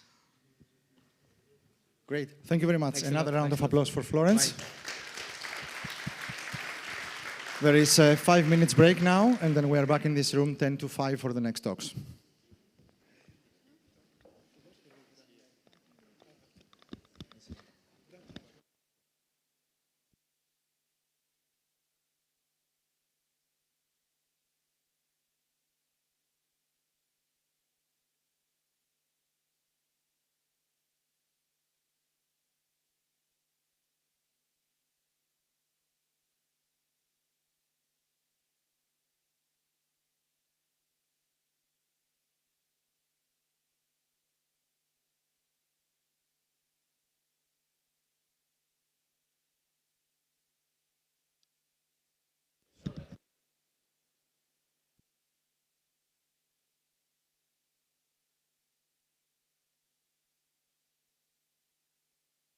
Four. 1, 2, 3, 4.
of business minds and 40% programmer.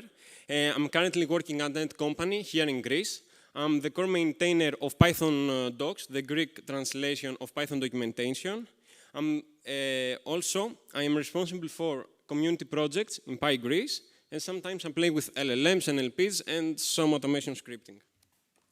This presentation has 3 independent parts, but they are also connected to each other. The first part is an introduction to the Python docs GR project with a short description and an overview. The second part is a walkthrough of how you can contribute to an open source project. And the last part, my favorite one, is my personal story of how a LinkedIn post, some PRs and some commits and few PRs led to all of this. So, are you ready? Are you ready? Let's dive in Python docs GR. At PyGreece, our second major project, apart from the conference itself, is the translation of the Python documentation into Greek. This has been a big step for our community. The repository is available on GitHub, and we are proud to have successfully transferred under the official Python account. This means our work is now officially recognized and part of the global Python ecosystem. This is the repository on GitHub. The repository currently contains 523 files. The translation effort started with Python version 3.12, and now we have moved forward to the latest 3.14 release. It has 3 branches, 3.12, 3.13, and 3.14, which correspond to the respective Python versions. Our main branch is always the latest version, and once we complete a significant number of files, we sync the work back to the previous versions, so everything stays up to date and online. So far, we have closed 104 issues, but 883 are still open.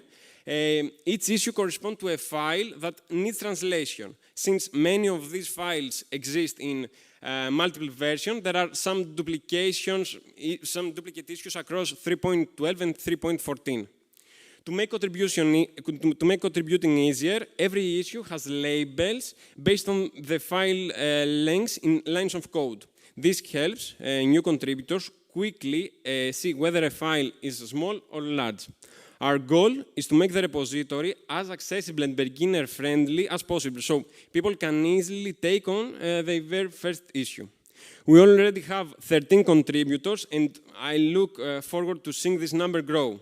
At this point, I would really appreciate a round of applause for all of them. It truly means a lot for me and to us as a community.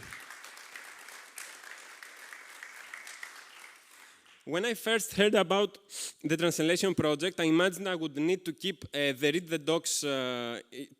file open in read the docs, read from there, and then translate, adding headers, bold, italics, and all the formatting. At first, I even thought it would feel like Word or LaTeX. But in reality, none of that is needed. Every file is a .po file, which contains many small code-like blocks. You don't have to deal with styling at all.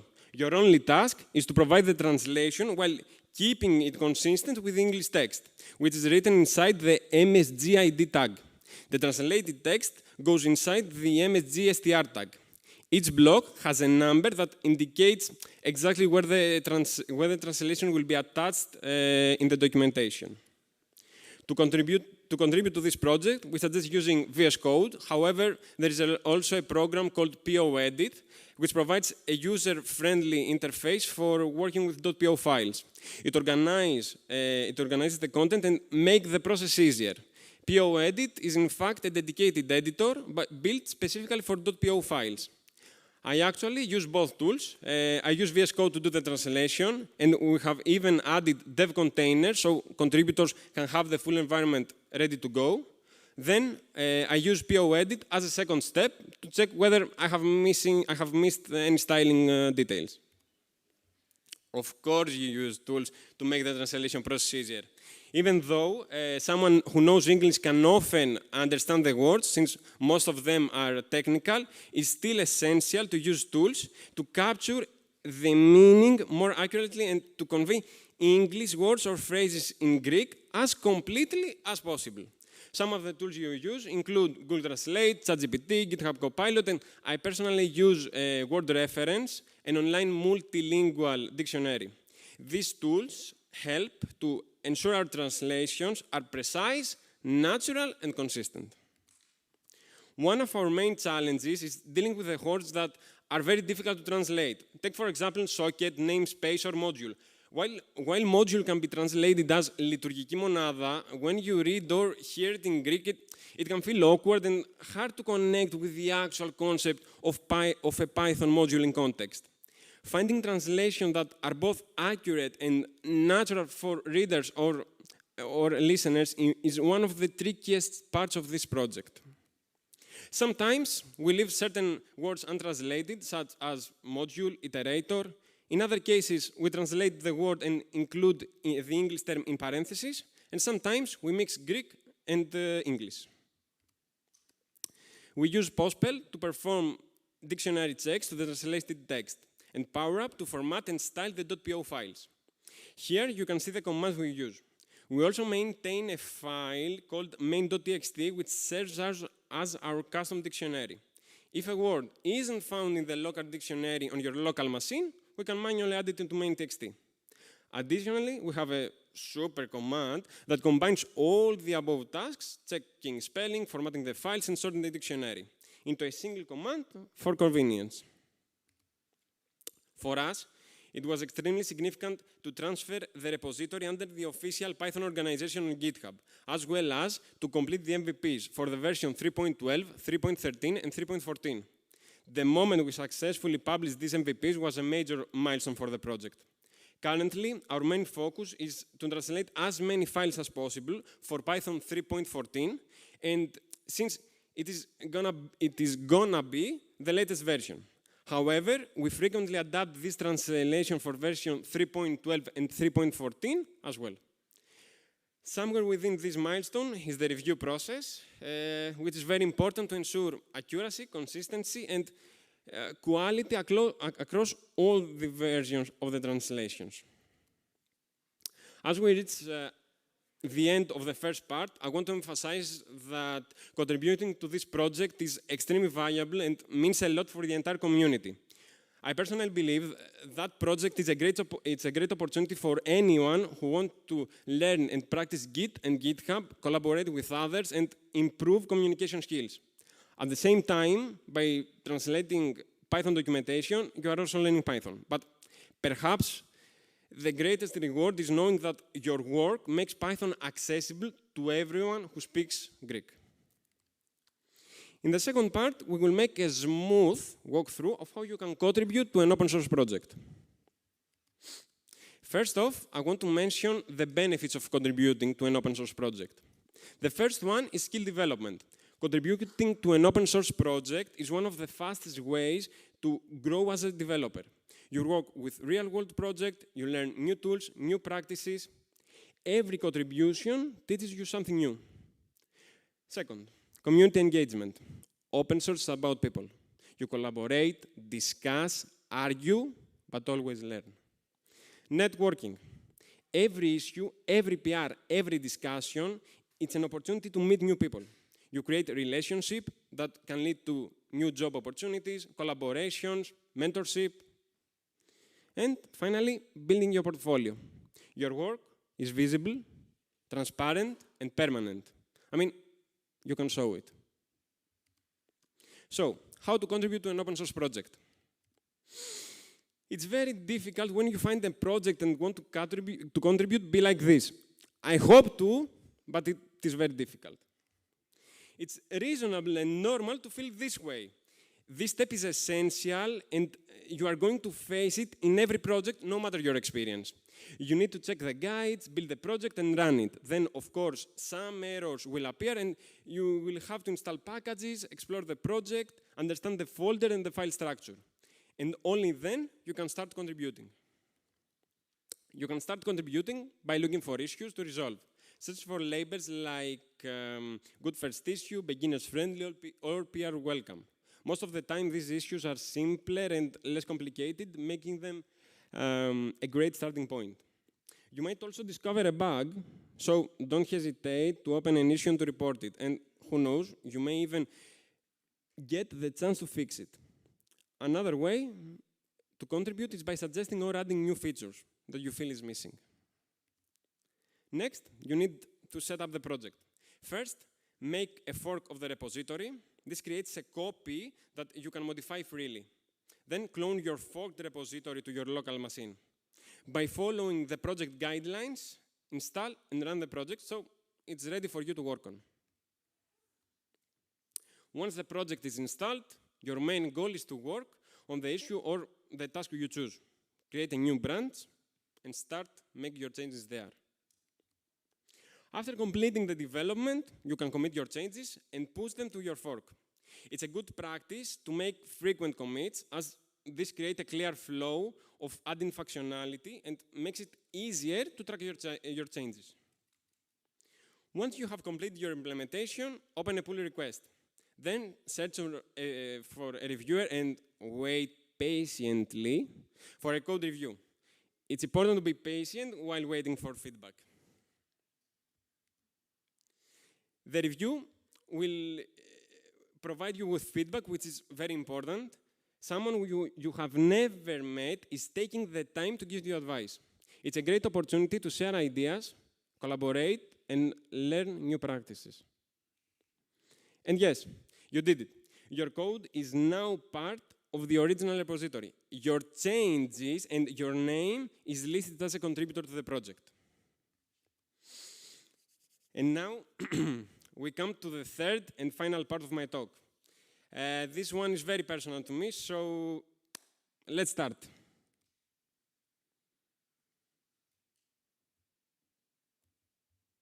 Ήχο παίζει.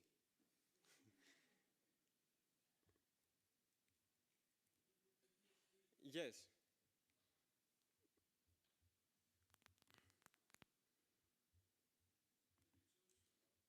Τώρα αμέσως. Ναι, έχω βάλει USB.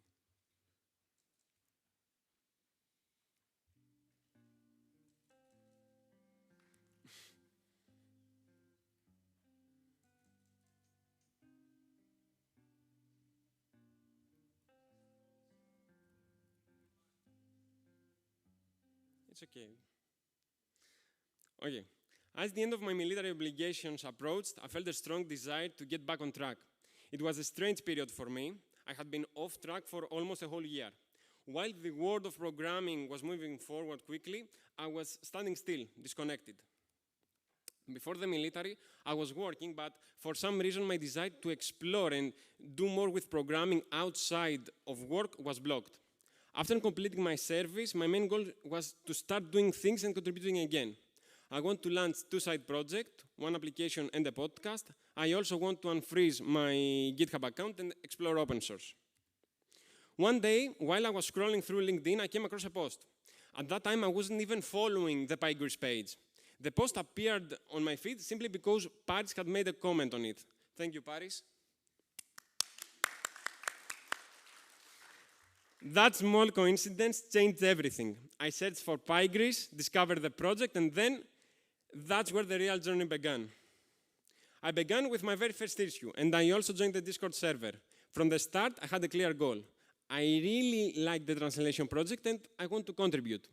Part of it was the desire to give back to the community, but another part was more personal. I want to meet new people, I want to unfreeze my GitHub account, and yes, I want to fill in some of those green tiles in the GitHub contribution graph. I started making commits and submitting pull requests, and after a few of them, something amazing happened. They added me as a contributor to the project. I was overjoyed. I had officially become part of a real open source project. And that boost of confidence changed everything. In parallel, I even started opening PRs in 2 or 3 other open source projects. At the same time, for the first time in a long while, I felt like I truly belonged in the community again. After a short period, I became an official member of PyGris and had the chance to meet all these amazing people in the community. I was truly hyped, not just for the work, but for the people, the energy, the sense of belonging in parallel with my job, I was finally doing something that made me feel useful and fulfilled me deeply. My vision with the translation project and the community was bigger than just coding. I wanted somehow to transform programming for me into something more romantic, more cultural, something like that. A way to connect, share, and inspire. I genuinely love what I do. So for me, it's not just a job, it's a passion. At that time, I was hyped, motivated, and truly happy, but as often happens when you start something new, difficulties come. When I shared with friends and others about the translation project, I wasn't met with encouragement. Instead of hearing, good job, that's something amazing, that's something special, that's unique, I heard, why are you wasting your time with this? Who is ever going to read the documentation in Greek? Everyone knows English. And all of this was happening at the very first time we were planning this event. We faced difficulties right from the beginning. And I won't hide it, I felt strange, even broken inside. I asked myself, we are planning to do something great, so why there are so many obstacles? Why should I feel like this? You know, when you have started, when you have goals and dreams, when you dedicate your time and energy because you want to give, it hurts. It hurts when people don't believe in you, when they can't see or understand your vision. For me, this project, I would say, is more than just translation, just a community. It is, and it was a way out, an answer to a personal struggle I have been carrying for almost 8 years. And yes, there were moments when I thought, maybe I'm not doing well, maybe I should dedicate my time somewhere else.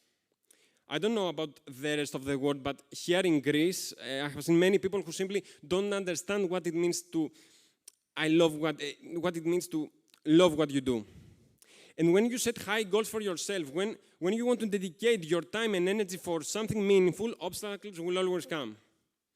And at the same time, life pressures you. It's hard, it's psychological, painful, and you don't know if the result will ever come. But still, you have to keep going. You have to keep working, keep dedicating, even without knowing the outcome.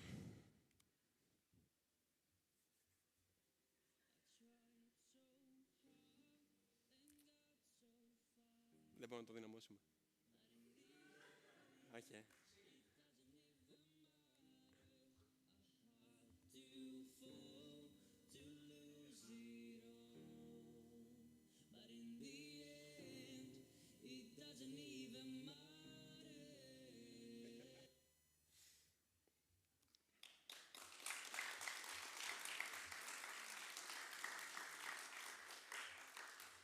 But despite the difficulties, you have to keep going. When you find the right people, the right vibe, you feel motivated to continue, and that's when the good things start to come. We start doing meaningful work, and I had the chance to explore things I had never done before, gaining new experience along the way. Conference appearances, fresh ideas, and new initiatives for the community, all this was deeply creative and inspiring. The interaction, the feedback was incredible. You could truly feel that we were building something meaningful. The community kept growing, and before long, we began shaping the first ever PyCon Greece. And all of this gave us the energy and the boost to keep going. We transferred the Python docs translation project to the official Python organization on GitHub. At the same time, we were also working on organizing PyCon Greece. I was doing things I had never imagined of. At the same time, I was deeply involved in so many processes for the conference, searching for quotes, talking to vendors, reaching out to potential sponsors and companies. Of course, we had difficult times, and yes, we sometimes doubted ourselves. But that's the part of the journey. That's the hard way and the way you truly learn and sharpen your craft. Meanwhile, I was chasing another dream, publishing the translation. After almost a year of work with so many contributors involved, I wanted to finally see Greek appear in the language selector of the Python documentation. I knew what that moment would mean so much, not only for me, but for everyone who contributed. Their work would finally be visible, online, and alive. And beyond that, publishing would attract new contributors, bring us valuable feedback, and prove that together we are building something real. The result? the translation went live. Not just for one version, but for 3.12, 3.13, and 3.14. Now, you can actually see Greek as a language option on Python documentation, with about 20% already translated, and the work doesn't stop there. We keep adding new files, and the number of contributors keep growing. And as you may realize, the first ever PyCon Greece is no longer just a dream, it is real.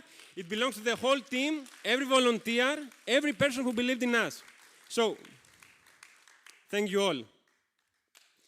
This story is a proof that even the smallest steps, some commits, a PR, can lead you somewhere you never imagined. Believe it, love what you do, and just do it. Passion and persistence will carry you further than you think. Stay hungry, have the audacity to try, and let's see where the next steps can take us. Thank you very much. Let's give Panagiotis another strong round of applause for his great talk.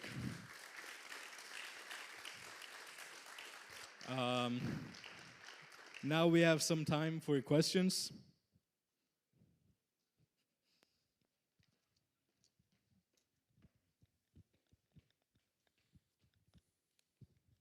Hey, Panagiotis, thank you for the presentation and the shout out. It was very energizing and positive also, the whole presentation. I have a couple of questions for you. One is very technical and shallow, someone would say, and the other one is a bit more about your journey. So with the Python translation. So the first one and the easiest maybe is what's the process you follow when a string in the English, in the main translation changes? For example, they have to correct a typo, but in your Django PO, you have the previous version of a sentence, for example, that you have to translate. How do you manage this? Okay,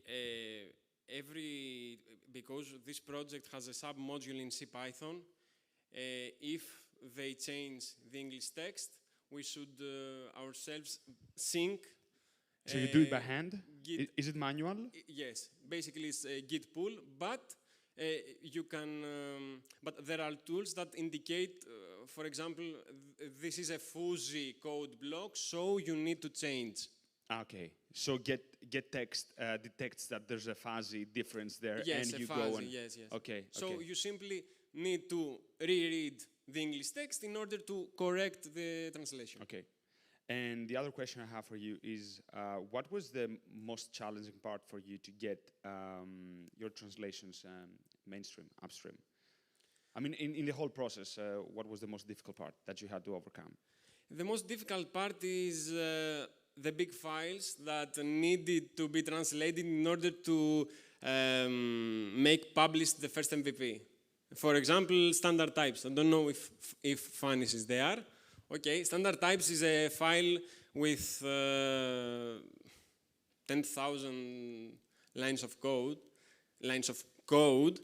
So then the translation is very difficult, and even the GitHub review diff tool inside GitHub web app cannot even reload the file in order to make a review, make suggestions, etc.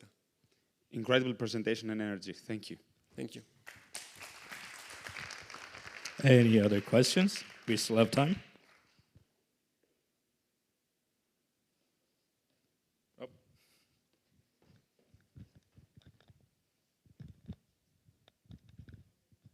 Yeah, hello. Really nice indeed presentation. I actually want to continue with the first question as a follow-up. So I was wondering, okay, you detect this difference, maybe, I don't know, with that tool, but does an issue on GitHub is created automatically regarding that difference? How does that kind of work? In most cases, when the translation is live, you will see, for example, you see that the page is translated, but somewhere you will see an English word. So that means that CPython have get update, then you need to pull it manually to your sub-module in Python docs gr project, and make a process in order to see if there are fuzzies or maybe untranslated code blocks. So that's it. Okay, thank you very much. All right, we still have 5 minutes, so any more questions?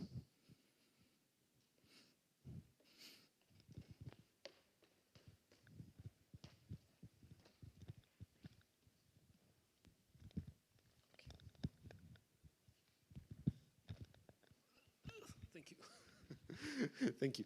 So after all that, what do you suggest to someone that wants to help? How do they get started, specifically for helping with the translations or with PyGrease? Personally, I believe to do whatever you like, and please don't.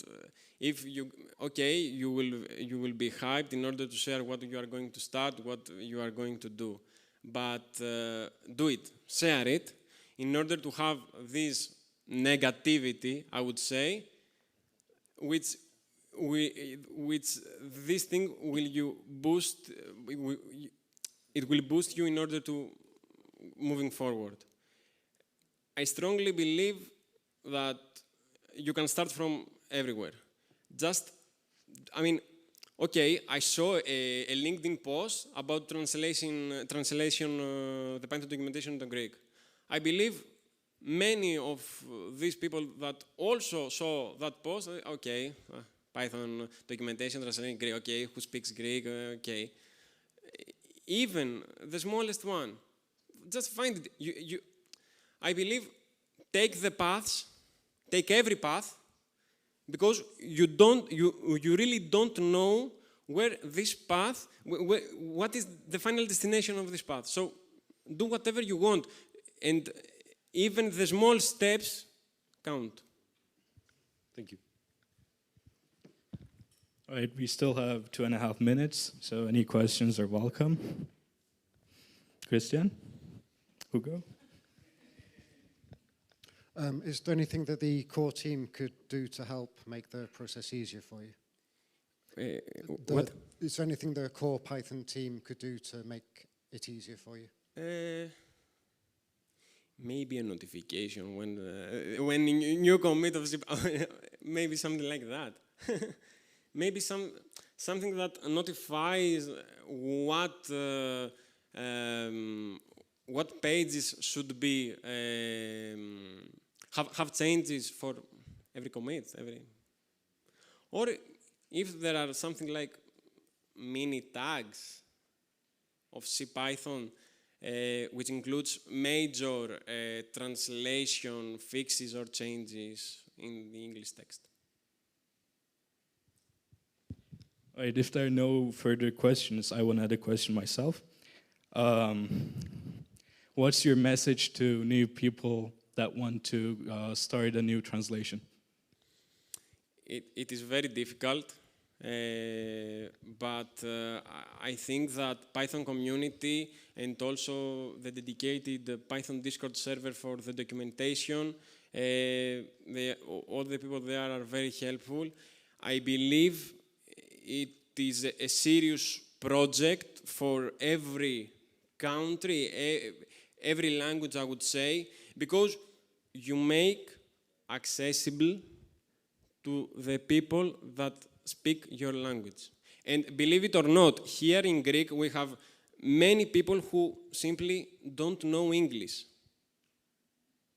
All right, thank you. Let's give a round of applause for Panagiotis. And thanks for all the great questions.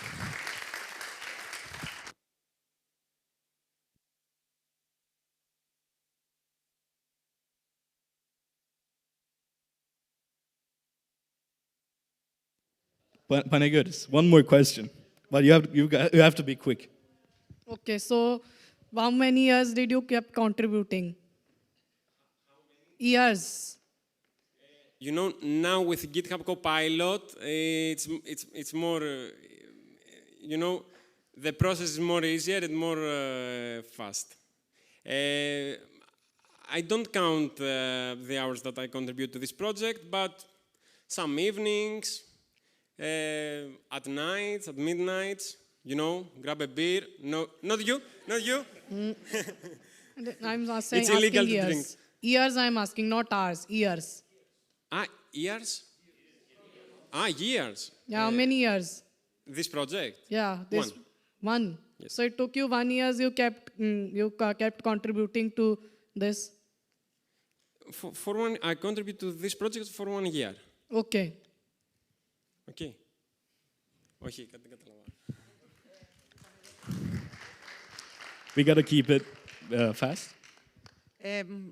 Γεια σου Παναγιώτη, θα ρωτήσω στα ελληνικά. Ναι, βεβαίως. Ωραία. Σε περίπτωση που κάποιος δεν είναι τόσο άνετος με το Git, που μπορεί παρόλα αυτά να κάνει contribution στη μετάφραση. Βεβαίως, είναι πολύ εύκολο. Υπάρχει αναλυτικός οδηγός, είναι στα ελληνικά, οπότε οποιοσδήποτε μπορεί να συνδράμει σε αυτό το έργο και είναι και ο Discord στο PyGreece που έχει dedicated κανάλι για το translation, οπότε αν δυσκολευτεί κάπου, άμα στείλει εκεί, κάποιος θα το απαντήσει σίγουρα. Ωραία, σε ευχαριστώ. Thank you. We'll have 3 minutes of a break, then we'll continue with Alexandra's talk.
Okay, and when okay. Yeah.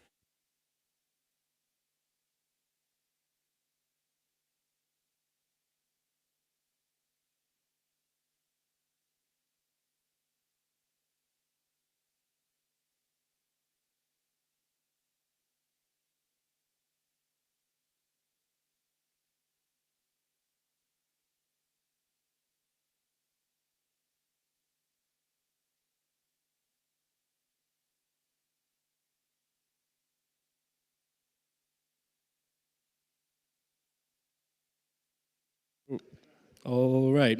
Let's welcome Alexandra for her talk about personalizing learning experiences.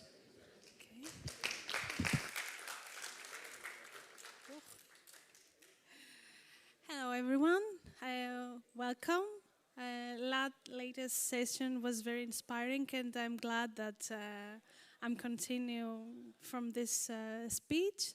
So today we're gonna talk about from data to pathways, learning pathways, and we would like to see how we can personalize learning experiences. So before we begin, I would like to introduce myself. My name is Alexandra Thanasakou, and I'm a business intelligence developer. Thank you. I'm a learning designer, instructor, and the founder of Data Tutor, an e-learning platform that spread to everyone the knowledge of data analytics. So, we will start first to discuss about the challenge of personalization in learning platforms and how clustering actually help us to reveal patterns in learner behavior. And finally, we will see what were the lessons learned by building such engine, such system for real users on a live platform, which is Data Tutor. So, the very first question was, how can we design smarter learning systems that respond to learners' individual goals and educational backgrounds? And after some research, I found out that recommender systems was the answer to this. So personalized learning leverages recommender systems in order to provide educational content and pathways, learning pathways, according to each learner's unique needs, characteristics, preferences, and educational background. So by analyzing data such as questionnaires and the learning progress that the people they might have on online courses and individuals' interests, of course, these kind of recommender systems, they provide to us a cluster, a group of learners, where these kind of learners, they have something similar, they have common traits. And then the system recommends dynamically relevant courses and educational services. So the research and the general bibliography says that in this way, personalized learning is increasing the learner engagement, motivation, and of course, the effectiveness of learning. Because of what? Because we are delivering something unique, something personalized. And personalization helps. So, how everything started?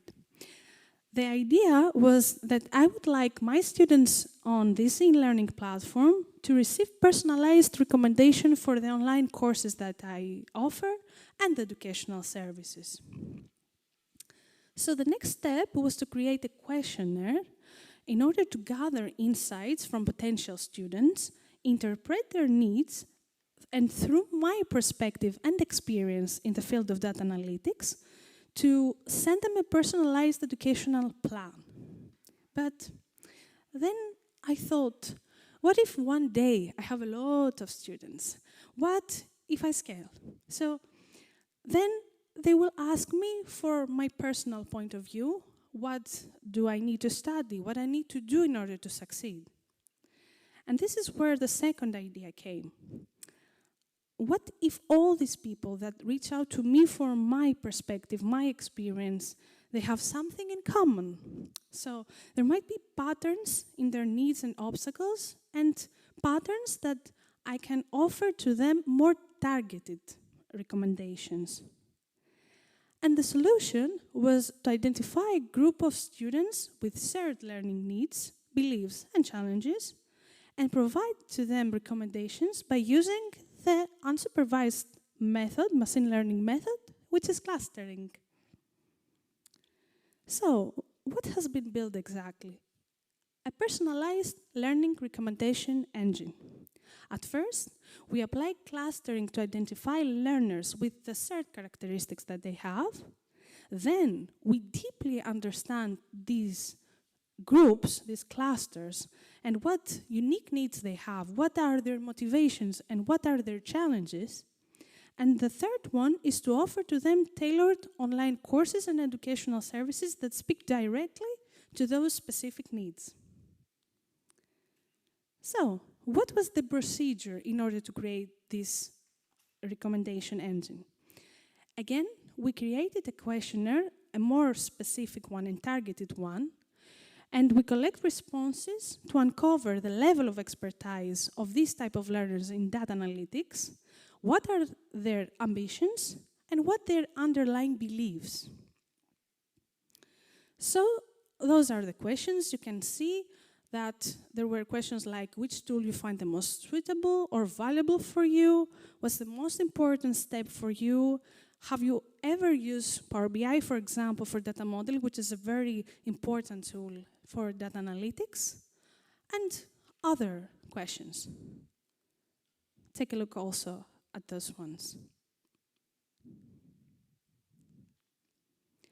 So, how clustering actually helps us reveal these patterns in learner behavior? The second thing, and when we start using Python, was to do the data cleaning. Of course, the pandas library that you might actually know if you're working more with data analysis or you work with data, it's to explore this data set that we have from this questionnaire, to clean the data and transform into structured, usable data to feed the algorithm, the clustering algorithm. So in order to do the clustering, we use the k-means algorithm in order to uncover hidden groupings among learners. Of course, we needed to do an evaluation about this system, this engine that we created, and that's why we use the silhouette score and the principal component analysis, ensuring that the identified groups are both meaningful and maybe well separated. So, the silhouette score is a measure that measures how well its respondent fits with their assigned cluster. Cluster is a group. So in our case, the resulting score was about 0.09, which is a relatively low value, suggesting that the data does not form strong or well-separated groups or clusters. So the first question came to my mind, and I said, do I need to accept this low silhouette score? Does this mean that my engine that I created, it makes no sense? So the answer was, I need to accept this low silhouette score because according to established cluster analysis guidelines, a low silhouette score are common when individuals share similar characteristics, such as participant with a shared interest in a specific field like education. Remember, the idea was to collect responses from people that they like to involve to start a career in data analytics. So all of them, indeed, they have something in common. So in this context, a low score isn't necessarily bad, and it actually reflects the natural homogeneity of the group. So since our goal is not just to create very well-separated clusters, but to understand deeply how these clusters, what are the clusters' unique characteristics, needs, behaviors, and so on, a low silhouette score is acceptable. So then we continue with the principal component analysis, which is a graph with two dimensions. Each point that you're seeing, it's a response to the questionnaire, and the three different colors are the three clusters that we end up having.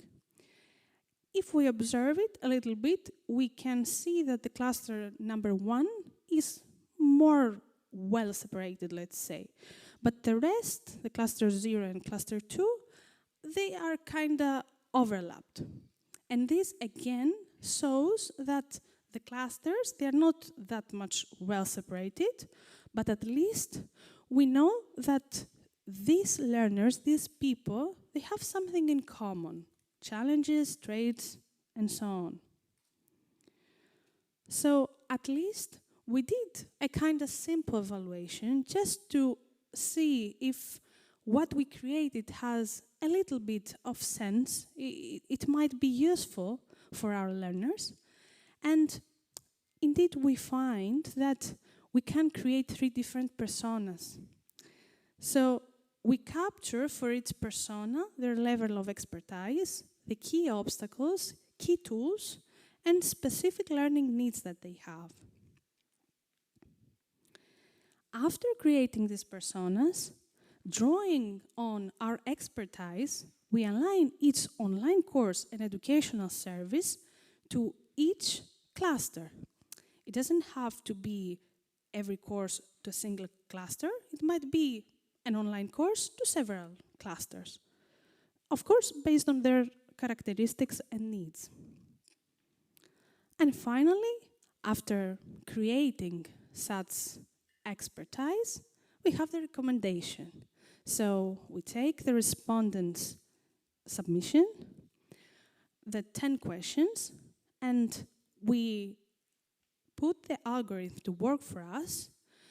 It provides to us the cluster that this person is assigned to, and then we provide specific recommendations based on the cluster that he or she is assigned.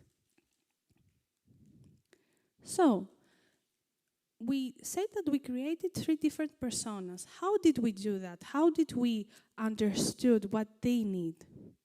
So, we did again some research, and we find out that we can use the dominant values per cluster. What is the most frequent value that we are finding for each question? And again, I said to myself, is it valid to describe a cluster using its most frequent values? And again, the answer was yes. And here's why. This approach is known as a mode-based profiling, and it's a very well-established and widely accepted method in categorical data clustering, which is our case.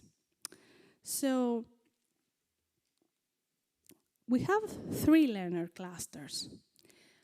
We see on the right, from these 3 bars, that the most of our learners, respondents, are beginners with a clear goal.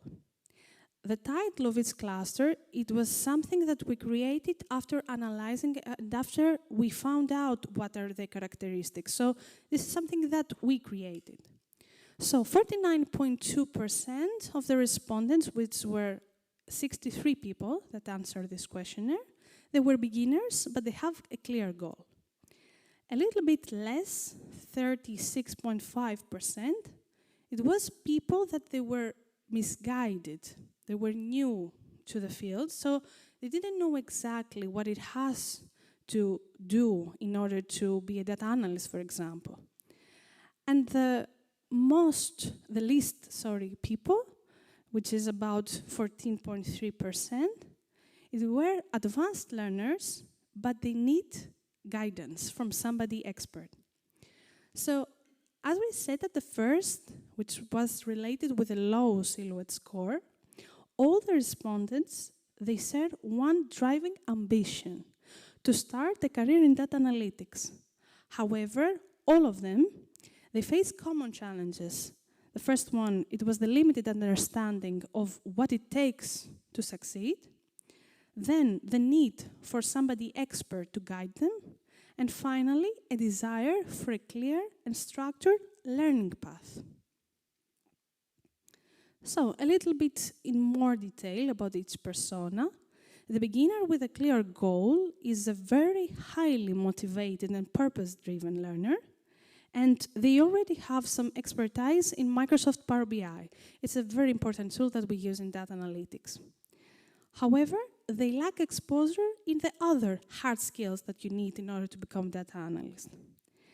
Their main challenge is moving from curiosity to capability. So not just curious to learn more, but also to apply this knowledge.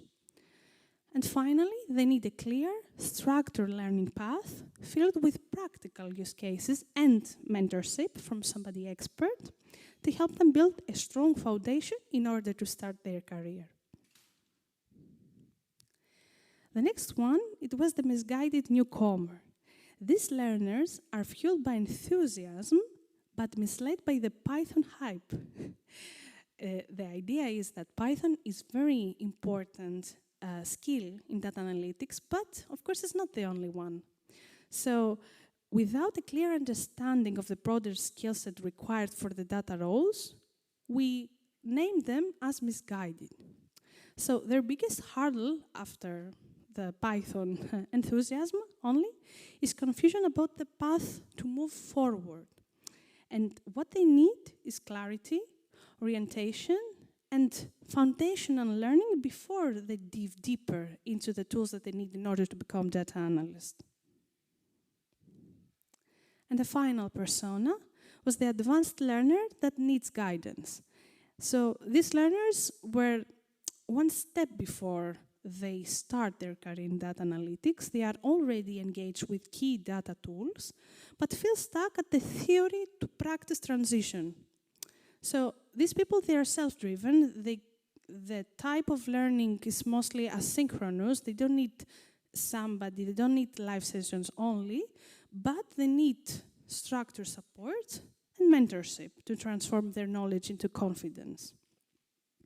So their journey is not about starting all over again, but it's about leveling up, but with purpose at this time. So we created this recommendation engine, and I said to myself, now it needs to go live. So how did we use this information? We tried to share the insights. The insights were the description of the persona and the recommendation of the online courses and educational services. However, this didn't succeed. Why? Out of 63 respondents, only 2 replied, literally. The first one embraced the persona and course recommendations wholeheartedly. However, the second one, she was a little bit offended, second by a reflection of herself she hadn't quite seen before. So the idea is that sometimes we might have the knowledge, we might have read a lot about something that we like and we would like to start a career, but it takes more time and a lot of people, a lot of mentors in order to help you to understand what it really needs to take to go there. And realizing this, it might not be the perfect feeling. And that's why what we decided to do after we see this failed. We give this information to ourselves and simply act accordingly. So I will not share with you what type of learner you are, what are your needs, but I will share with you specifically what online courses and educational services you need, without anything more. I'm just keeping to myself the information of who you are. And this is what is personalized learning recommendations. Simple, smart, and just for them, nothing more. So, because we are on the PyCon conference, how Python contributed? Of course, without Python, we couldn't have done any of those, because it was just the idea, and then there's the implementation. So we just turned a simple idea into a learning recommendation engine, which is from concept to code in reality, a few lines of code. I will show you a demo after this. So the clustering algorithms was offered to us by using the scikit-learn library, and the data cleaning was thanks to Pandas library. So I have to agree with the last sentence that what once felt like a mountain became just a morning task. And Python didn't just accelerate the process, it made it creativity executable. So, after all this discussion, I would like to show you a little bit of code, just to understand how, with a few lines of code and with a simple clustering algorithm and some methods of evaluation, you can indeed create such an impactful machine learning application.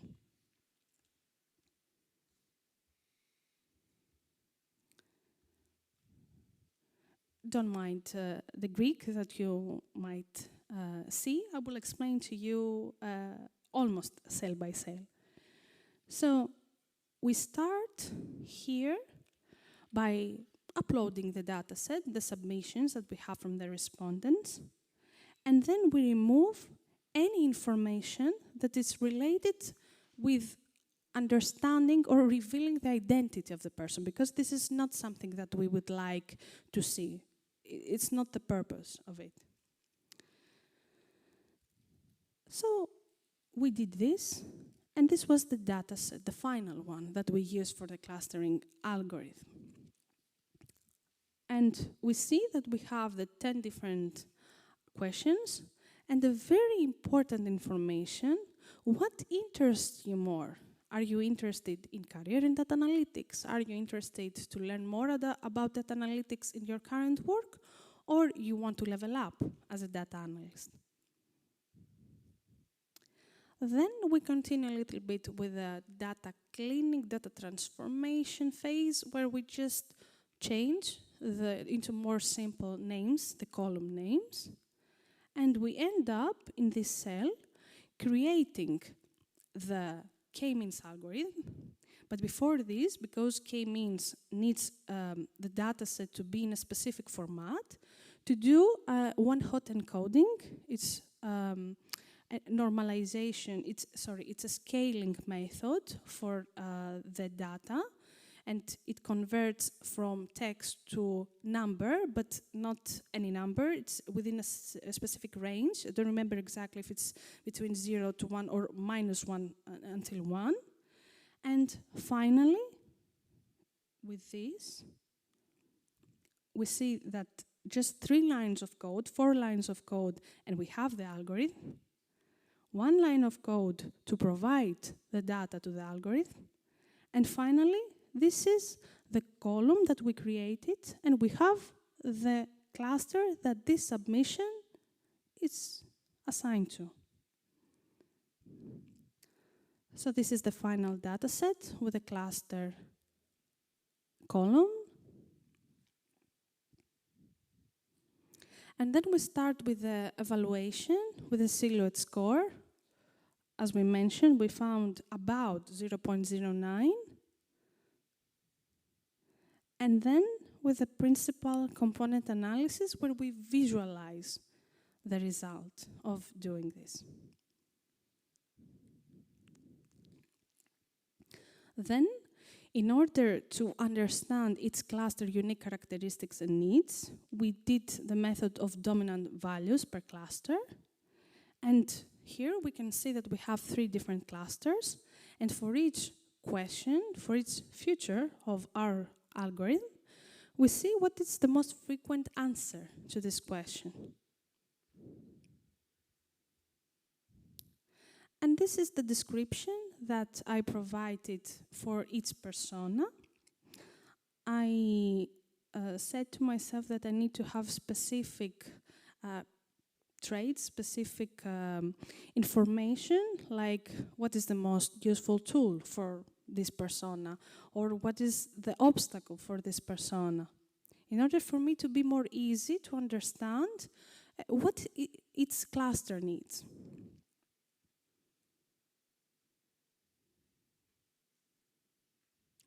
Sorry.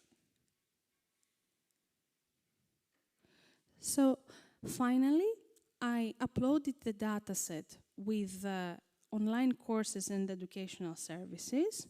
And with just 1 line of code, for example, you can say, like, bring me those that they are relevant for cluster number 2. That was a manual process, because this is the part of the expertise and the experience that we have. And based on the characteristics of its cluster, we end up with these recommendations. So we created a simple function. And we said, like, every time somebody responds to this questionnaire, then predict the cluster that this user, this learner, needs to be assigned, and then provide the recommendations. And finally, this is a sample input. We see a person that he or she is interested for a career in data analytics. he or she is finding Power BI as a very useful tool. They would like to begin a career in data analytics, and so on. And after this, we found out, based on the algorithms that we created from these 63 respondents, that this learner, it's more close to people that they are on cluster 1. And that's why I need to suggest these online courses and educational services. For example, this learner needs the whole educational program, which is called, for example, Data Navigator, which is for level beginner, and it's a full program, and here is the URL. So this is the end of the session. Thank you so much, and I hope I inspire you that everything can happen, and Python is a programming language that really, as I mentioned before, it moves from the concept, the idea, to reality. Thank you. Thank you, Alexandra. We have 5 minutes for your Q&A. Any questions? Let's pass the mic. Thank you very much. It was very clear to understand what you have created. I have a question about the next steps of the algorithm of this recommendation engine. What are your ideas to try next? Yeah. At the first, I tried to share the results, but it didn't succeed, as I mentioned. So right now, I would like to make the recommendations to new people using this recommendation engine and see how this works. Because the evaluation, it's, we say, I used the silhouette score, or I did this and this. In reality, in this kind of engines, you need to be evaluated from real people and see the result. So I guess the next step is to do this, and slowly to make more research in order to ensure that this system, it really provides value and good predictions. So, yeah. Great, thank you. Thank you so much. We still have 2 minutes for any extra questions.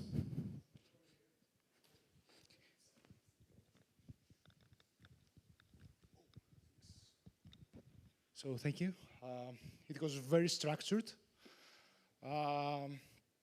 So my question is, as I saw it, it's looking like a tool for your own, let's say, business stuff. So when you started it with it, did you, let's say, find the sweet spot of data that you need as a minimum to train the k-means? Yes, it was the questionnaire that I created. At first, I started the questionnaire by using another kind of predictions. It wasn't predictions. And I found out myself that this questionnaire, it should be used for the engine, the recommendation engine. So the idea is that based on this questionnaire, I need to find more people, I need to advertise this, I need to share it with people that they are interested, and extend the data set. Because as much data as you have, then it becomes better. Yeah, I just asked how many of samples are, let's say, many to actually train the k-means. I mean, it was 100 samples? No, 63 respondents. 63, okay. It's not that much. Okay, but it worked anyway. Yes, it worked. Awesome, yeah. Great, thank you. Thank you again. All right, thank you, Alexandra, for the talk. Let's give another round of applause for her awesome talk. Now we'll have a 5-minute break, then we'll go on with the lightning talks.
Όχι, όχι, βρε.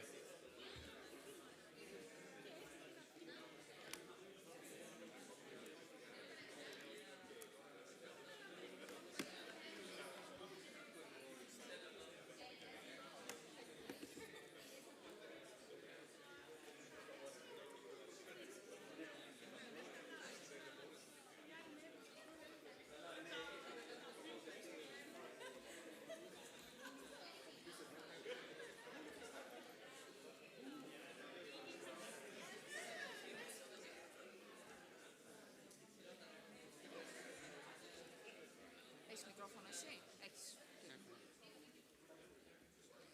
Ξεκινάμε ή περιμένουμε?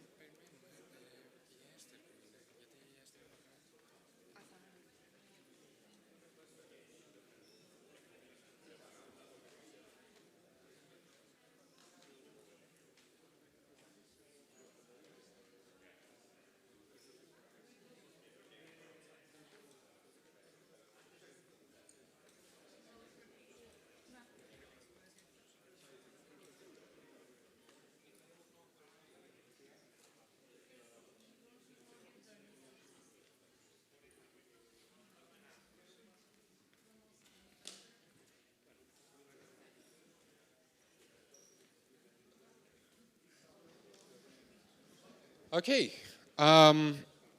welcome back, folks. We're going to do one of the most amazing sessions of the whole conference now. It's the lightning talks. Like I said this morning, lightning talks are very fast talks, fast as lightning. There's a few rules we all need to learn, okay? So you're going to do it with me now, and we're going to do a test run. And then when the people come up and talk, we're going to do it all together. So every lightning talk is 5 minutes long. That means that on the 5-minute mark, we're kicking people off the stage, okay? Not literally kicking, but we're pushing them down, okay? So 30 seconds before that 5-minute mark, we start clapping with our fingers. So we use the index finger and the middle finger, and we clap with those. Let's do it all together. Okay, that's the clap on the 4-minute, 30-second mark, okay? And then we're gonna all together crescendo into a big, huge applause for all of our lightning talk speakers on the 5-minute mark, so we can push them off the stage with a nice, gentle applause that's gonna make them feel great. That's it. You know the rules now, so we're ready to do it. But before we kick off with that, Vasiliki has a few words to say. Please don't forget our social event sponsored by Yodek is happening outside outside after the lightning talk until 10 p.m. and everyone is allowed to have 2 drinks with their buds.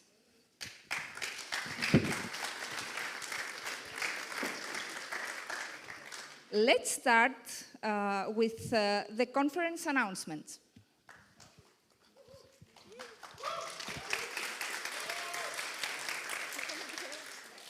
Hello, I'm Esther. I am one of the organizers of PyCon Italia that is happening next year. You just missed the last one, but there are videos online.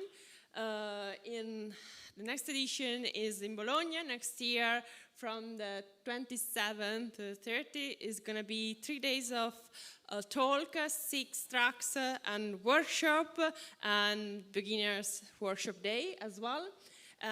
In this big venue, we have more than 1,000 attendees. So it's a good opportunity for sponsors. So if you are interested, please let us know and talk with me. And yeah, there is the website and we have a pool. So you can watch the streaming that is free by the pool. So it's going to be cool. And see you there.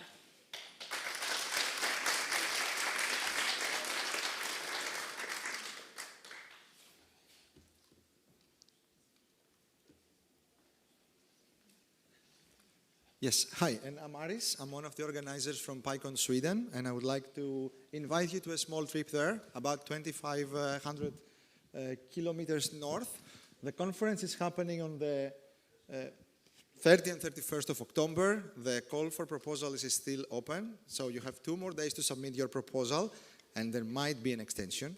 And this year is a Halloween edition, so there may or may not be a Halloween theme party after the conference. So I hope to see some of you in Stockholm.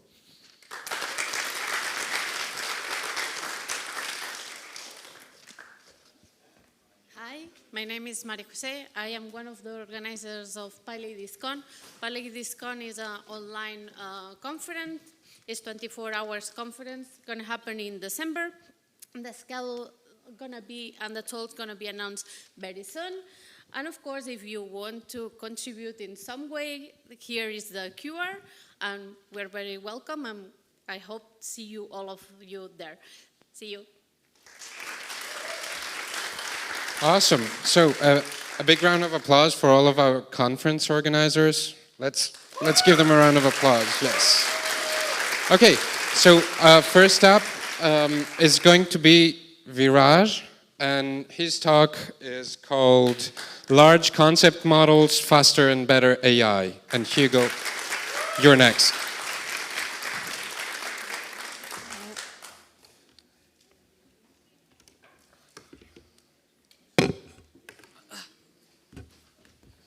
Let me slide you.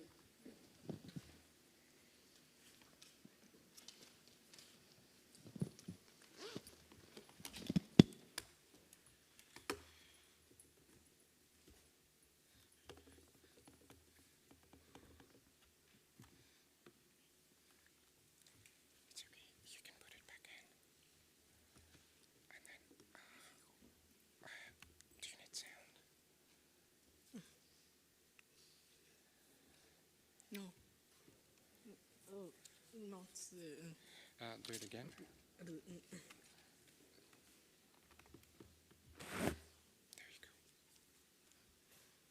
You need to mirror it, I think. No, there you go. This one? Yeah. You have to mirror it. Yeah. Maybe make it. Mirror. Okay. My most embarrassing picture. Do you want to mirror? Oh, sorry, my most embarrassing picture is uploaded in the wallpaper. It's okay. Most embarrassing one. What did you just do? It's okay. I did it using a Python program. Okay. I primed myself using Python program. We're bringing this here. Okay. And now full screen. Where is it? I think you'll have to mirror it. Whoops. I think this should be fine. Maybe skip the demo. No skipping the demo. Okay. Will it happen? Okay. No slides.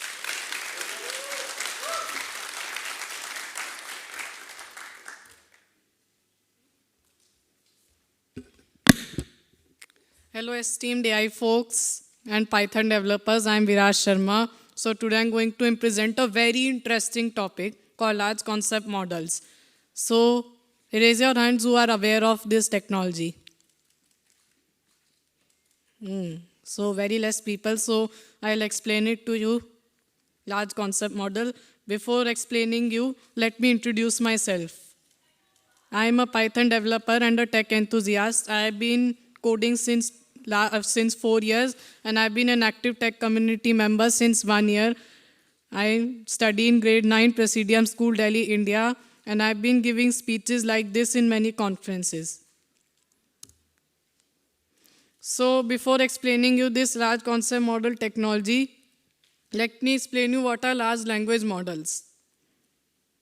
You might be knowing what are large language model. Let me explain you how do they operate. So, for example, we take input I love coding in. So it first tokenizes the input I love coding in. Let me explain you how does large language model tokenize the sentences.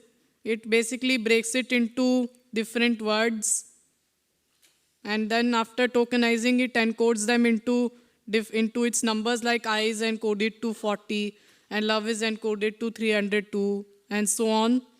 And let me tell you how do they encode the tokens into numbers. They encode it by the position of the training data, by the position of the each token from the training data set. Like the I has 40 position in the training data set and so on. It encodes that. And then after encoding it, that's the conceptual processing using attention layers. It basically understands it using attention layer. Now let me explain you how do LLMs decompose the prompts. For example, this is the sentence, I love coding in Python. So basically LLM pick one token and then find the relationship of the one token with the rest of the sentences. Like I is found relationship with Python in coding and love, and then the token itself. The relationship is basically the similarity in the number. And then the relationship will be found with another token called love with itself and rest of the token, and this will be done with the all tokens of the sentence.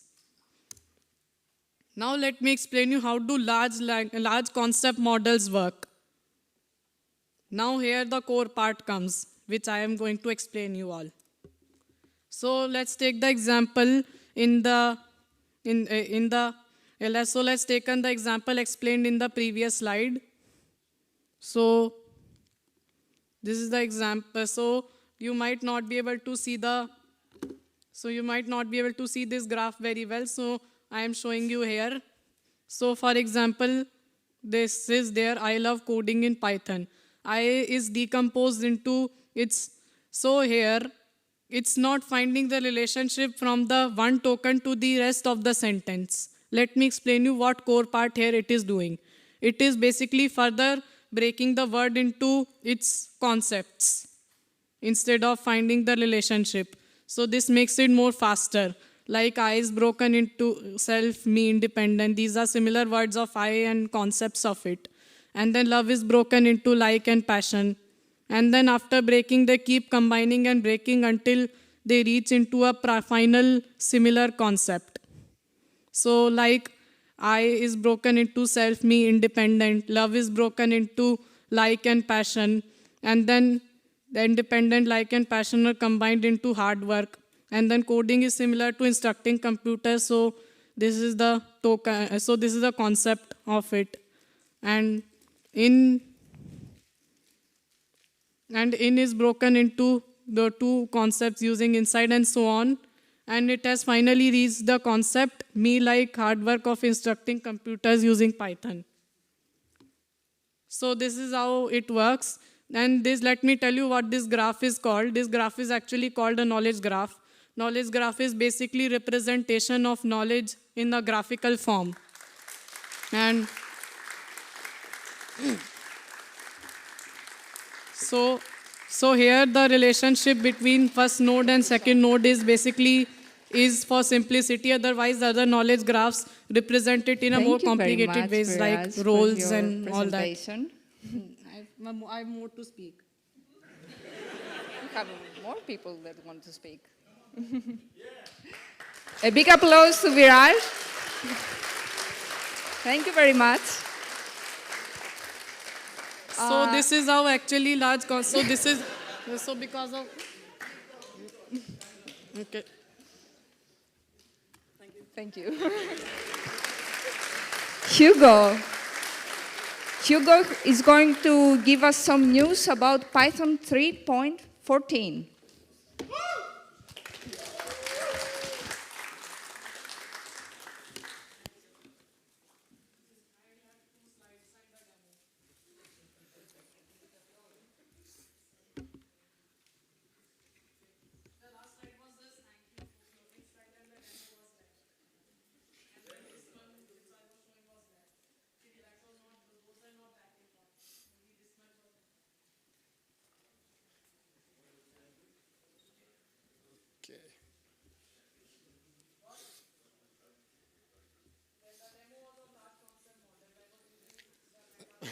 Okay.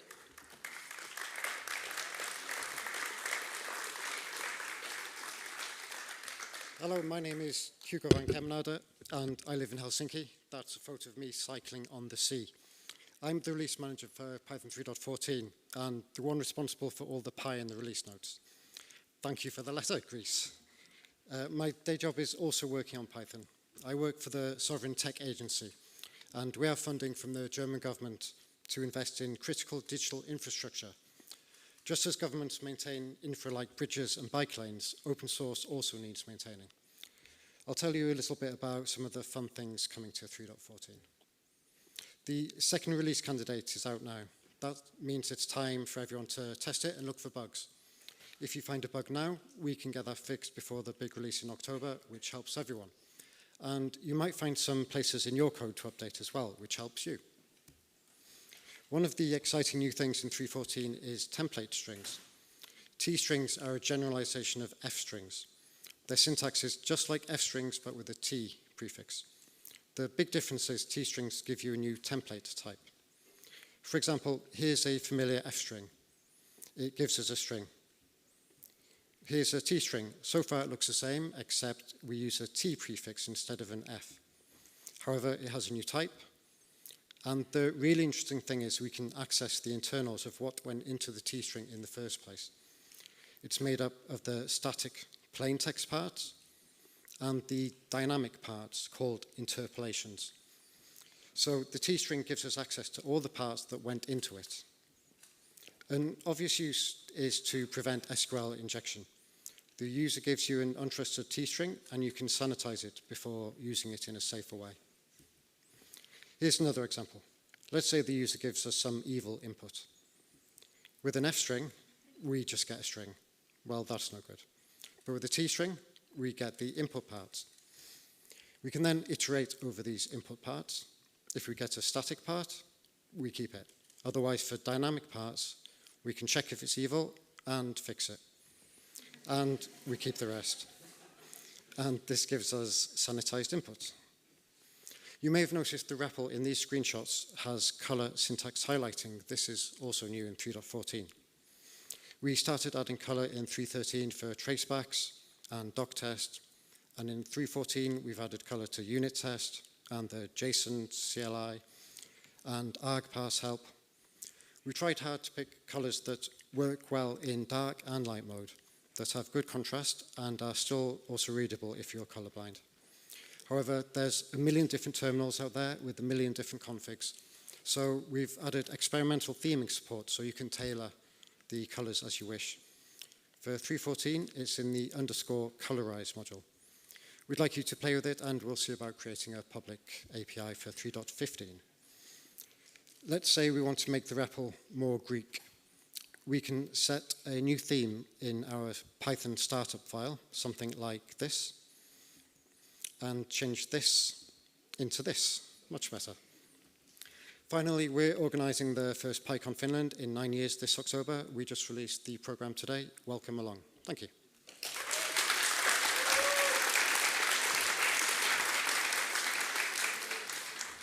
Great, thanks Hugo. Up next is Effe. Yeah, I know. He's going to give us a surprise talk.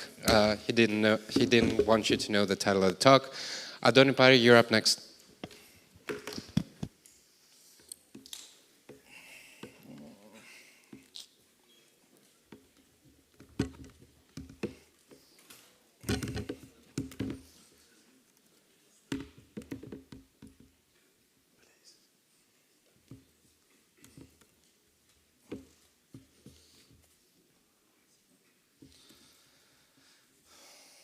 Can someone call IT?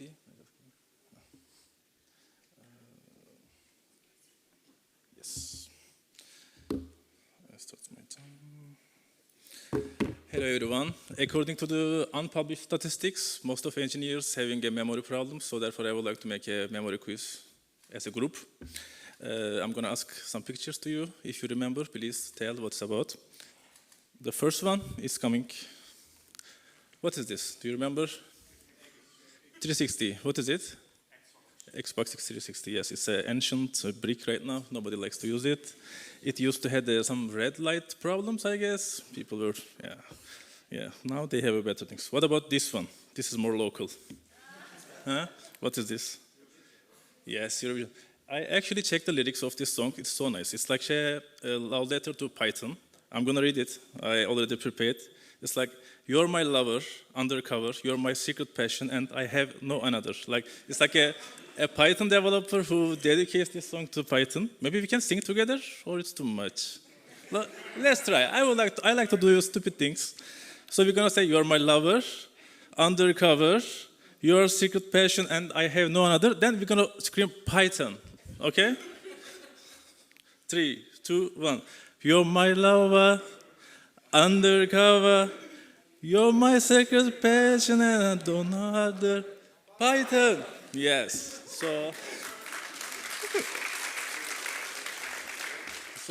Helena from Greece actually won Eurovision in okay, I'm not gonna say. Up. So what about this one? Lost, yes, it was viral.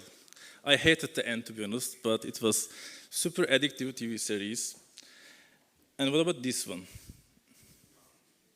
Do you remember this? Maybe it's Internet Explorer 6, I don't know. But maybe you guess, what is the common thing with which four of these things? Any guess? 2005? Yes, 2005. You have a good memory, you passed the test. And I'm gonna ask another thing, which also happened in 2005. Do you remember this website? I'm gonna give you a bit time. It's a Lawrence Journal World website. It's actually, I checked a bit, it's a website from Constance Lawrence. It gets some awards about a best newspaper website. And once upon a time, in 2005, there were two people called Adrian and Simon. They were implementing this website. They were doing caching, they were doing some database migrations, cool stuff, like every backend developer does. Then they decided to, okay, this is nice, but I would like to share it with other people. And they come up with something else. Any guess? Django, yes, you also passed test. Actually, these two people decided to keep their awesome application, and they would like to make it an open source. So therefore, we could use this web framework in all of our applications. I'm also one of the Django users, and I'm so happy that people implemented this, shared with us, so therefore we can build as a community. And 2005, actually Django is created. And what about this guy? Another memory test. You already applied. Anyone else? Over there. Can I hear? What's the name? Yes. Who is this guy?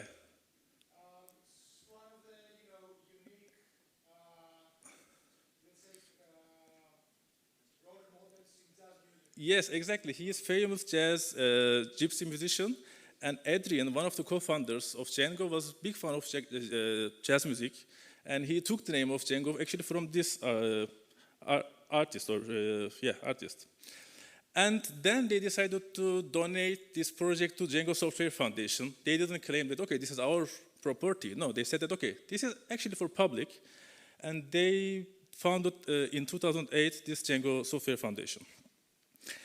And I'm going to show you something else, which is Rails. Can I hear boo? Like, boo? So basically, in here you can see, of course, Rails also a great, I think, framework. It's the equivalent of Django in Ruby. And as you can see in the copyright, it says David Hansen. It's actually one of the guys who are behind of the Rails, but they didn't want to keep it for their own. They didn't want to keep it at their own, and instead of saying to the Django, okay. This is from 2008, first DjangoCon. This is Django. And Django used in every project. You contribute to Django, give money, and it's birthday of Django.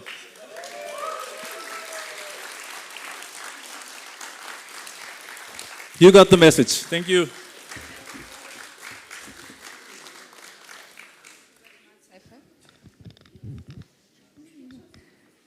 Thank you very much, Efe. Now we'll hear Adonis and teach his lightning talk. Let's vibe karaoke together. And applause for Adonis and Paris. I'll be the sidekick.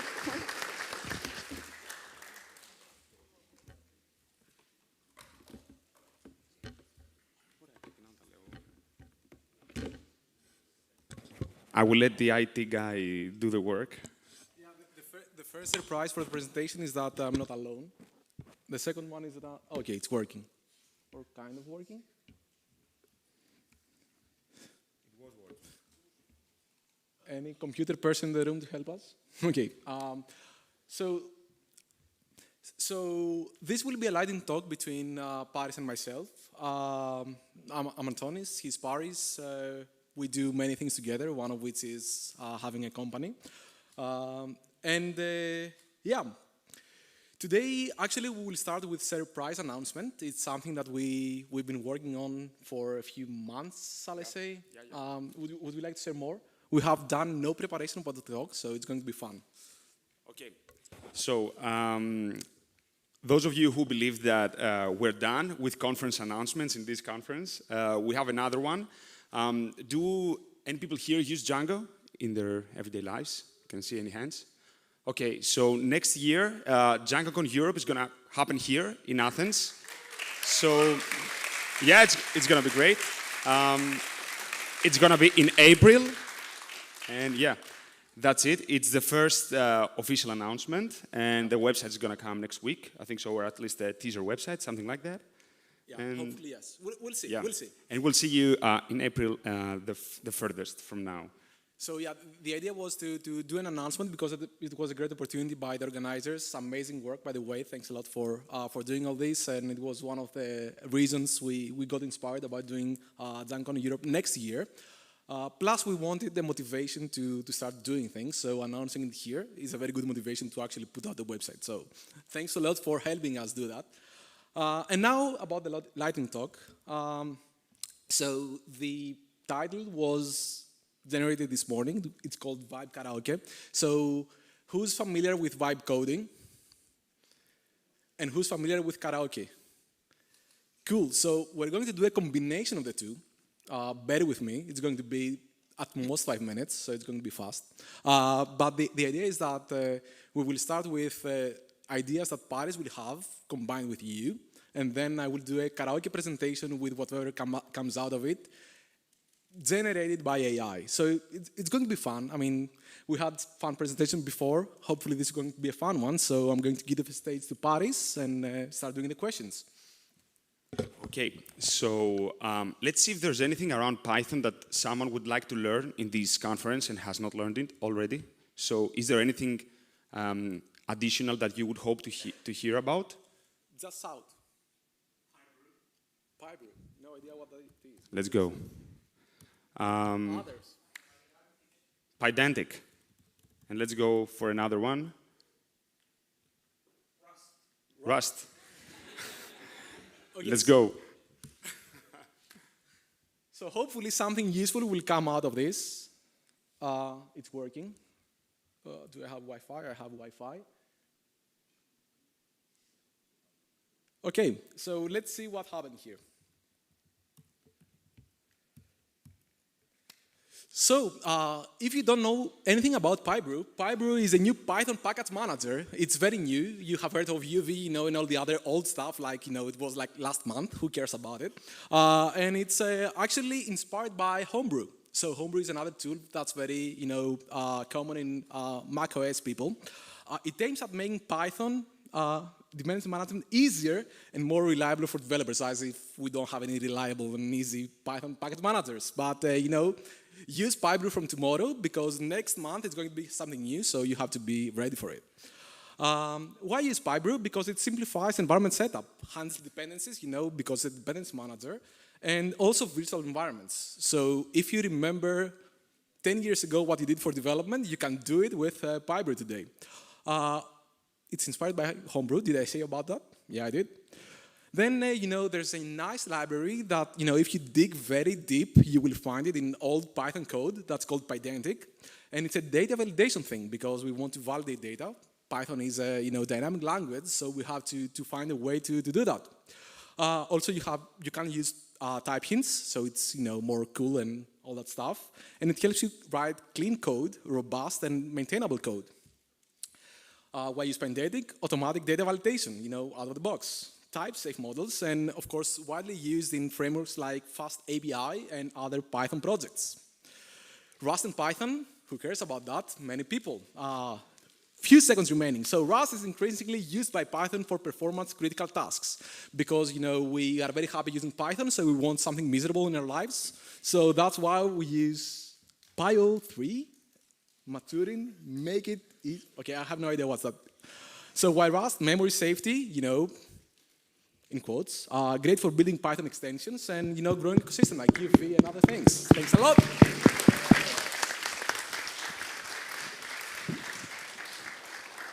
Great talk. So up next is Christian. Where's my laptop? There it is.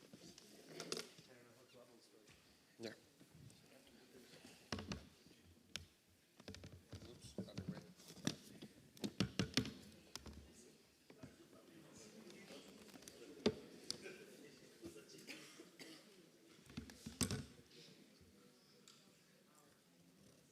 So easy. Oops.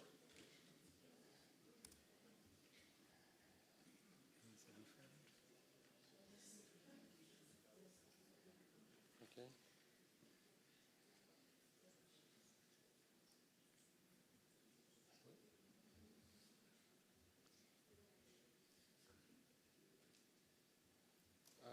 Because you are sharing, maybe they want specific tab. It's okay. I think I can go that way. There you go. Is it okay if you don't have like a presenter view over here? Yeah, I don't need presenter. Okay. Just move the slide. Okay. Yeah? Okay, Christian. Christian is going to talk to us about the PSF and you, nurturing and contributing to the community. Up next is Nefeli. Hello everyone, my name is Christian. I am one of the Python Software Foundation Board of Directors. And the idea of this talk, which is a very short one, is just to tell you a few things in case you don't know anything about the PSF. So who here knows about the PSF and what they do? I will expect that maybe after this talk, the whole room will raise their hand because you know what it is. So if you don't know, the first thing is that the mission of the Python Software Foundation, as you can read there, is to promote, protect, and advance the Python programming language. You have seen maybe many conferences that sometimes there are sponsoring clauses that people go to a conference and, oh, this is a PyCon conference, PSF is supporting that way. So there are many ways that, of course, PSF is supporting the community. If you want to know more about the structure, as the previous lighting talk, there is also a non-profit organization based in the US. As you see here, we have a board of directors as well as one executive directors, and there are other components of the Python Software Foundation, which is not only this board of people, like the steering council, and also we have 12 full-time employees there. As I said before, the key activities are infrastructure, for example, PyPI, Python.org, and many other things. Intellectual property management. Maybe you have seen weird websites sometimes. I've seen, for example, the Python logo in a university somewhere, and there's like, no, that's not right because it's a trademark. And also the community support that is maybe around supporting conference, other activities, grants, and so on and so forth. If you don't know, these are all the board of directors of the Python Software Foundation. I'm the one with the long name there, but many people is around that you have seen. Chuck was here around yesterday. I think she's not again. She's also part of the board there. And this year, 4 of these members are ending their 3-year period, so we have elections. The time, of course, for submitting proposal for being a part of the board of directors is over, but don't worry about that. You can still join the PSF in many ways. So, as I said, the board itself, what it's doing is mostly 3 things: governance, the mission support, and advocacy of the Python language. Something to make a distinction is that some people confuse that the board of directors is the people that is settling in the next version we will have template strings or this kind of things. That's completely separate. That's for the steering council.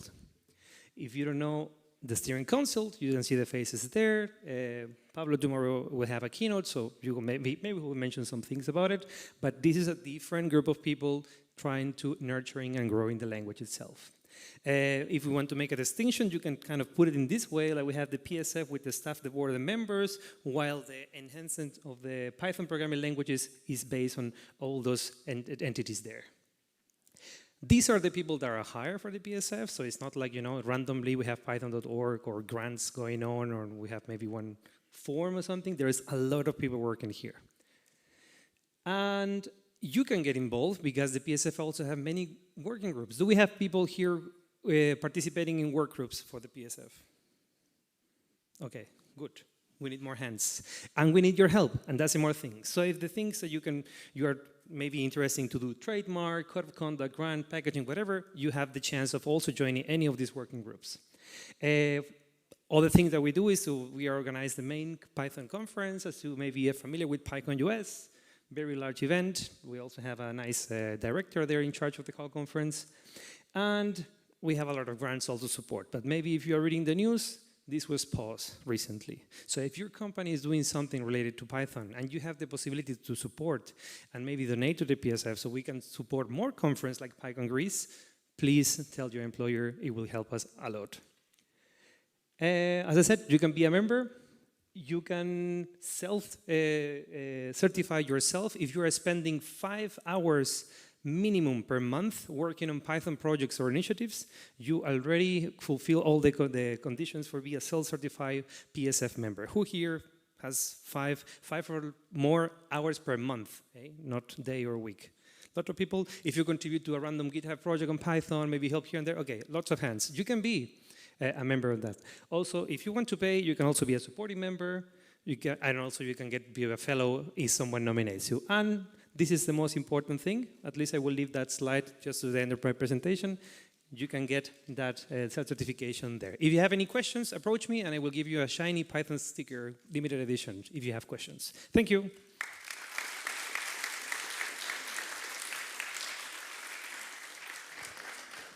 Thank you, Christian. Now we will hear Nefeli talking about the Link programming language.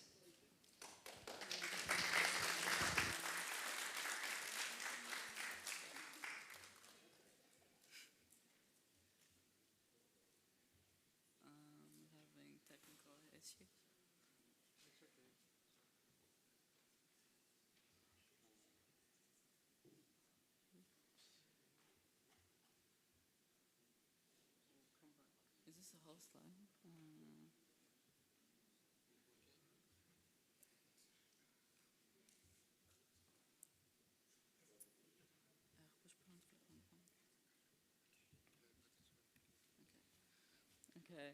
Hello, everyone. I'm Nefeli Constantinatou, and I decided to make a programming language. And I called it Link, because Link is not C. So, why did I decide to make this programming language? First of all, it's because of frustration with the direction of the C++ language, which is the main language that I'm mainly working on. And it's kind of tendency to stick to technical debt and not really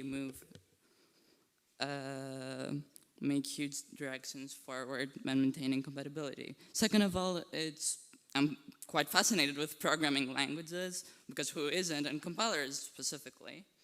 And it's also a very great learning opportunity for me to explore the programming language space and everything, and it's great. So some of Link's features are that it is self-contained, meaning it doesn't use any external dependencies. It's written only the standard library, basically. It's statically typed. It's library neutral, meaning that there's a clear separation between the standard library and the core language, and those two are not confused. And last of all, a feature that I really wanted from C++ and I couldn't have is the algebraic data types and pattern matching. How it's done. The project is written in C++23, uses CMake, and it actually features a custom lexer, macro system, parser, type checker, optimizer, lower, and interpreter, all of those fancy tools that do all of the work. So some future steps for Link that are going to be implemented. I think this would be better as a last slide, but it's fine for now, I guess, as in the middle before I've shown any examples. I'm already working on x86-64 assembly code gen, and that's going well. And there's also IR generation. It's a nice step forward, I think, and optimization, of course. And then I'm really working towards the end goal of self-hosting, which is writing the language in itself. That's nice. This is an example of how the Link language works. I tried to make it a tiny bit visible, I think it's fine. It defines a list of things and then shows how it's kind of functional, like how it's kind of easy to do simple scripting things and stuff like that. It defines a list of things with some dogs defined in and then some fruits and stuff, and then filters out the dogs because we only want the fruit, and then orders them based on indexes. And then shows that you can print debugging stuff very easily without having to do any fancy stuff particularly. So this is pretty nice, I'd say. It's pretty nice for debugging. And this is a cure code for the project for anybody who is interested. Thank you.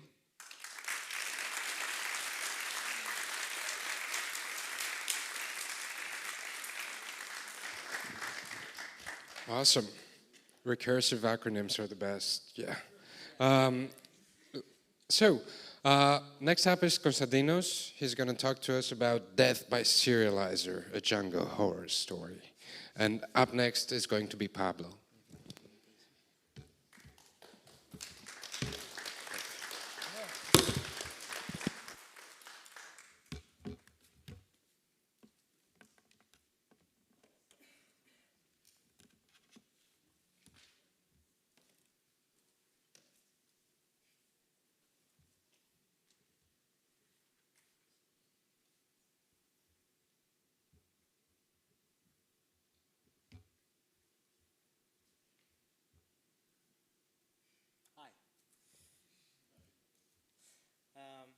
So my name is Konstantinos. I work for Cipher. I need this. My name is Konstantinos. I work for Cipher, and I'll talk to you about Death by Serializer, a Django horror story.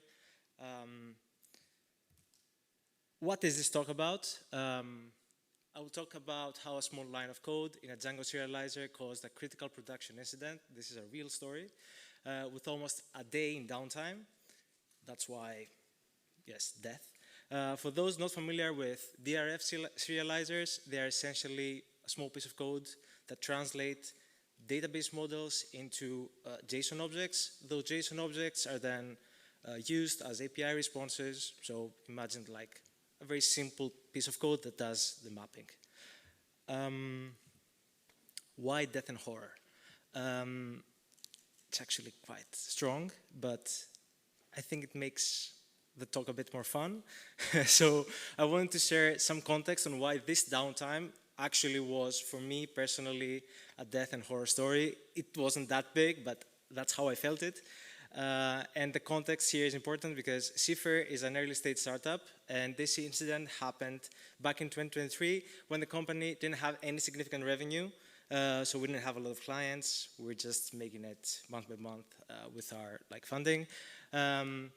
We work with the shipping industry, and that's important for you to understand the problem that we faced. And one of our users is seafarers, captains, for example, on board on merchant vessels. Merchant vessels, for example, think of vessels that transport dry bulk, or containers. Imagine grain, oats, wheat, whatever that is. Those seafarers on top of the vessel, they live months, and they use one app, our app, the one that we sell to the shipping companies, that work mostly offline, but they have, at some point, they need to sync with the cloud, with a server, and that's done by design with one single API call. Yeah, I'll pause here for you to digest what I said. A couple of weeks later, after signing our biggest client by far, up until this day, users started reporting that their app cannot sync anymore. Now you probably have an idea why I think this is a death and horror story. Losing or being very tight with your financials and your client facing this issue is not a good deal. What happened? Captains started registering work hours for the crew. Imagine a very simple registration of when the crew worked. For a crew of 20 seafarers, this is approximately 10K DB entries. That's not a huge amount. For a month, that is. Not a crazy amount, but what if there's a single line of code that can break the app? Just a single line of code. Imagine, as I said before, it's a simple GET API. It has to retrieve all of them, all of the 10K, no pagination. Don't ask why. It's by design. And the serializer we use is like the following. And you can see those that I have put in red. Yeah. What happened? You probably realize where this is going by this. Why? There's some kind of nesting. The app had to serialize a list of 10K entries, with each entry being a dictionary nested 4 or 5 levels deep. That was a huge JSON. And nesting with Django serializers is not very performant. The app died. 50 vessels could not sync. There was panic, blah, blah, blah. Serializing a 5-level deep 10K entry list requires plenty of memory. The important outcome, users could not access the app. The best thing about it, 3 out of the 5 levels of nesting were not even needed. The fix was as simple as creating a new serializer, which did not include the nested cFire object, thus reducing the serialization complexity by a lot. Not needed. So why was it there?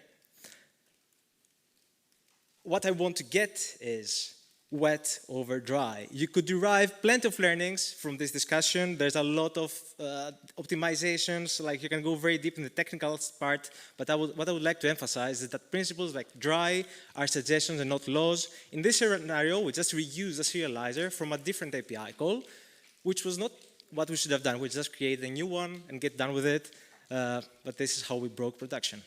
Thank you very much.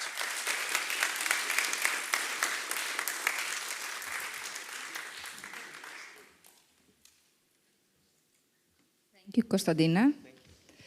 Now let's welcome Pablo for his lightning talk. You will not be disappointed. An applause for Pablo.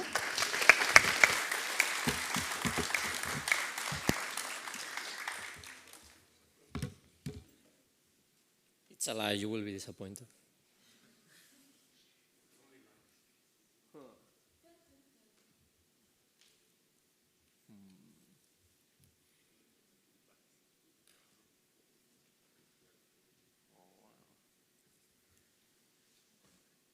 Amazing. So you may know me for my work on Python and whatnot, so you may think that this is a talk about Python, but you're in a trap because I'm going to talk about my stuff, which is the tensors and non-multidimensional arrays. This is the surprise. So who does machine learning here? Like, raise your hand. Cool. So who has heard the word tensor before? Nice, amazing, amazing. So you know, like some years ago, when machine learning was starting to be a thing, this word appeared a lot, and a lot of people were introduced to the concept for the first time. And there were all these talks about like, oh, don't worry, like tensors sound like a very scary word, but technically a tensor is just a multidimensional array. But I'm a physicist, you know, so I'm this kind of boring and grumpy person. So I'm here to tell you that no, they lied to you. Because tensors are not multidimensional arrays. They like to make you feel happy because you understand things, but you don't understand things. You need to go back to be afraid of what tensors are. That's what this talk is about. So, so if tensors are not multidimensional array, what the hell they are? Okay, so just to clarify what I mean with a multidimensional array, I mean this, right? It's like a list of lists. Like people even call these variable tensors. But that's a lie. This is propaganda from the machine learning people. Like, no. Like, those are not tensors. So what they are? So tensors are functions. For instance, this is a tensor. Wow, amazing. This is the reality of the thing. And you will say, but why tensors are functions? Let me explain to you what the real word of tensor is, which is a mathematical concept. So for that, I need a bunch of math. So I'm going to draw this arrow. And this is when everybody starts like running away because it's like, oh, Jesus, math. Like, no, run away. But this is just a tiny arrow. It cannot hurt you. The arrow is not in the room with you, all right? So the arrow is this blue thing. It's your friend. It's blue, right? Like blue is a nice color. But there is a problem because like I need to draw the arrows and how I need to know how big it is. So I'm going to put some numbers on the arrow. It's scary shit, but like, you know, it's just some numbers. Like it's 2 and 1, very friendly numbers. And these numbers tell you basically how big is the arrow compared to my axis, which are like these white parts, right? So cool, so far so good. Now we are going to extremely complicate this situation and add a second arrow, wow. So to create the second arrow, I use this super complex mathematical operation called rotate. And that action of rotating is the tensor. It's a function that has an arrow and outputs another arrow. And you will say, but why? What is the point of the tensor? You see, it turns out that the arrow is the real thing, not the numbers. I use the numbers as a way to refer to the arrow and know how they are. But I have the freedom to choose a different axis. For example, I can choose these ones. And you see the numbers change because the axis changed. But the arrows are not changing. The arrows are the same arrows. So I cannot use the stupid numbers to refer to the arrows because I have the liberty to express them in this way and this way, this way and this way. But the arrows are the damn same arrows. So if you use a multidimensional arrays and you call them tensors, well, that's a lie, because if I choose a different axis, the numbers will change, but the operation rotate, which is the tensor, again, the tensor is just rotating the arrows. You see, they don't move. Amazing technology. So the tensor doesn't change, but the number do. So that's a lie, because the tensor is a function. It's a very cool function. So from now on, you now know that tensors are not multidimensional arrays. So what you need to say, tensors are big linear functions. And if you're still scared of the word linear, you can just say that tensors are big functions. So thank you very much.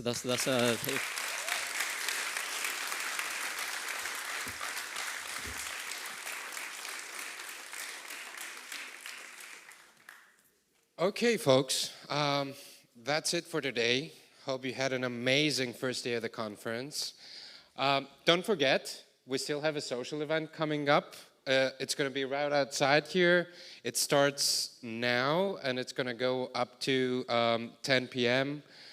It's all sponsored by Jacek, so thank you, Jacek, for sponsoring the social event. And there's going to be...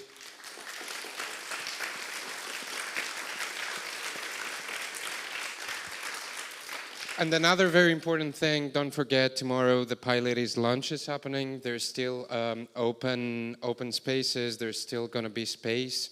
So anyone who identifies as a woman can go by and join that awesome community. That's it. See you tomorrow.